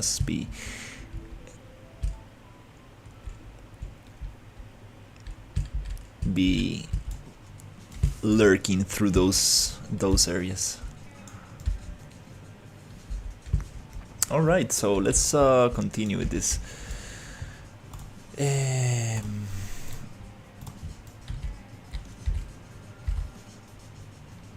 Okay, what do we have here? I want ferns. Ferns are super awesome. Let's get some fern. You see, this is what I want, like other kind of roots, other kind of like vines or whatever this is, kind of like growing around the ones I have. And you don't really need to have that much, as long as you have like enough to convey the feeling of like there's something else growing on top of it.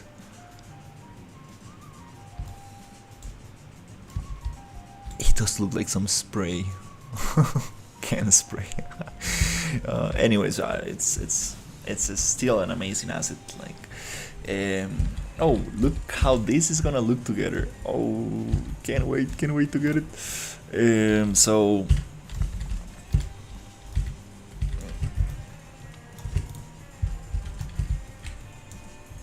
let's get this thing hidden.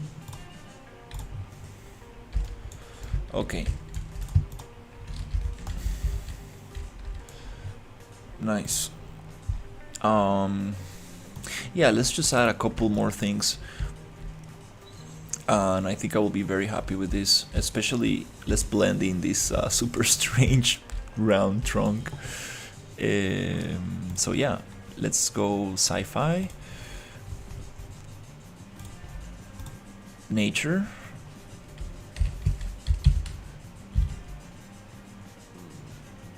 Oh, these are very cool props that I haven't used yet.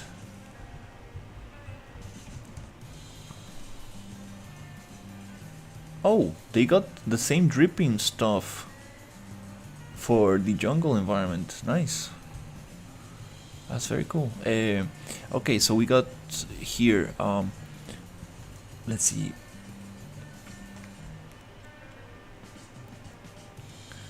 What can we grow on top of this thing? Maybe this.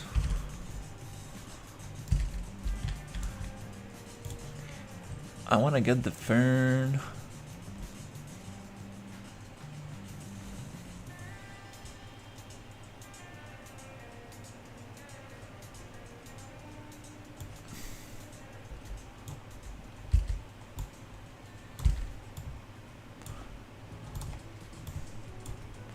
Is there a way to paint foliage and then convert the foliage into static mesh? So I can just click wherever I need and spawn it.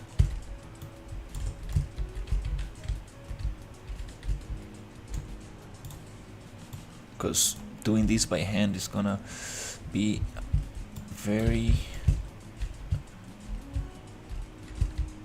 a lot of work.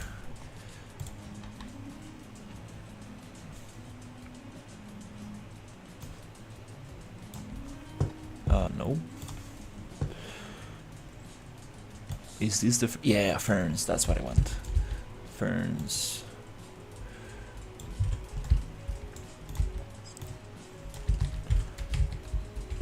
They move too much and they need to change that stuff.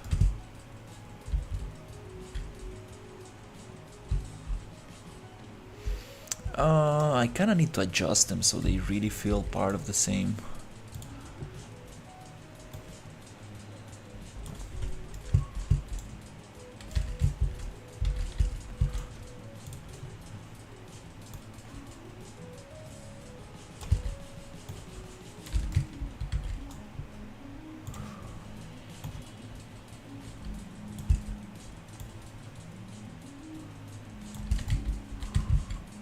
Oh, damn it. Okay. Yep, this is not the way to do this. I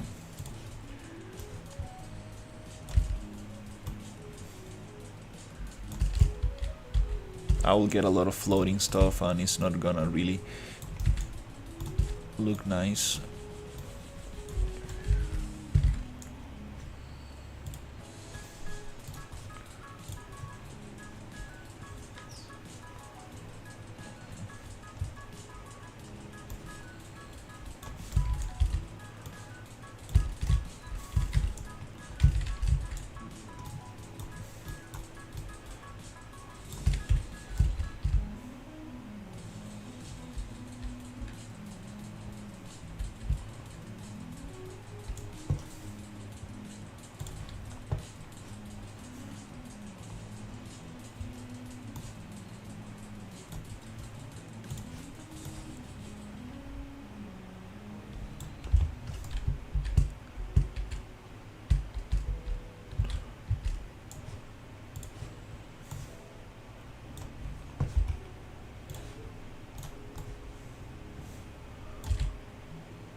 Oh no, this is not the one I need. I need the...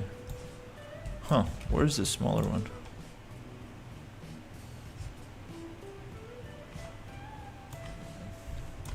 Guess what's this one?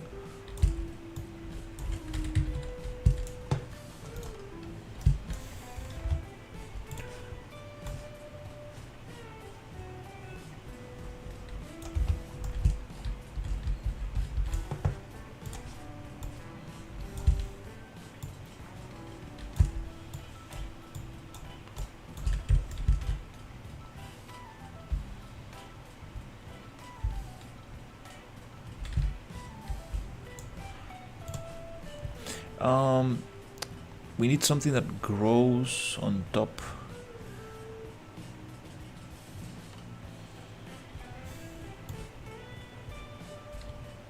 Like, but more vertically. Something like...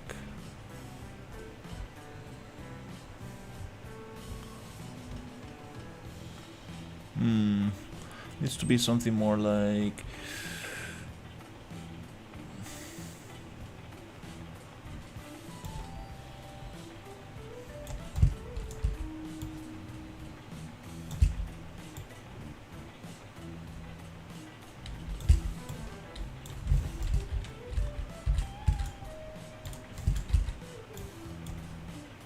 bromelias. Those are very cool plants that grow on top of other trees.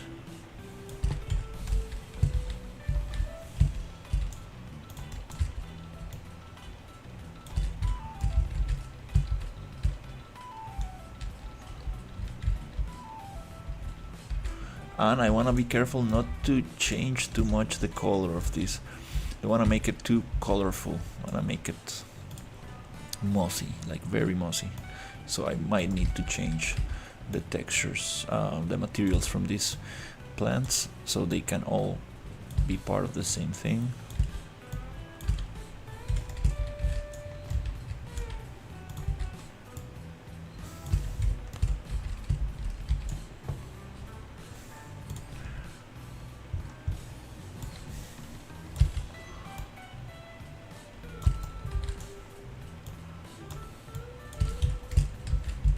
Oh, mushrooms.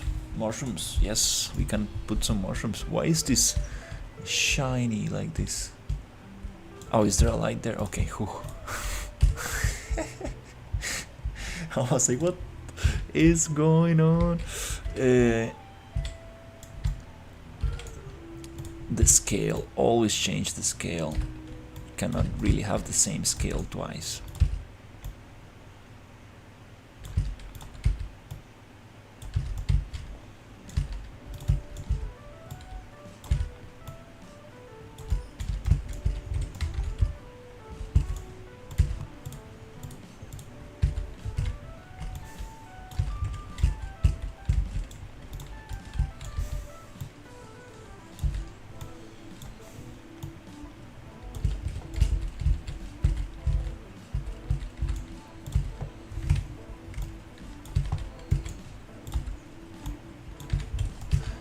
This is gonna look outstanding.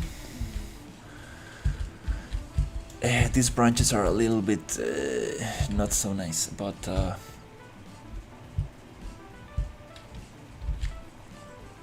it looks like a spider kind of thing. It does look like a spider. Okay, the thing is this. We need to bake the scattering thing that I made.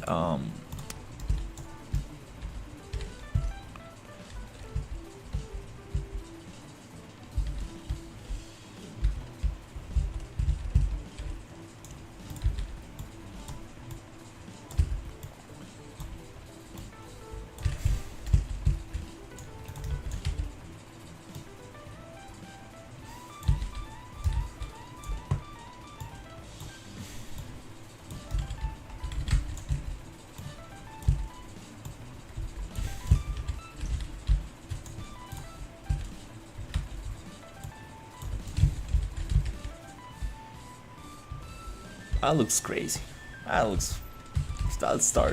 This is starting to look very awesome. Not exactly what I had in mind, but getting there. I'm still lacking a lot of understanding of the plant factory stuff, but you know, kind of like using a lot of smoke and mirrors when it comes to the material and the little hanging things and stuff. Okay, so yep, it's time to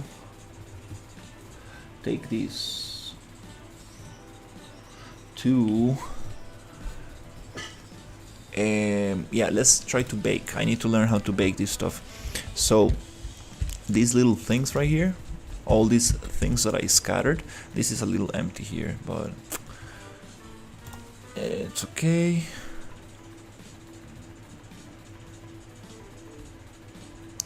OpenAI's control. No, it's IA, not AI, it's IA. Scatter control panel. Okay. To convert scattered instances of selected BP AI scatter actors to static meshes inside a folder, select the BPI scatter actors, enter mesh folder name.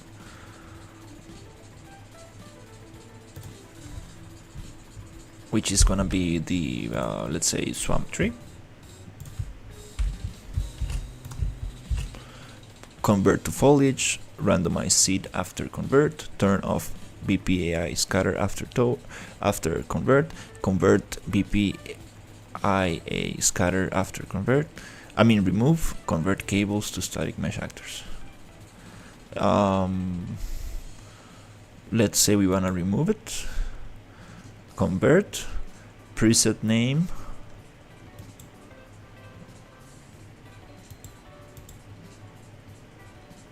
olive field grass, olive field, happiness, infection. What the hell is this? Grass, ASD, ASD, 0. Okay, I don't know what this is. Some kind of presets. Let's call this hanging moss.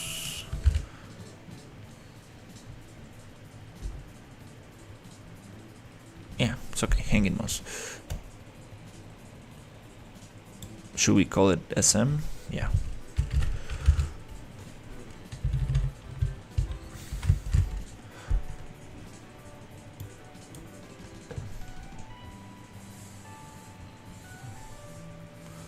Convert.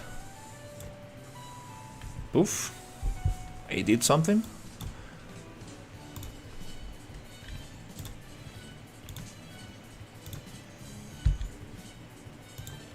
It just made them into individual pieces, which is amazing cause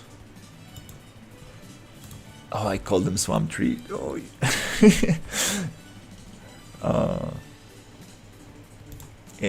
No problem with that. So I guess there's no more blueprinting here.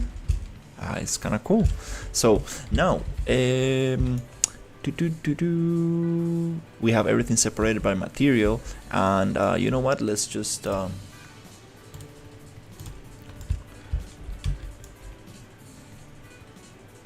bring all this into a folder and merge. I want to test this out.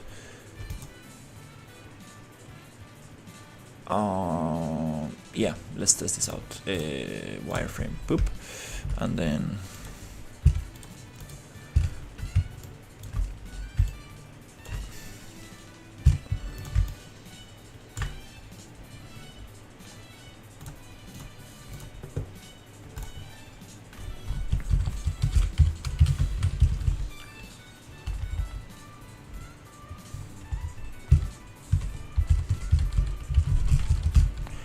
swamp tree merge.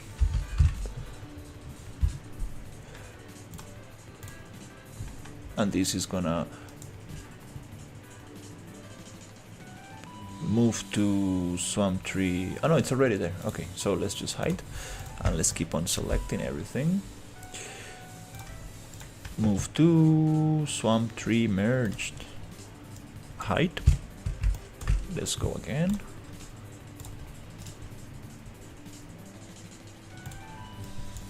Hide.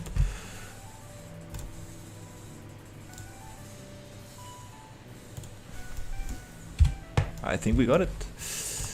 Oop. Control H. Shook. Nice. Is this creature here? Like what? Okay. Oh, this tree is gonna look amazing. I know it.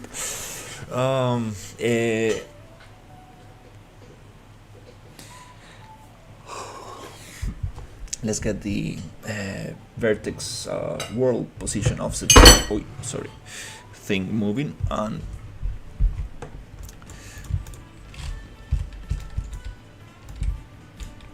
And we should be good enough for now. So, well, no more swamp tree. Okay, we got everything together. This little thing, we can get it there. Okay, and here let's merge this stuff here. Select all descendants. Bloop. Modeling, Xform, merge, new object, swamp, tree, merged, delete inputs. Let's go.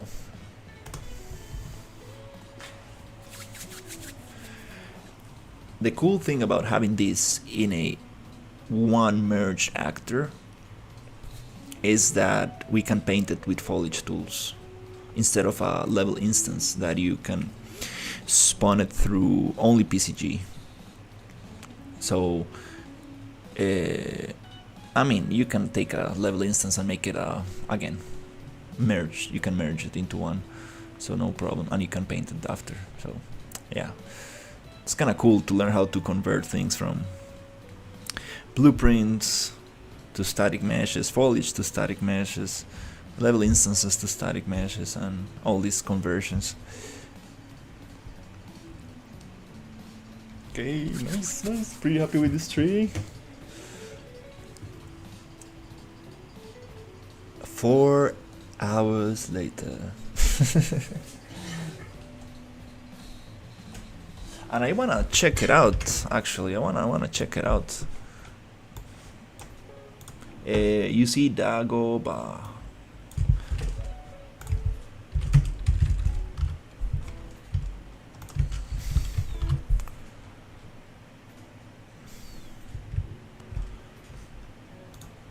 Dagobah trees 3D. Let's see.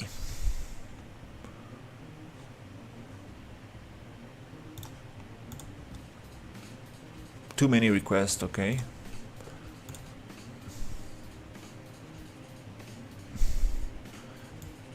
Cool. Not what I need.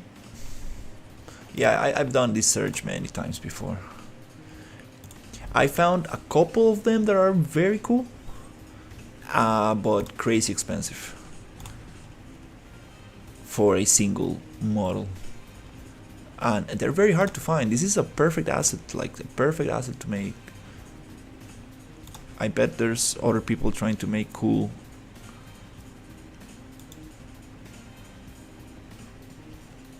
Yeah, everybody makes trees, but nobody makes the roots of the trees. Because, you know, they're underground, nobody cares about them. Yep, right there, you see, we got some cool stuff, but it's not this specific thing. Very hard to find. Yeah, I liked a bunch of models from Sketchfab yesterday, and very, very hard to find. I found some cool stuff, but not for download or sale. And the ones that you can download, most of them come from 3D scans, and it really does not match. Mangrove asset on Fab. Let me look it up.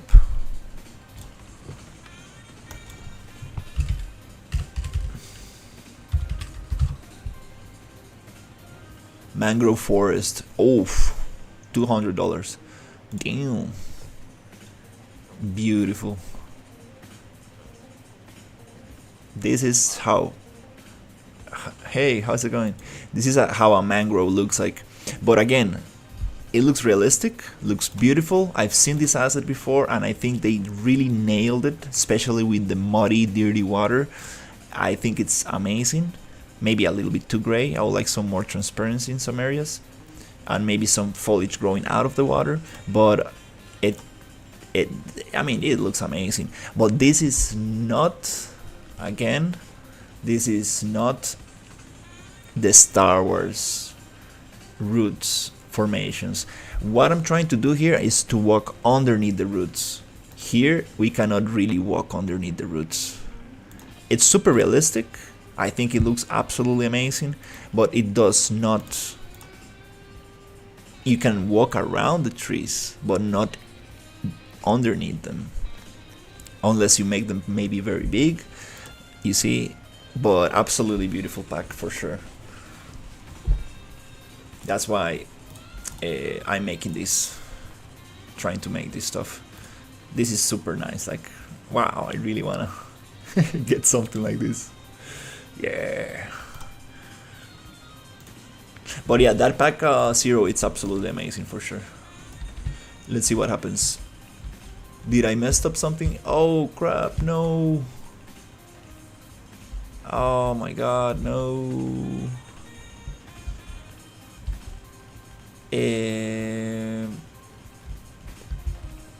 Okay, we need to fix the world position offset. Let me see what happened here. Is it because it's... Oh, it's because it's not nanite? Let me try to see. Is that going to fix it? I had this issue before with the world position offset. If that doesn't fix it, we can just take it off for now.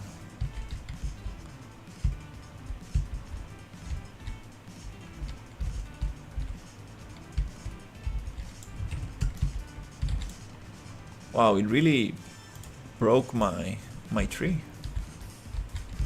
No.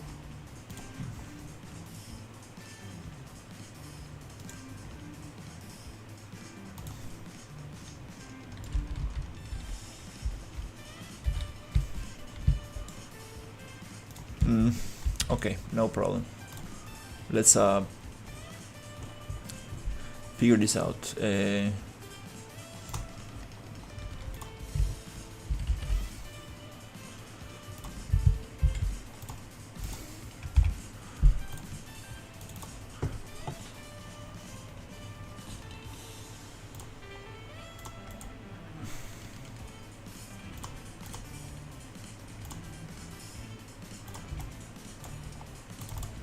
You're gonna be steady for now.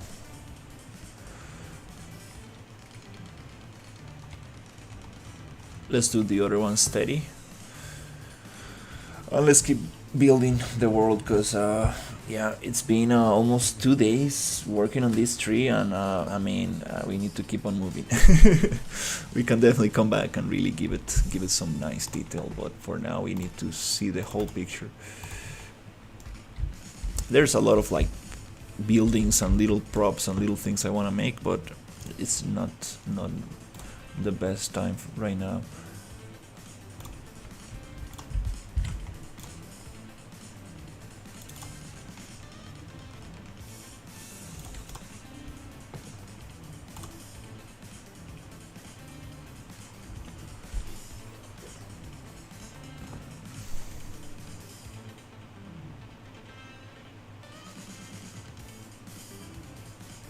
Oh, it really takes a while to save this. I messed something up maybe yesterday with my computer, like it's saving way longer.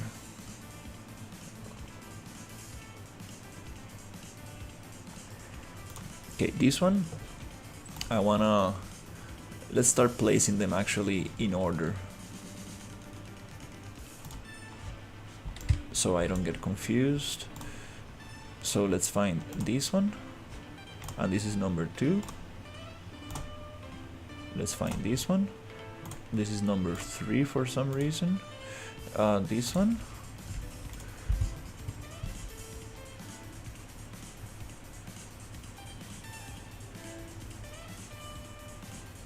Okay. It's gonna be number 4. Maybe they already have duplicates, so no, I don't want win on this one.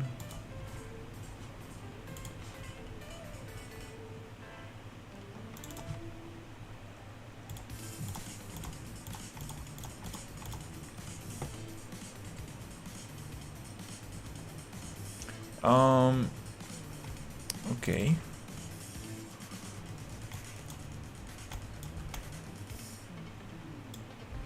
I guess I will need to take it out from the master. I mean, from the previous.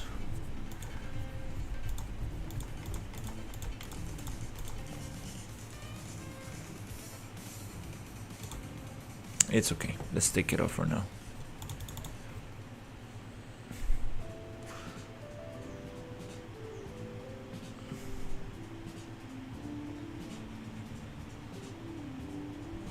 Okay, a couple more.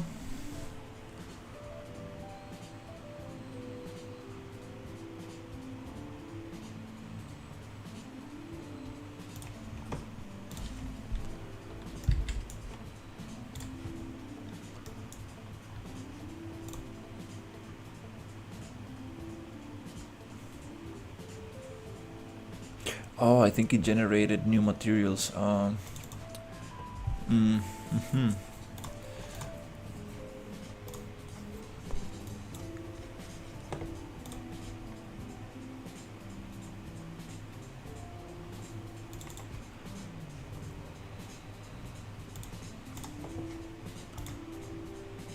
Yeah, I'm not gonna make duplicates for now, just disable the wind.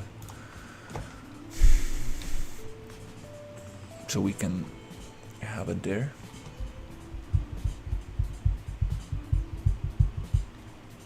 Come on, come on.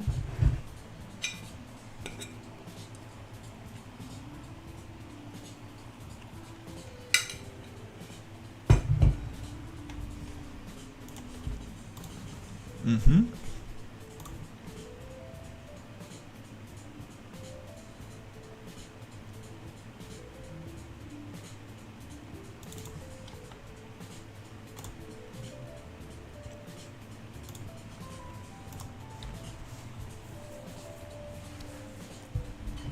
And that's it.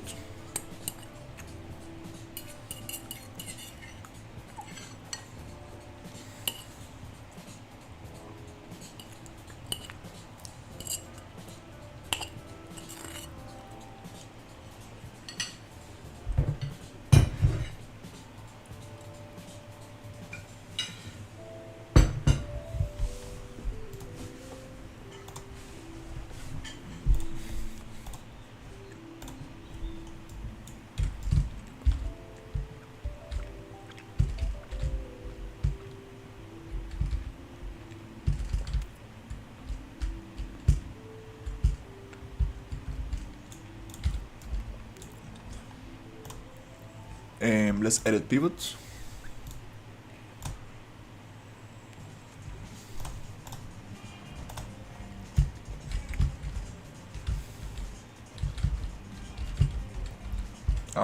Let's find a sweet spot maybe around here. Control to snap to normal. Kinda cool.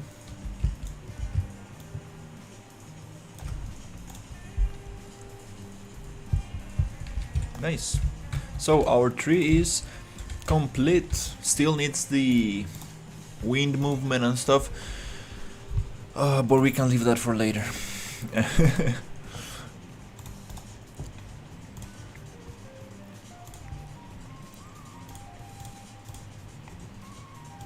That's actually something I kind of want to work, because things move too much and I don't want to make them look like seaweed underwater. Okay, cool. Let's find this asset, and this asset we're gonna place it on.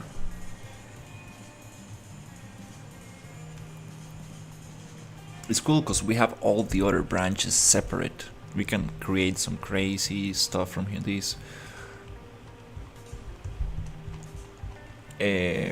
But the one we want is this one.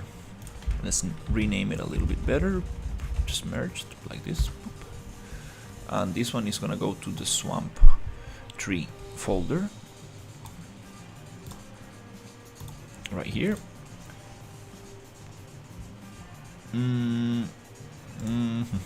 Let me rename this.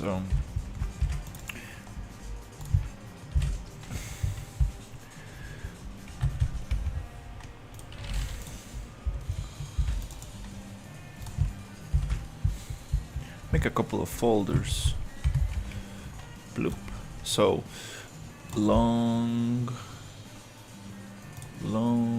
and I don't know what is the texture, but let's go here. This is the short. Go here. Boop. And I guess this is the long one. Yes.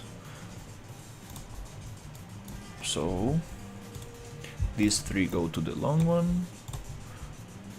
These three go to the short one.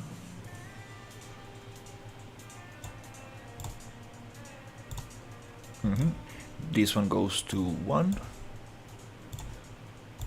2, 3, and we have this static mesh merged, test 1, and we need to delete these 2, but let's do it in the main level because I did painted some foliage, and we could probably replace that foliage or just repaint it, it's whatever. Okay, cool, nice. We got a tree.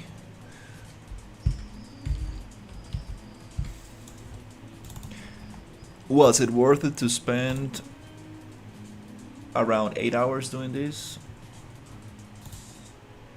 I think so, because we can create infinite variations of this instead of like sticking to the ones that you can buy somewhere. And I mean, again, we cannot get this walking tree kind of thing. Texture,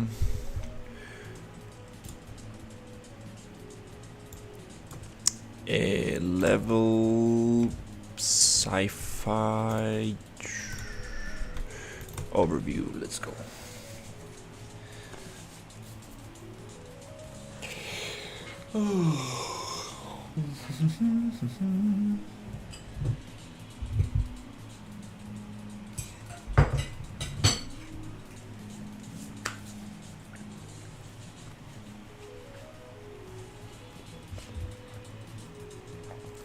Wow, it's getting so cold.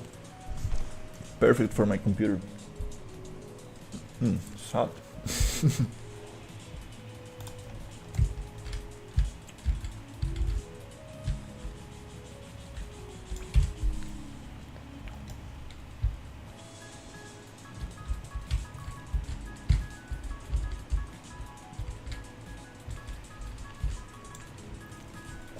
So this is the crazy trees before, and now we got the new ones.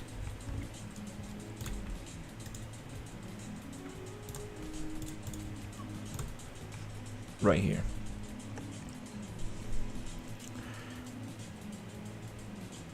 So let's see how it looks. Also, I'm not sure about this.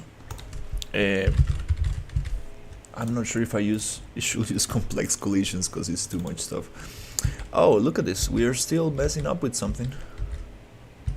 Who is messing up? Ah, the top little plant. Yeah. Good to know. Let's go fix that.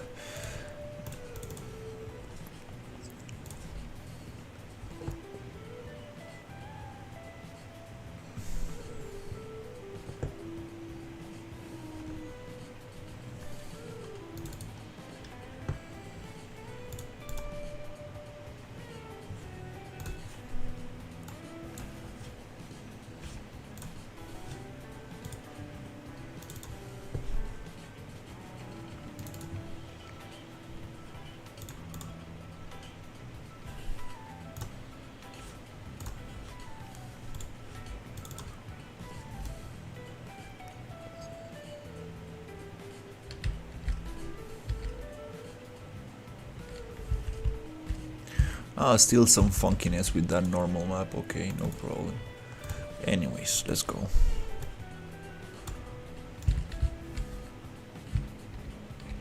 The trunk is way too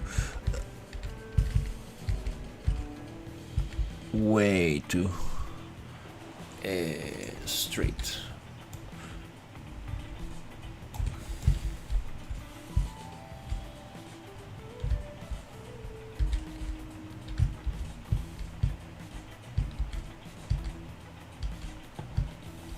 No, oh, I'm getting these black textures from one side. Oh, damn.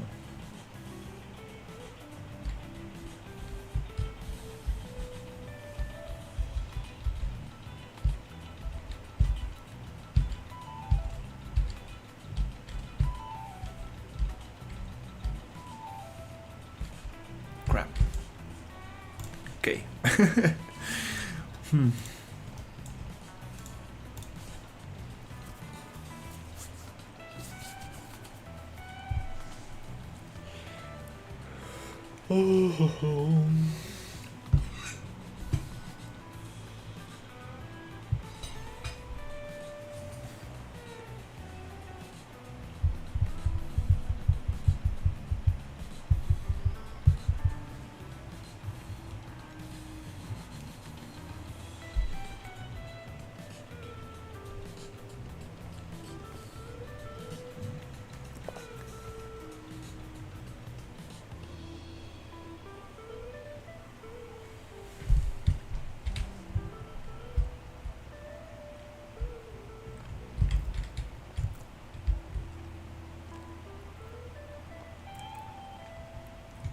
I think I'm gonna get the collisions off because it's gonna be very annoying to walk around this. Like super annoying.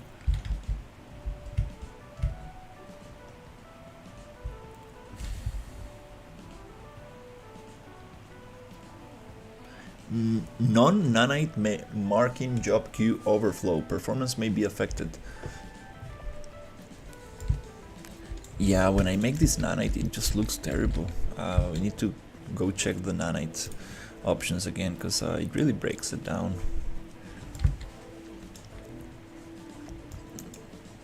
Okay, cool. So pretty happy with this.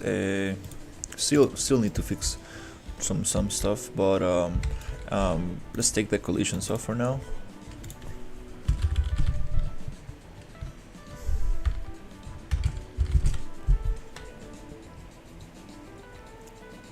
Oh, don't tell me that I need to. Okay, just no collision.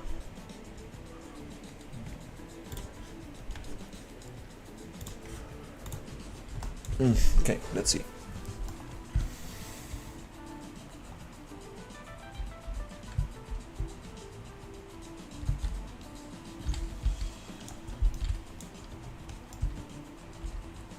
Yeah, let's use them here where I was going to use them. Right here.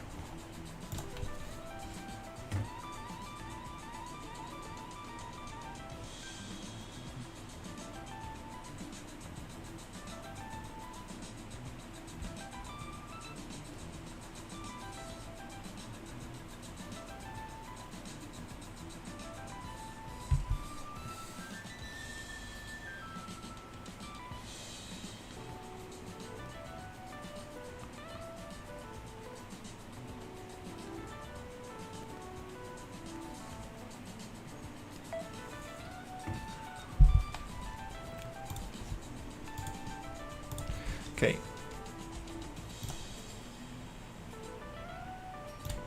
Let's go to foliage.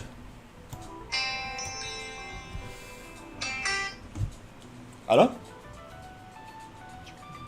Tá?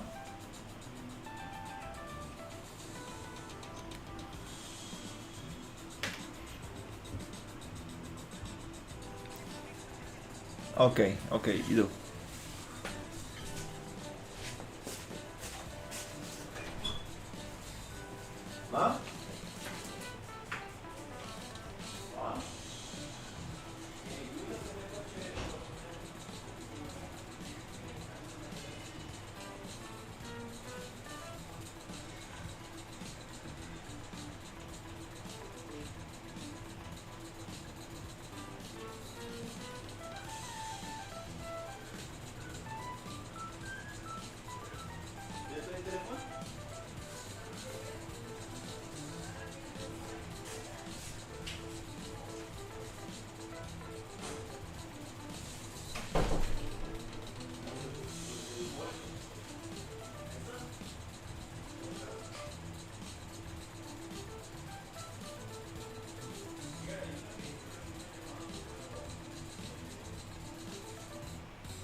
Sorry guys,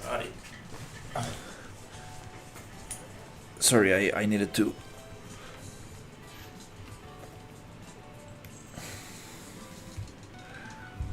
go do something, but now we got this tree right here. Okay, so this is the one that I want to paint with. Hey, it looks nice. Let's see. So here, 1, 2, scale, 1, 2, 3, offset, go up. Let's just copy the other settings. 350, 400. Align to normal, nope. Now I'm supposed to be able to get this. Yeah, you see, wow. Still, it's aligning to normal. So I don't want it to align to normal.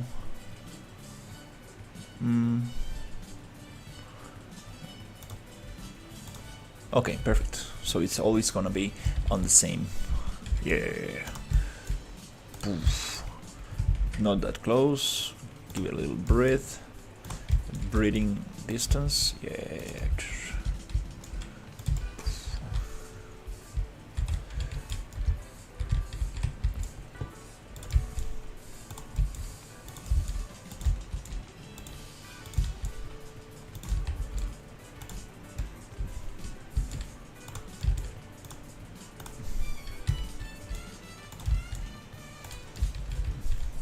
This is the fun stuff. After he just got like totally fused with this one. What? Okay. Boop, boop.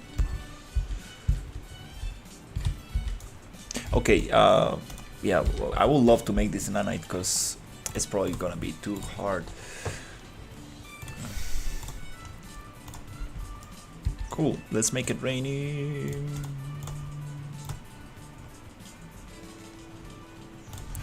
Thunderstorm. Yeah. This is gonna be awesome. Can't wait to get my crab creatures in there.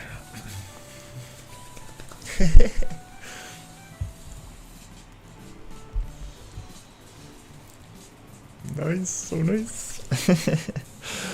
Oh my god, there's so much to do.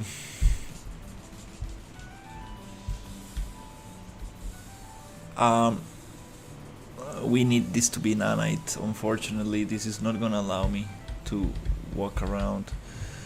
It's too heavy. Off. Yeah, damn it. And the water is too low.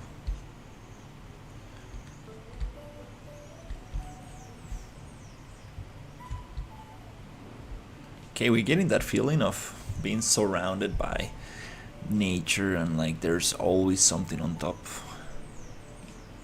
That little trunk, we need to modify that. It's a little bit too round, too strange.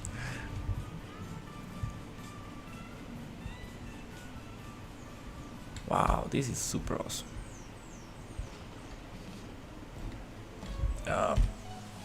Yeah, we need to probably make it nanite. If I go to nanite, let's see if I remember what we got last time.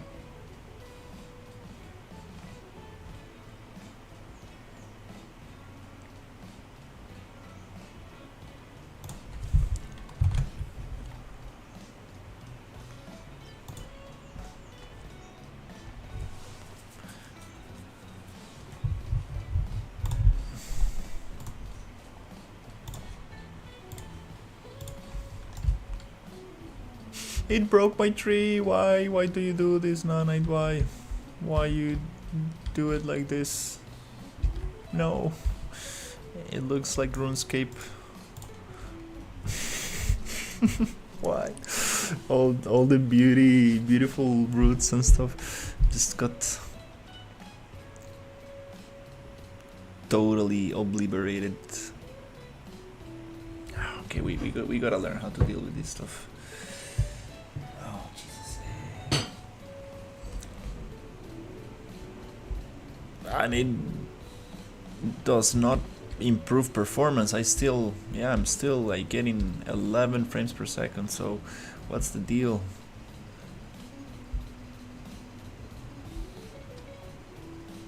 Just made it look bad. Yeah, but I don't see any performance changes. Okay, I'm getting a little better. Yeah, I'm getting 20 at least. But look at this. No, what happened to my roots? No, look at this.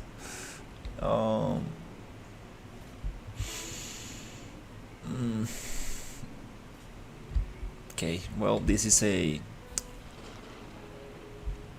is one of those things that I would like to solve.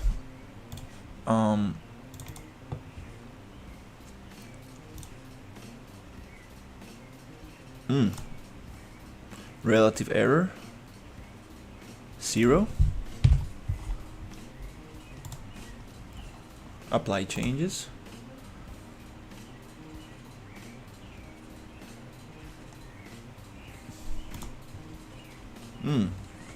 Is this the one? Did I got my roots back? Oh, nice. So now it's nanite, but without actually reducing the geometry like it's supposed to. So it kind of like, does it make sense? I don't know.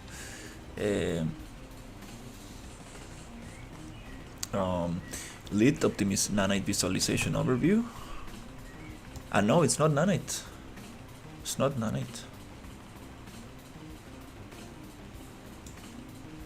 I thought it was nanite.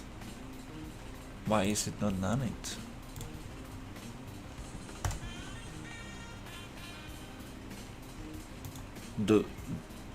What? I don't get it.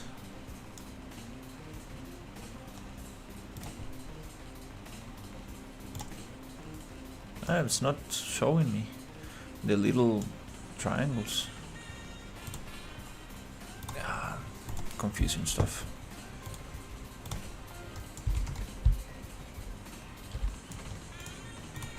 Gonna play and see what happens.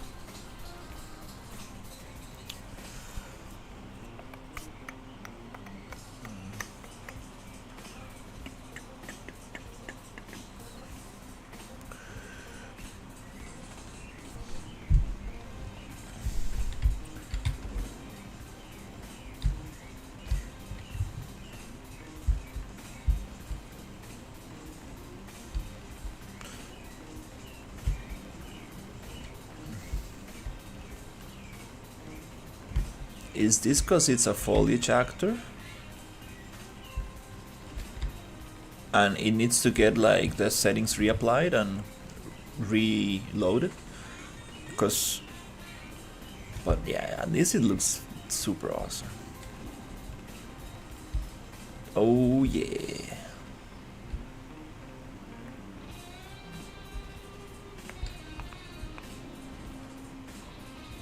Yeah, no need for collisions. I mean, like, it's gonna be super annoying to have these have collisions. It's gonna be like, what the hell? Cannot move around. Those look like spiders, like, it's kinda cool. Okay, well, nice little first attempt.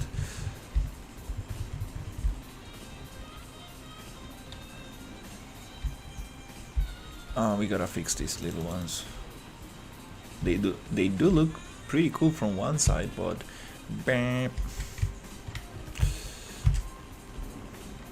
nice.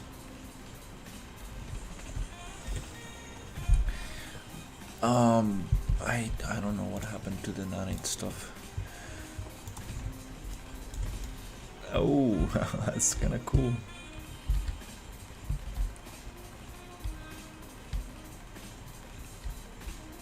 Also, there must be less grass on the floor, since it doesn't get that much sun, it should be a little less. Ooh, that's cool. I like this stuff right here.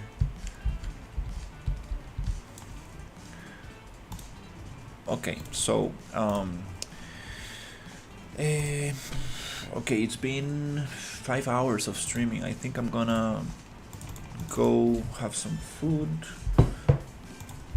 take a little break, and continue because I want to push this environment today. It's is it Saturday? Yeah, we got whole Saturday, and tomorrow we can really push this.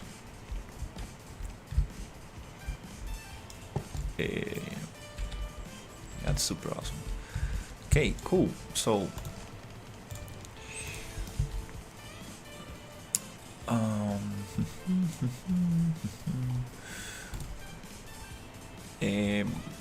I want to try something before I go, which is foliage, and I want to get this one.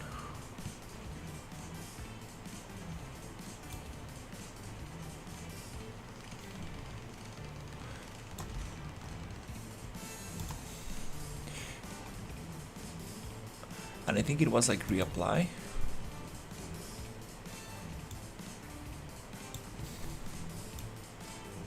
Let me try something. If I place a new one here, is this one gonna be nanite after I apply the nanite settings to it?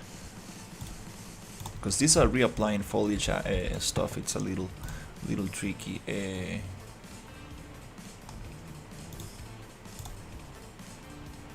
Optimization, nanite. No, it's lit. Nanite visualization overview. Nope, it's still black. It should be nanite. So let's try it outside the foliage tools.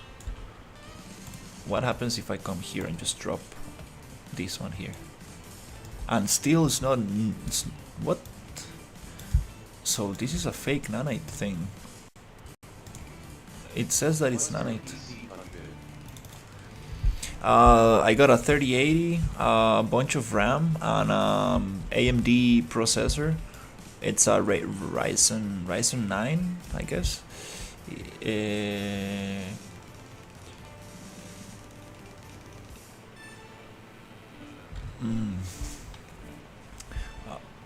If I put it back to reset, apply changes,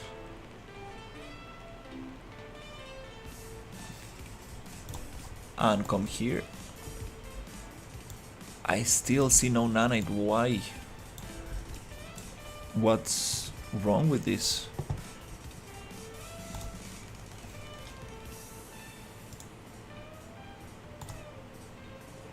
It's not showing.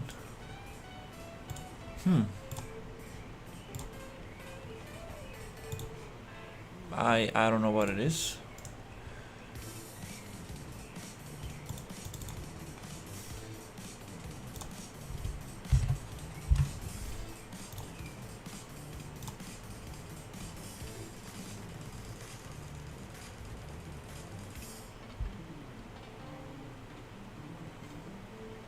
Yep, I don't know what it is.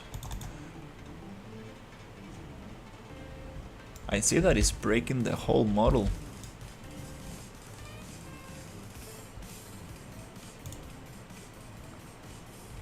When I apply relative error 0, it falls back to like full. Keep triangle %. Yeah, this nanite stuff, I need to figure that out. Well, anyways. Overview, lit.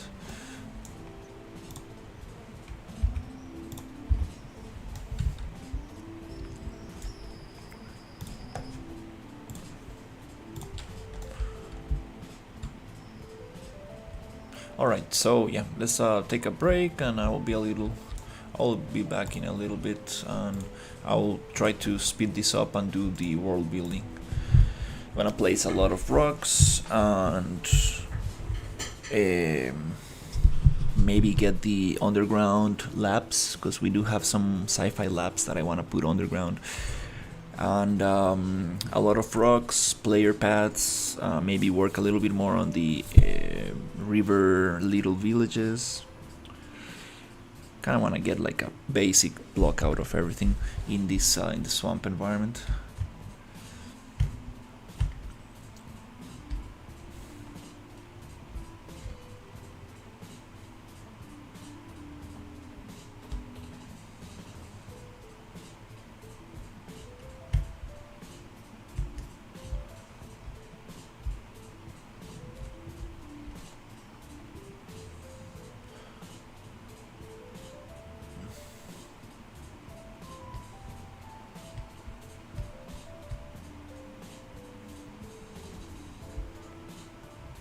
So these are not being treated as nanite. I don't know why is that. And it's telling me that these non-nanite meshes are shadow casting, and that's gonna be very bad for virtual shadows, because virtual shadows they're meant to be they meant to work better with nanite. So now we need to see.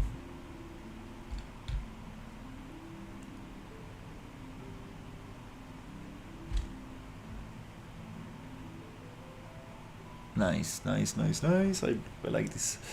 I like these trees.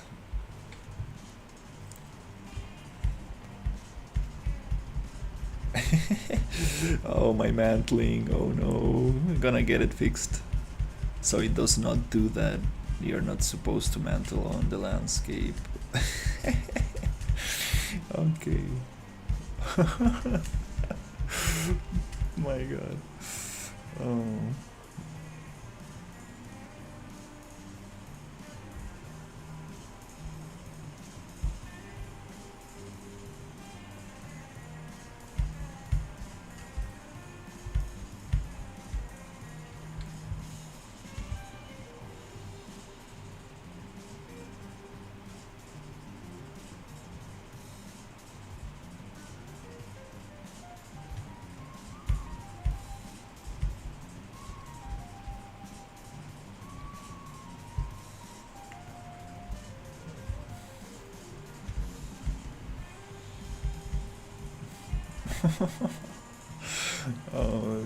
Okay, we're gonna get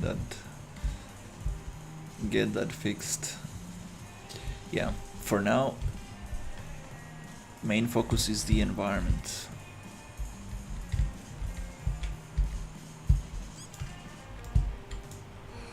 Oh, this area is super cool. Oh,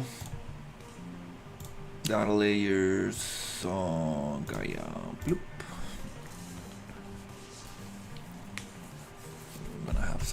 Some buildings here. This route is kind of like out of place.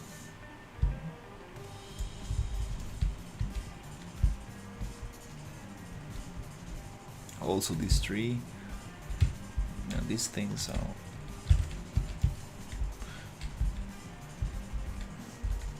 need to get them in a better placement. But yeah, this tree with a bunch of stuff, this house with a bunch of trees around it, it's gonna be very cool. And actually we need to bring the new house. I was working on the house interior. Yeah, that's probably what I'm going to do. Finish that one as quick as possible and bring it to this level, so I can keep working on the rest. Oh, I miss the desert. It's been a couple of days. It's everything's unloaded. We need to bring it back, but it's nice. It's nice to finally get to do the swamp.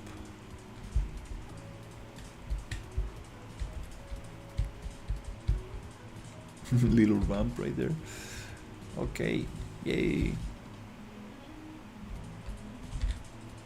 They do look nice without anything hanging from there. Pretty interesting.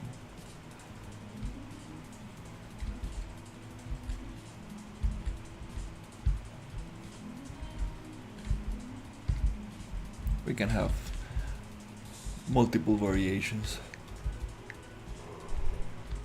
Ooh.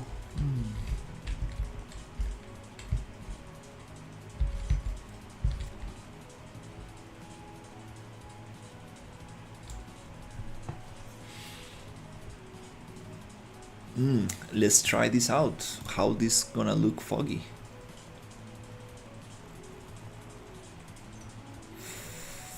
Foggy, foggy, foggy. Where is it? Ooh, damn. Scary.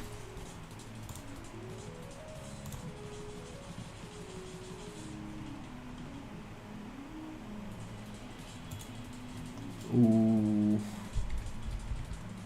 That's some scary swamp right here.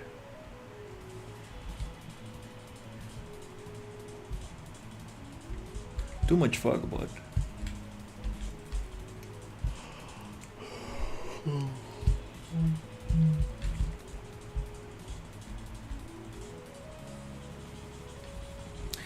some of these roots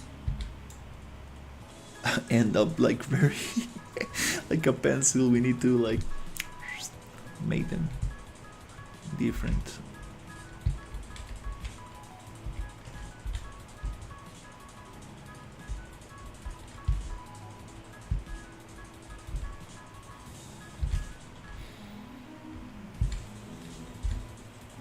That's cool.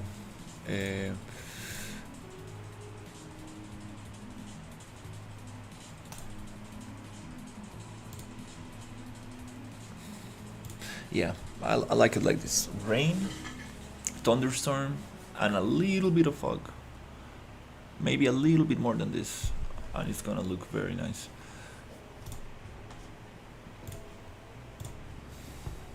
Alright, thank you so much for watching, and I will see you on the next one. Take care, everybody.